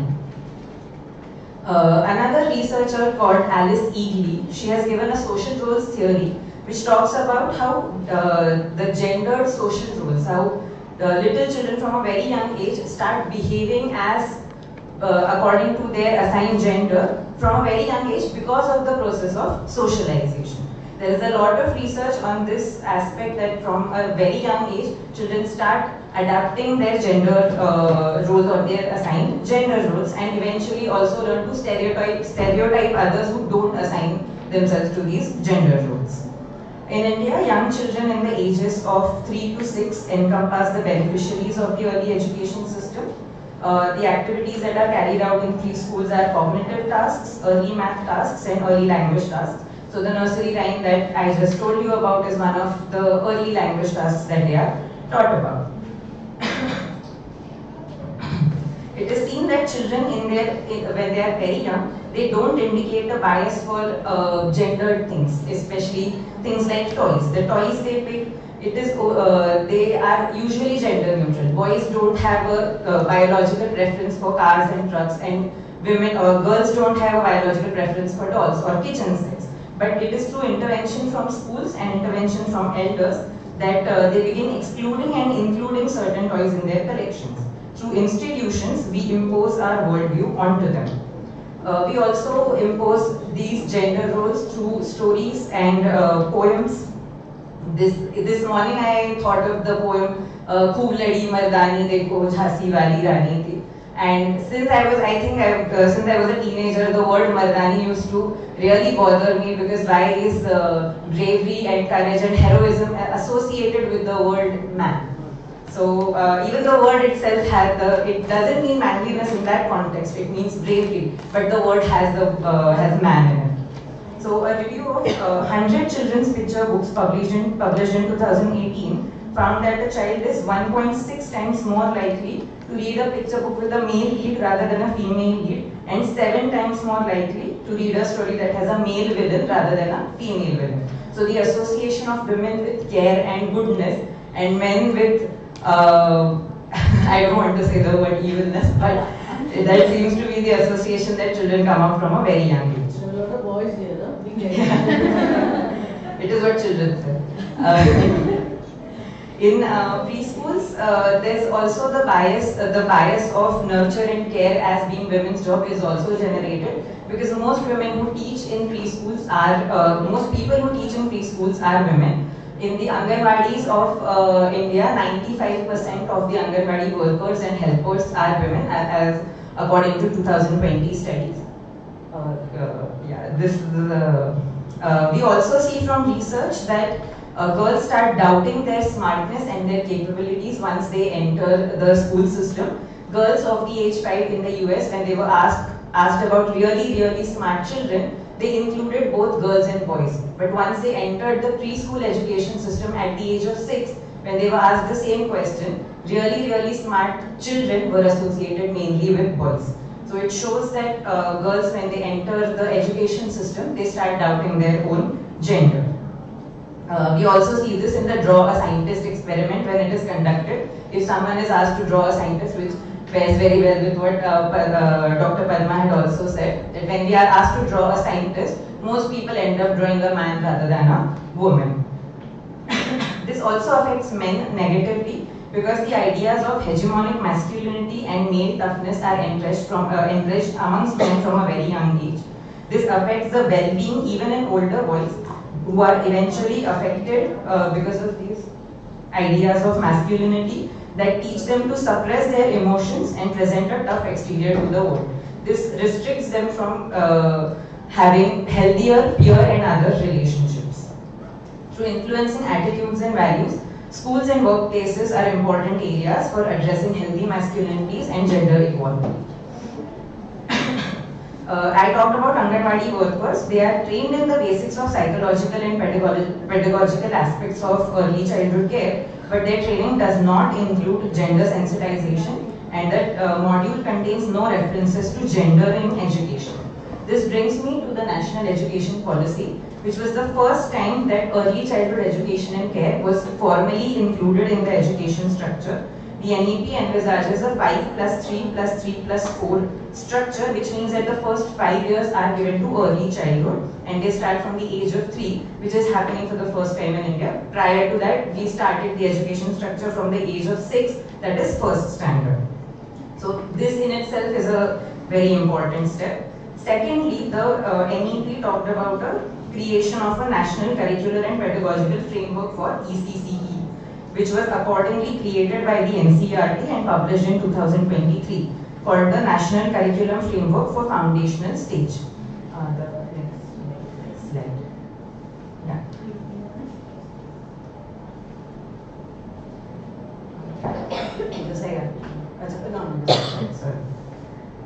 The framework does a much better job in acknowledging the importance of education at this age and also the importance of inclusion and diversity. There are two specific topics that are mentioned which directly address gender roles and stereotypes. One is that in the homes, gender roles are very much present, so they are to be acknowledged by teachers and challenged. Also, teachers are asked to provoke children, meaning to engage with them and challenge their assumptions about the world. This includes the this mentions the inclusion of women as bus drivers and pilots in school textbooks. And teachers are encouraged to talk about women as the heroes in their stories. This is an acknowledgement of gender curriculum at a national level and creates an environment for wherein new ideas can flourish. Yeah. This brings me to the last stage, that is recommendations. The first recommendation, which is I think that can be applied in a more general sense, is that there needs to be an increase in the budgetary allocations for the ECCE that can encourage more men also to join the field of preschool education, so that people can have, or children can have, role models in all genders. Firstly. Secondly, for proper training and education, gender sensitization and clear curriculum guidelines, especially with the involvement of parents, additional resources are needed. We also have certain international examples, the best practices as such.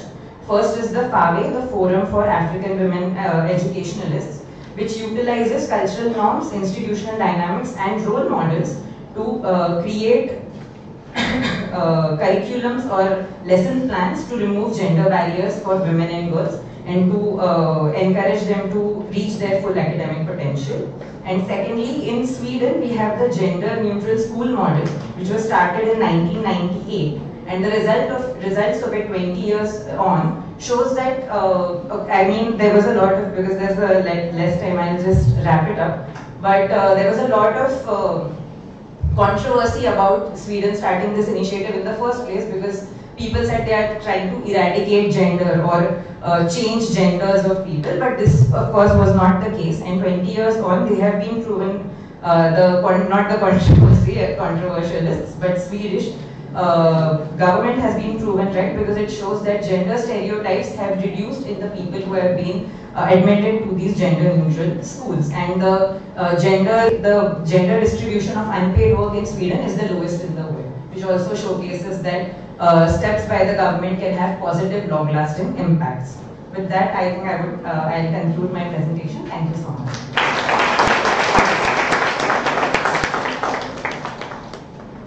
Thank you so much, Ms. Mushrif. Any questions? We shall take it at the end of the three presentations that we have. Next, we have Nikita Lakhani, Research Scholar, PhD Center of Humanities, SIES College of Arts, Science and Commerce. Her PhD research focuses on mysticism of Ismailia's reappraisal.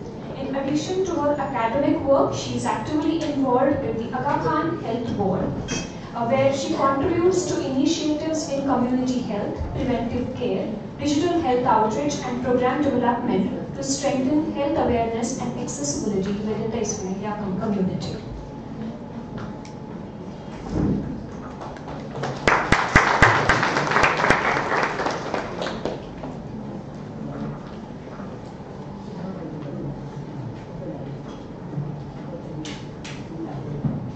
Thank you so much for the introduction, ma'am. I won't waste much time and I'll start with the topic. My theme is Seva and Shakti in Public Health, Women-led Service and Digital Inclusion in the Ismaili Muslim Community. Women's leadership now drives India's public health and social welfare progress, marking a shift from viewing women as aid recipients to recognizing them as key development agents. The Ismaili community offers a compelling case study of how women's leadership integrates with institutional framework and ethical values to produce measurable health and digital access improvement. This paper explores the multidimensional contribution of Ismaili women to public health service, digital inclusion, and broader social upliftment within the framework of India's evolving women-led development agenda. Grounded in Ismaili principles of Seva, voluntary service, and Shakti, transformative feminine energy, these initiatives align with national programs like Ayushman Bharat and Digital India.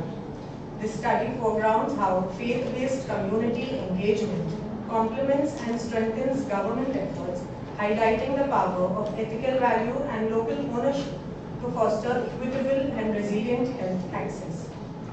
By situating the Ismaili experience within the broader discourse on gender, health equality, and digital inclusion, this paper contributes to understanding how community-based models can advance inclusive development outcomes. The next topic is Women-led Development in India, Policies and Paradigm Shift. Since it was discussed in the first session, I will skip the topic. The next topic, the Ismaili Muslim Community, Institutional Ethos and Ethical Commitments. The Ismaili Muslim community, a prominent Shia Muslim group in India with a history dating back several centuries, is characterized by its pluralistic values, compassion, commitment, and human dignity, and an enduring ethics of service. These ethical tenets form the foundation of collective civic responsibility expressed institutionally through the Aga Khan Development Network and its affiliate institutions, notably the Aga Khan Health Service and the Aga Khan University Hospital, and community-based health and civic initiatives. The community's engagement with public health and social welfare is not a recent phenomenon, but reflects a long-standing tradition of service rooted in Ismaili theology and the guidance of the Ismaili Imam, which emphasize the ethical obligations to improve the quality of life for all people, regardless of faith, ethnicity, and background.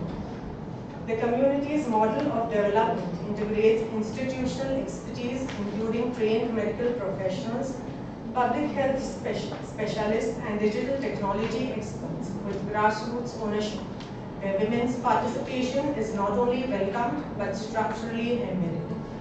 Nurses, doctors, paramedical workers, and trained community health volunteers from within the community provide culturally informed, linguistically accessible, and contextually relevant care. This approach builds trust and continuity in public health outreach programs, reinforcing a system that is simultaneously professional and community-rooted. Faith-based groups like the Ismaili community combine religious values with modern healthcare to improve community health through trusted network and voluntary support. This builds strong and better health results. Smiley civic initiatives in India have expanded significantly in recent years with health camps, maternal and child health programs, sanitation drives, nutrition education, and digital literacy workshops reaching diverse populations across urban and rural settings. These programs are coordinated through Smiley Civic, the community's volunteer service arm, which mobilizes community members, especially women, to address local health and social challenges in partnership with government agencies, NGOs, and healthcare providers. The emphasis on collaboration rather than parallel service delivery ensures that community efforts complement and strengthen existing public health infrastructure rather than duplicating or competing with it. To quote, His Highness the Aga Khan IV highlights the importance of a pragmatic and comprehensive approach to community health and social development. I believe profoundly that effective achievements in health service, in education, and in welfare generally depends as much as business upon a pragmatic approach to the realities which face us. Health and education are the predominant items in the government budget of both developed and developing countries. Unhappily, unavoidable waste and duplication of efforts occur almost every year. Our resources, especially in the third world, are limited. They must be managed as effectively as possible, and this is more than ever true in the present world recession. This holistic perspective reflects the Smiley ethos of integrating professional expertise, local ownership, and inclusive engagement, which form the backbone of the community's multi-tiered health initiatives. Women-led health initiatives, structures, and community impact. AKDM's health service in India demonstrates comprehensive, measurable intervention ranging from maternal and child health programs and preventive screenings to telemedication outreach to rural health camps and mental health awareness initiatives. Women feature predominantly in multiple roles within these programs as community health educators, nurses, midwives, program coordinators, digital health facilitators, and volunteers acting as frontline agents for health access and social change. These programs not only enhance health outcomes by improving early detection of disease, reducing maternal and infant mortality, expanding access to preventive care, and promoting healthy behavior, but they also promote women's socio-economic empowerment through leadership opportunities, skill development, and income generation. Leadership opportunities in health outreach translate into enhanced knowledge, confidence, and civic participation, effectively shifting traditional gender dynamics within and beyond the Ismaili community. For example, Ismaili Civic organizes free mega health camps, providing screening for blood pressure, diabetes, dental health care, and general checkups directly in communities, making healthcare accessible to those facing distant and cost barriers. By employing women within the community, these initiatives ensure cultural competence, linguistic accessibility, and trust building that are often lacking in formal healthcare settings. Since I have less time, I'll try to conclude the topic. The case of Ismaili Muslim community exemplifies how women-led, digitally enabled public health interventions rooted in ethical imperatives of Seva and Shakti advance both community well-being and women's empowerment. These initiatives align effectively with India's women-led development agendas, producing tangible health outcomes and fostering resilience, inclusive social transformation. Such integrated faith-based model contribute meaningfully to India's sustainable developmental goals, highlighting the power of women leadership as a transformative force for equitable progress. As India continues to advance its women-led agendas, recognizing and supporting such community-based models will be essential for achieving inclusive, sustainable, and equitable health for all. Thank you.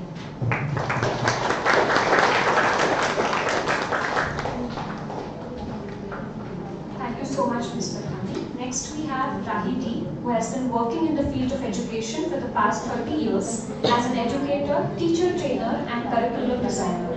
She writes and translates poetries and short stories. She has created inquiry-oriented learning modules for learners of various age groups. Her areas of research interests include vulnerability studies and gender studies, also transdisciplinary learning.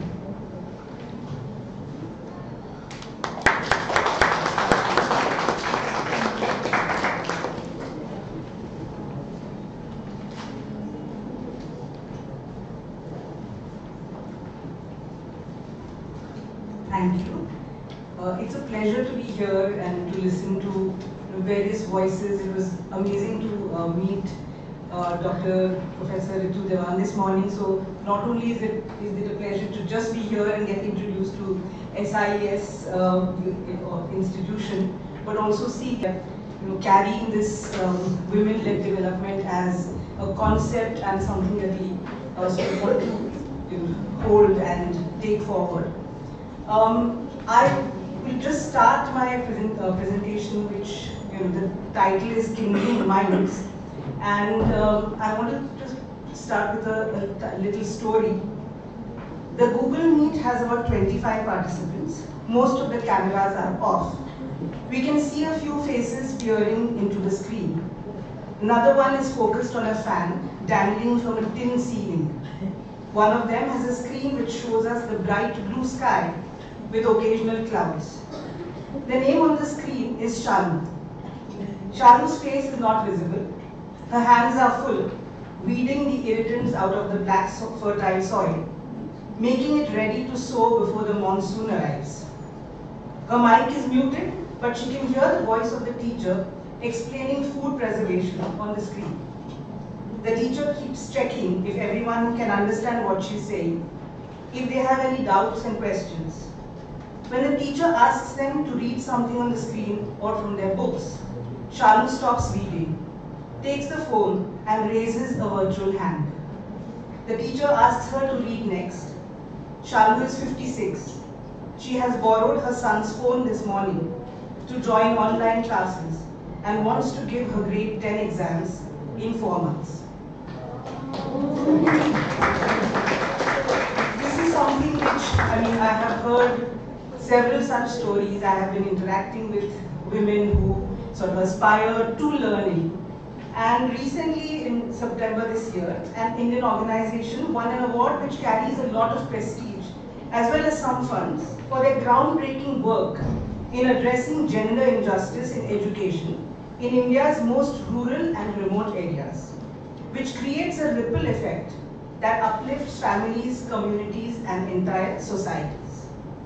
There are many such organizations working in the field of education today, in India as well as the rest of the world, trying to bridge the gap that in fact should not exist, as education is one of the fundamental rights.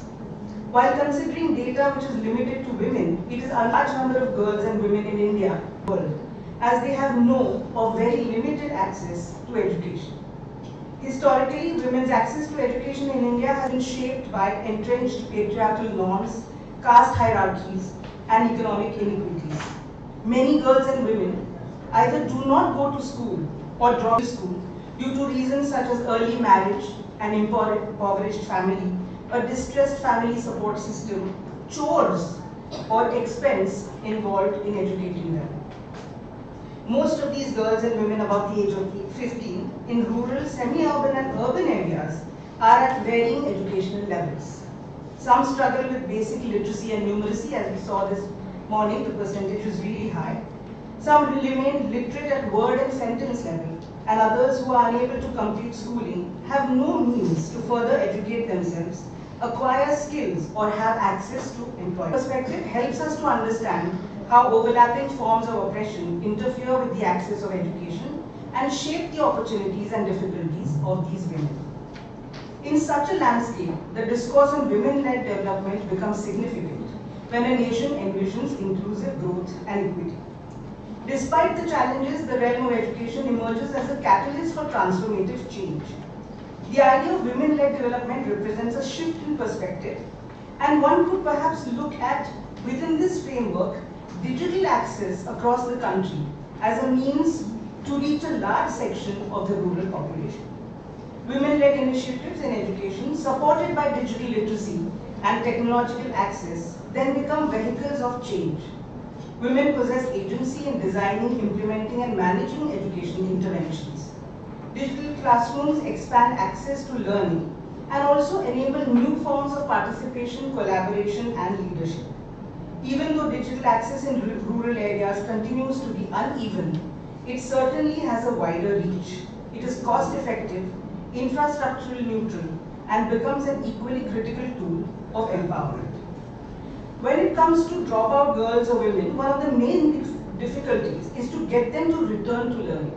And learning is, in this case, is not a return to school, but to the mental habit of processing knowledge and information in a particular manner, facing assessments, and eventually acquiring a certificate which brings them back to the system, into a system which recognizes degrees and offers employment accordingly. These women who have a gap of many years since they last participated in formal education, or young girls who have experienced failure, have either lost confidence or the need to get a degree after being ensconced in a quotidian world of children, cooking, family matters, and domestic chores.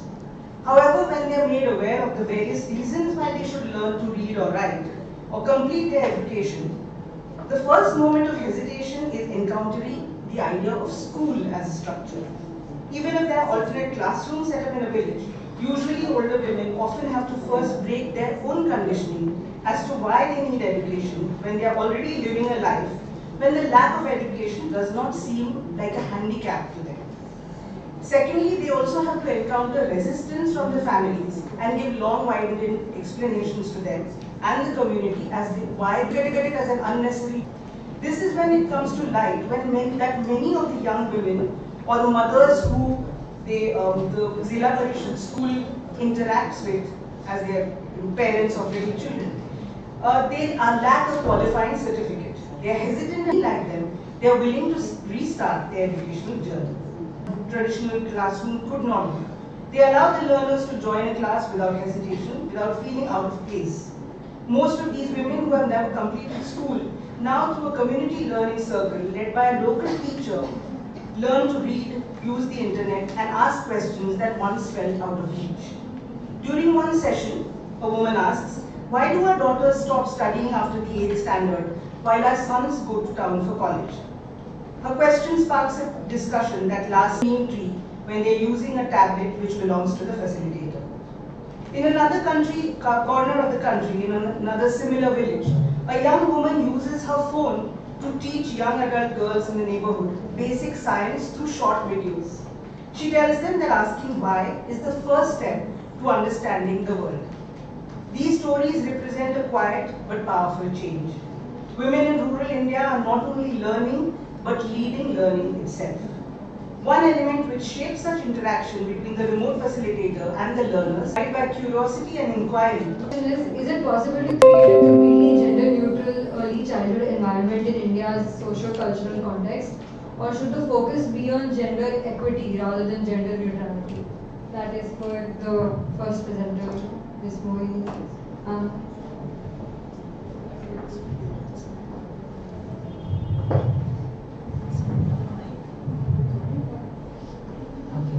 Thank you for that question.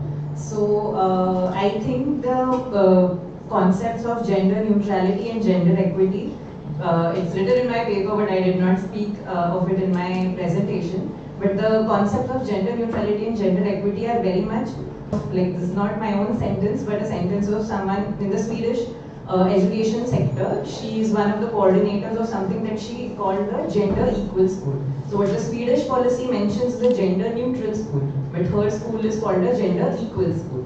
So, but they give a choice to the parents. So when the parents ask why should my gender equal school, so she says, do you want your child to have a half life or a full life? So that is what a gender neutral school is to students or children of a young age, that they are not restricted, that girls can only do a certain type of things or can only learn a certain type of things. I think one of the presentations tomorrow is on women in STEM. Why is that even a discussion of women in STEM? Because women are not encouraged to take up the fields that are that involve the STEM field, the technology, engineering, I don't know what the maths, I think it's Science and mathematics, yeah. That it stands for. So gender equity, in my opinion, is very, and a lot of scholarship agrees with that opinion, is that gender equity can start with gender neutrality.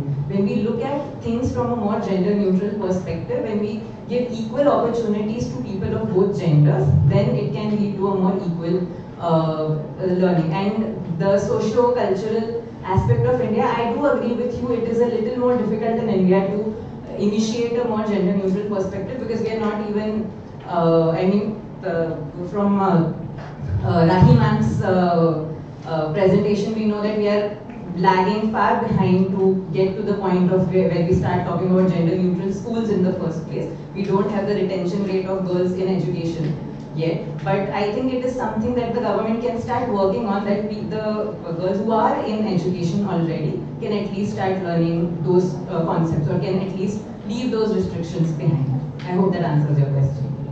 Yeah, I was just of the, I mean, I personally think that neutrality is assuming that both the genders, there aren't two genders, there are many more, but for the sake of this discussion, that they're on the same, they have equal footing. And No, equity, yeah, equity I is agree. where they don't have equal footing, and you recognize that and you try to bridge gaps accordingly. So that's why I think shouldn't it be reverse? You reach gender neutrality through gender equity and not. So the idea for, so gender neutrality doesn't assume that we start men and women on the same footing.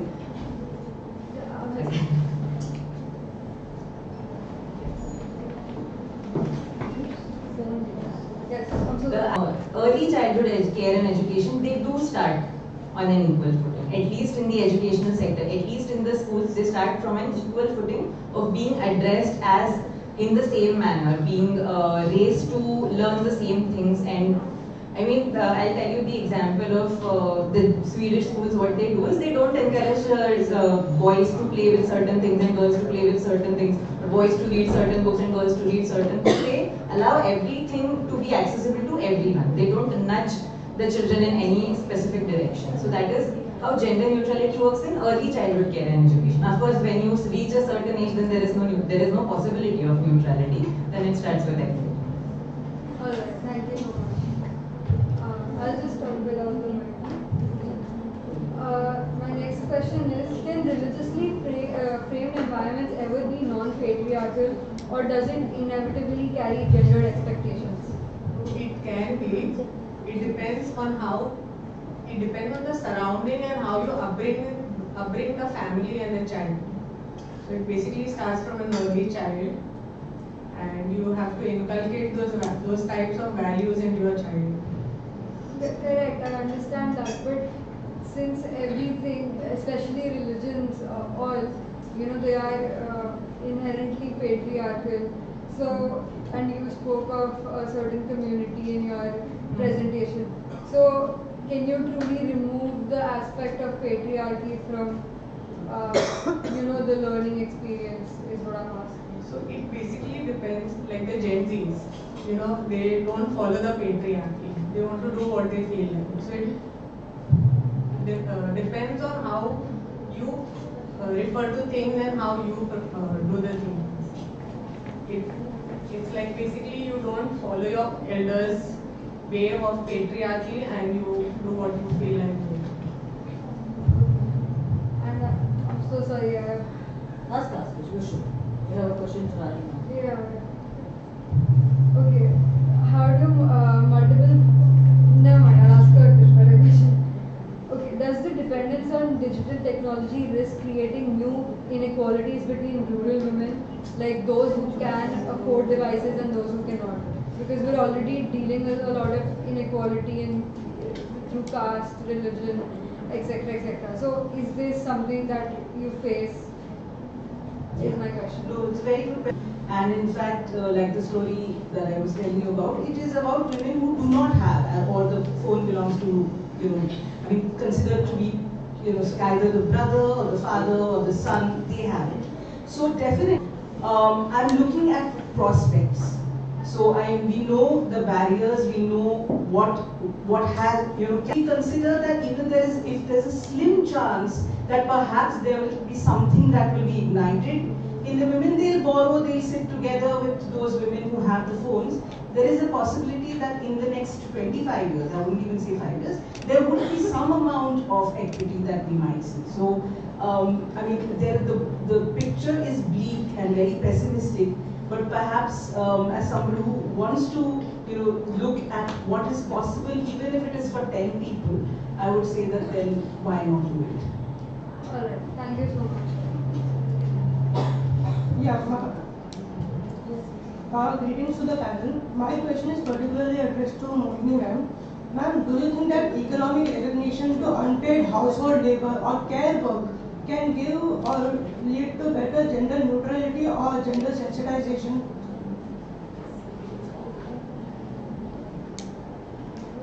Yes, thank you so much for that question, and thank you so much for including the unpaid work aspect of it, because that is something that, that is another, like, it has another expertise or another scholarship on it, unpaid work itself.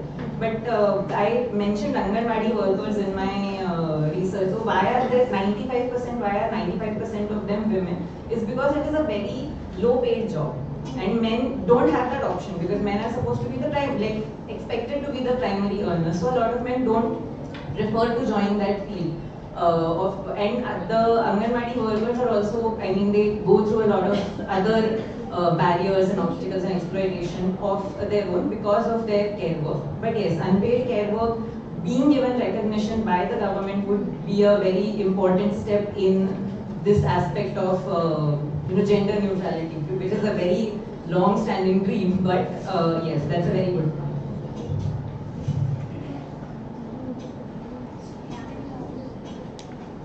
Do we have any more questions?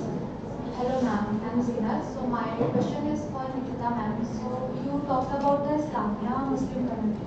So my question is that what made you think or what made you to take the case study of particularly Islamia Muslim community?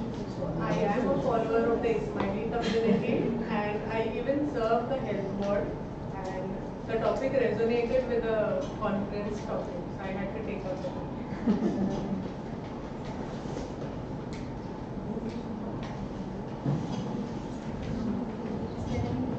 Are there any more questions in the audience? Alright, then we should now move on. I request Professor Padma Devarajan to give her feedback and important insights on the paper presenters. Yeah, so I think this has been a very great learning experience for me, because as a person in STEM, I've been so immersed in STEM. It's only after superannuation that I've got this opportunity to come out. But I've always had this desire to come out, so that's why I was here from morning itself today, although my session was the last session for the day. So I would just like to say a few things about what each of the speakers said. One is starting with Mohini. So she has brought out a very important aspect that education should be the stepping stone for women empowerment, starting with the schooling level, maybe even the play school level, where you start teaching gender neutrality. And she also talked of Sweden having gender neutral schools. So I think it's important for all those who are working in this field to start the sensitization and try and get it into the NEP. NEP is making a lot of difference to education. It wants to change the whole concept of education, but along with that, it is very important for us to point out that NEP must not just change education, it must also change the way education is visualized for women to create a more, to create better equity in society, because equality can never be there whether it's men and women or two different men or two different women. But I think once equity comes in, that would make a huge difference. It may not be witnessed by all of you today, but I'm sure at least 10-15 years down the line, we should see that change happening soon. And on a lighter note, I think Mohini started with Papa ka paisa gol or Mummy ka chapati gol. I've been very fortunate that in my house, my children have always said, Papa ka chapati roll. And then coming to Nikita's talk, of course she focused on a particular community, but I think the message there is how society needs to change its attitude, its perceptions, and the willingness to actually work towards women empowerment. So that again, like people like her who are working, following, etc., should become the messiahs and try and bring about change. This kind of change, I don't see it happening immediately. It's not like a scientific experiment which would have an outcome, immediate outcome. It's like how we had our Dr. Rami, who spoke about how it's so difficult for her to change things and how the panchayat was sensitized about women working, how nicely they had to put it. It took them a couple of years, 6 to 7 years for that kind of change. Rima, sorry, not Rama. So what's important to understand is that if one wants to bring about change, perseverance and persistence, both are critical aspects, and we need champions who can create teams with such perseverance and perception. And I think if these champions are women, the efforts would be more fructifying. So that's another very important aspect that you brought out. And what Rahi spoke, I like the example she started with, where she spoke of a woman of 54 wanting to pass the 10th standard class, and how while working she's attending an online session. So very important for us to understand from this that women in the rural areas are now sensitized.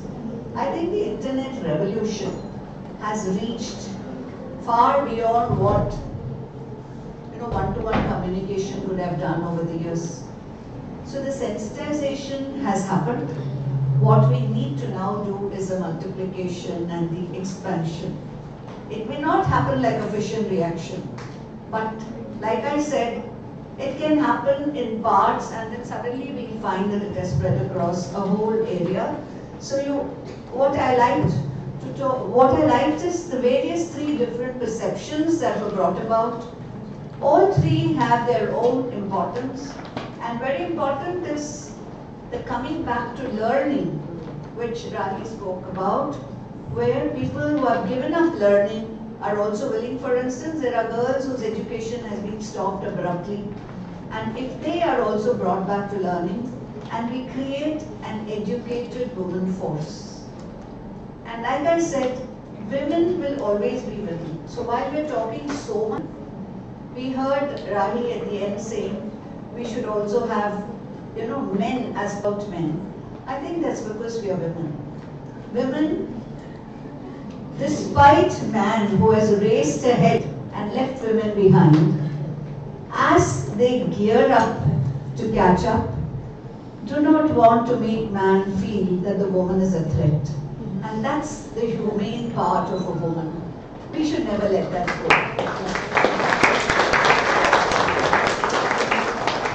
We should never let that go, because that's what will keep our society sound, will keep individuals happy, and the world will be a livable and a lovable place. So women, let's continue to be women. Let's try to sensitize men to become more like women. Thank you.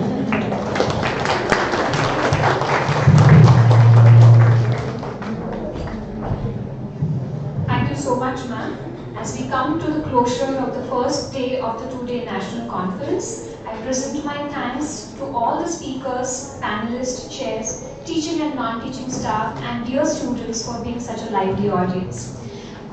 It's one important thing before you leave for the day. There's a feedback QR code pasted right at the door. Just scan it and please give your valuable feedback for the day. We shall be meeting for the second day of the seminar tomorrow at 9 for the breakfast, and sessions shall begin at 9:45. We shall conclude. See you all tomorrow. Thank you so much.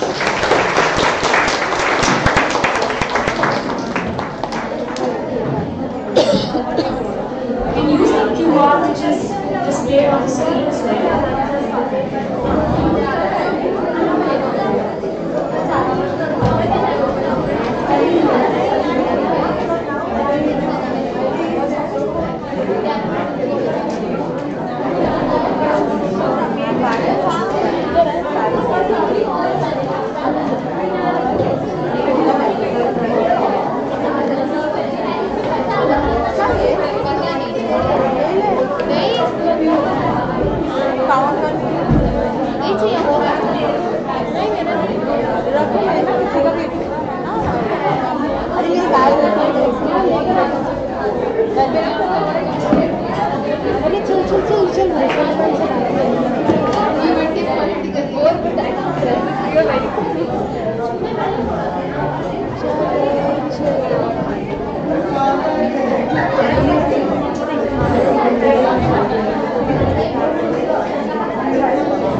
We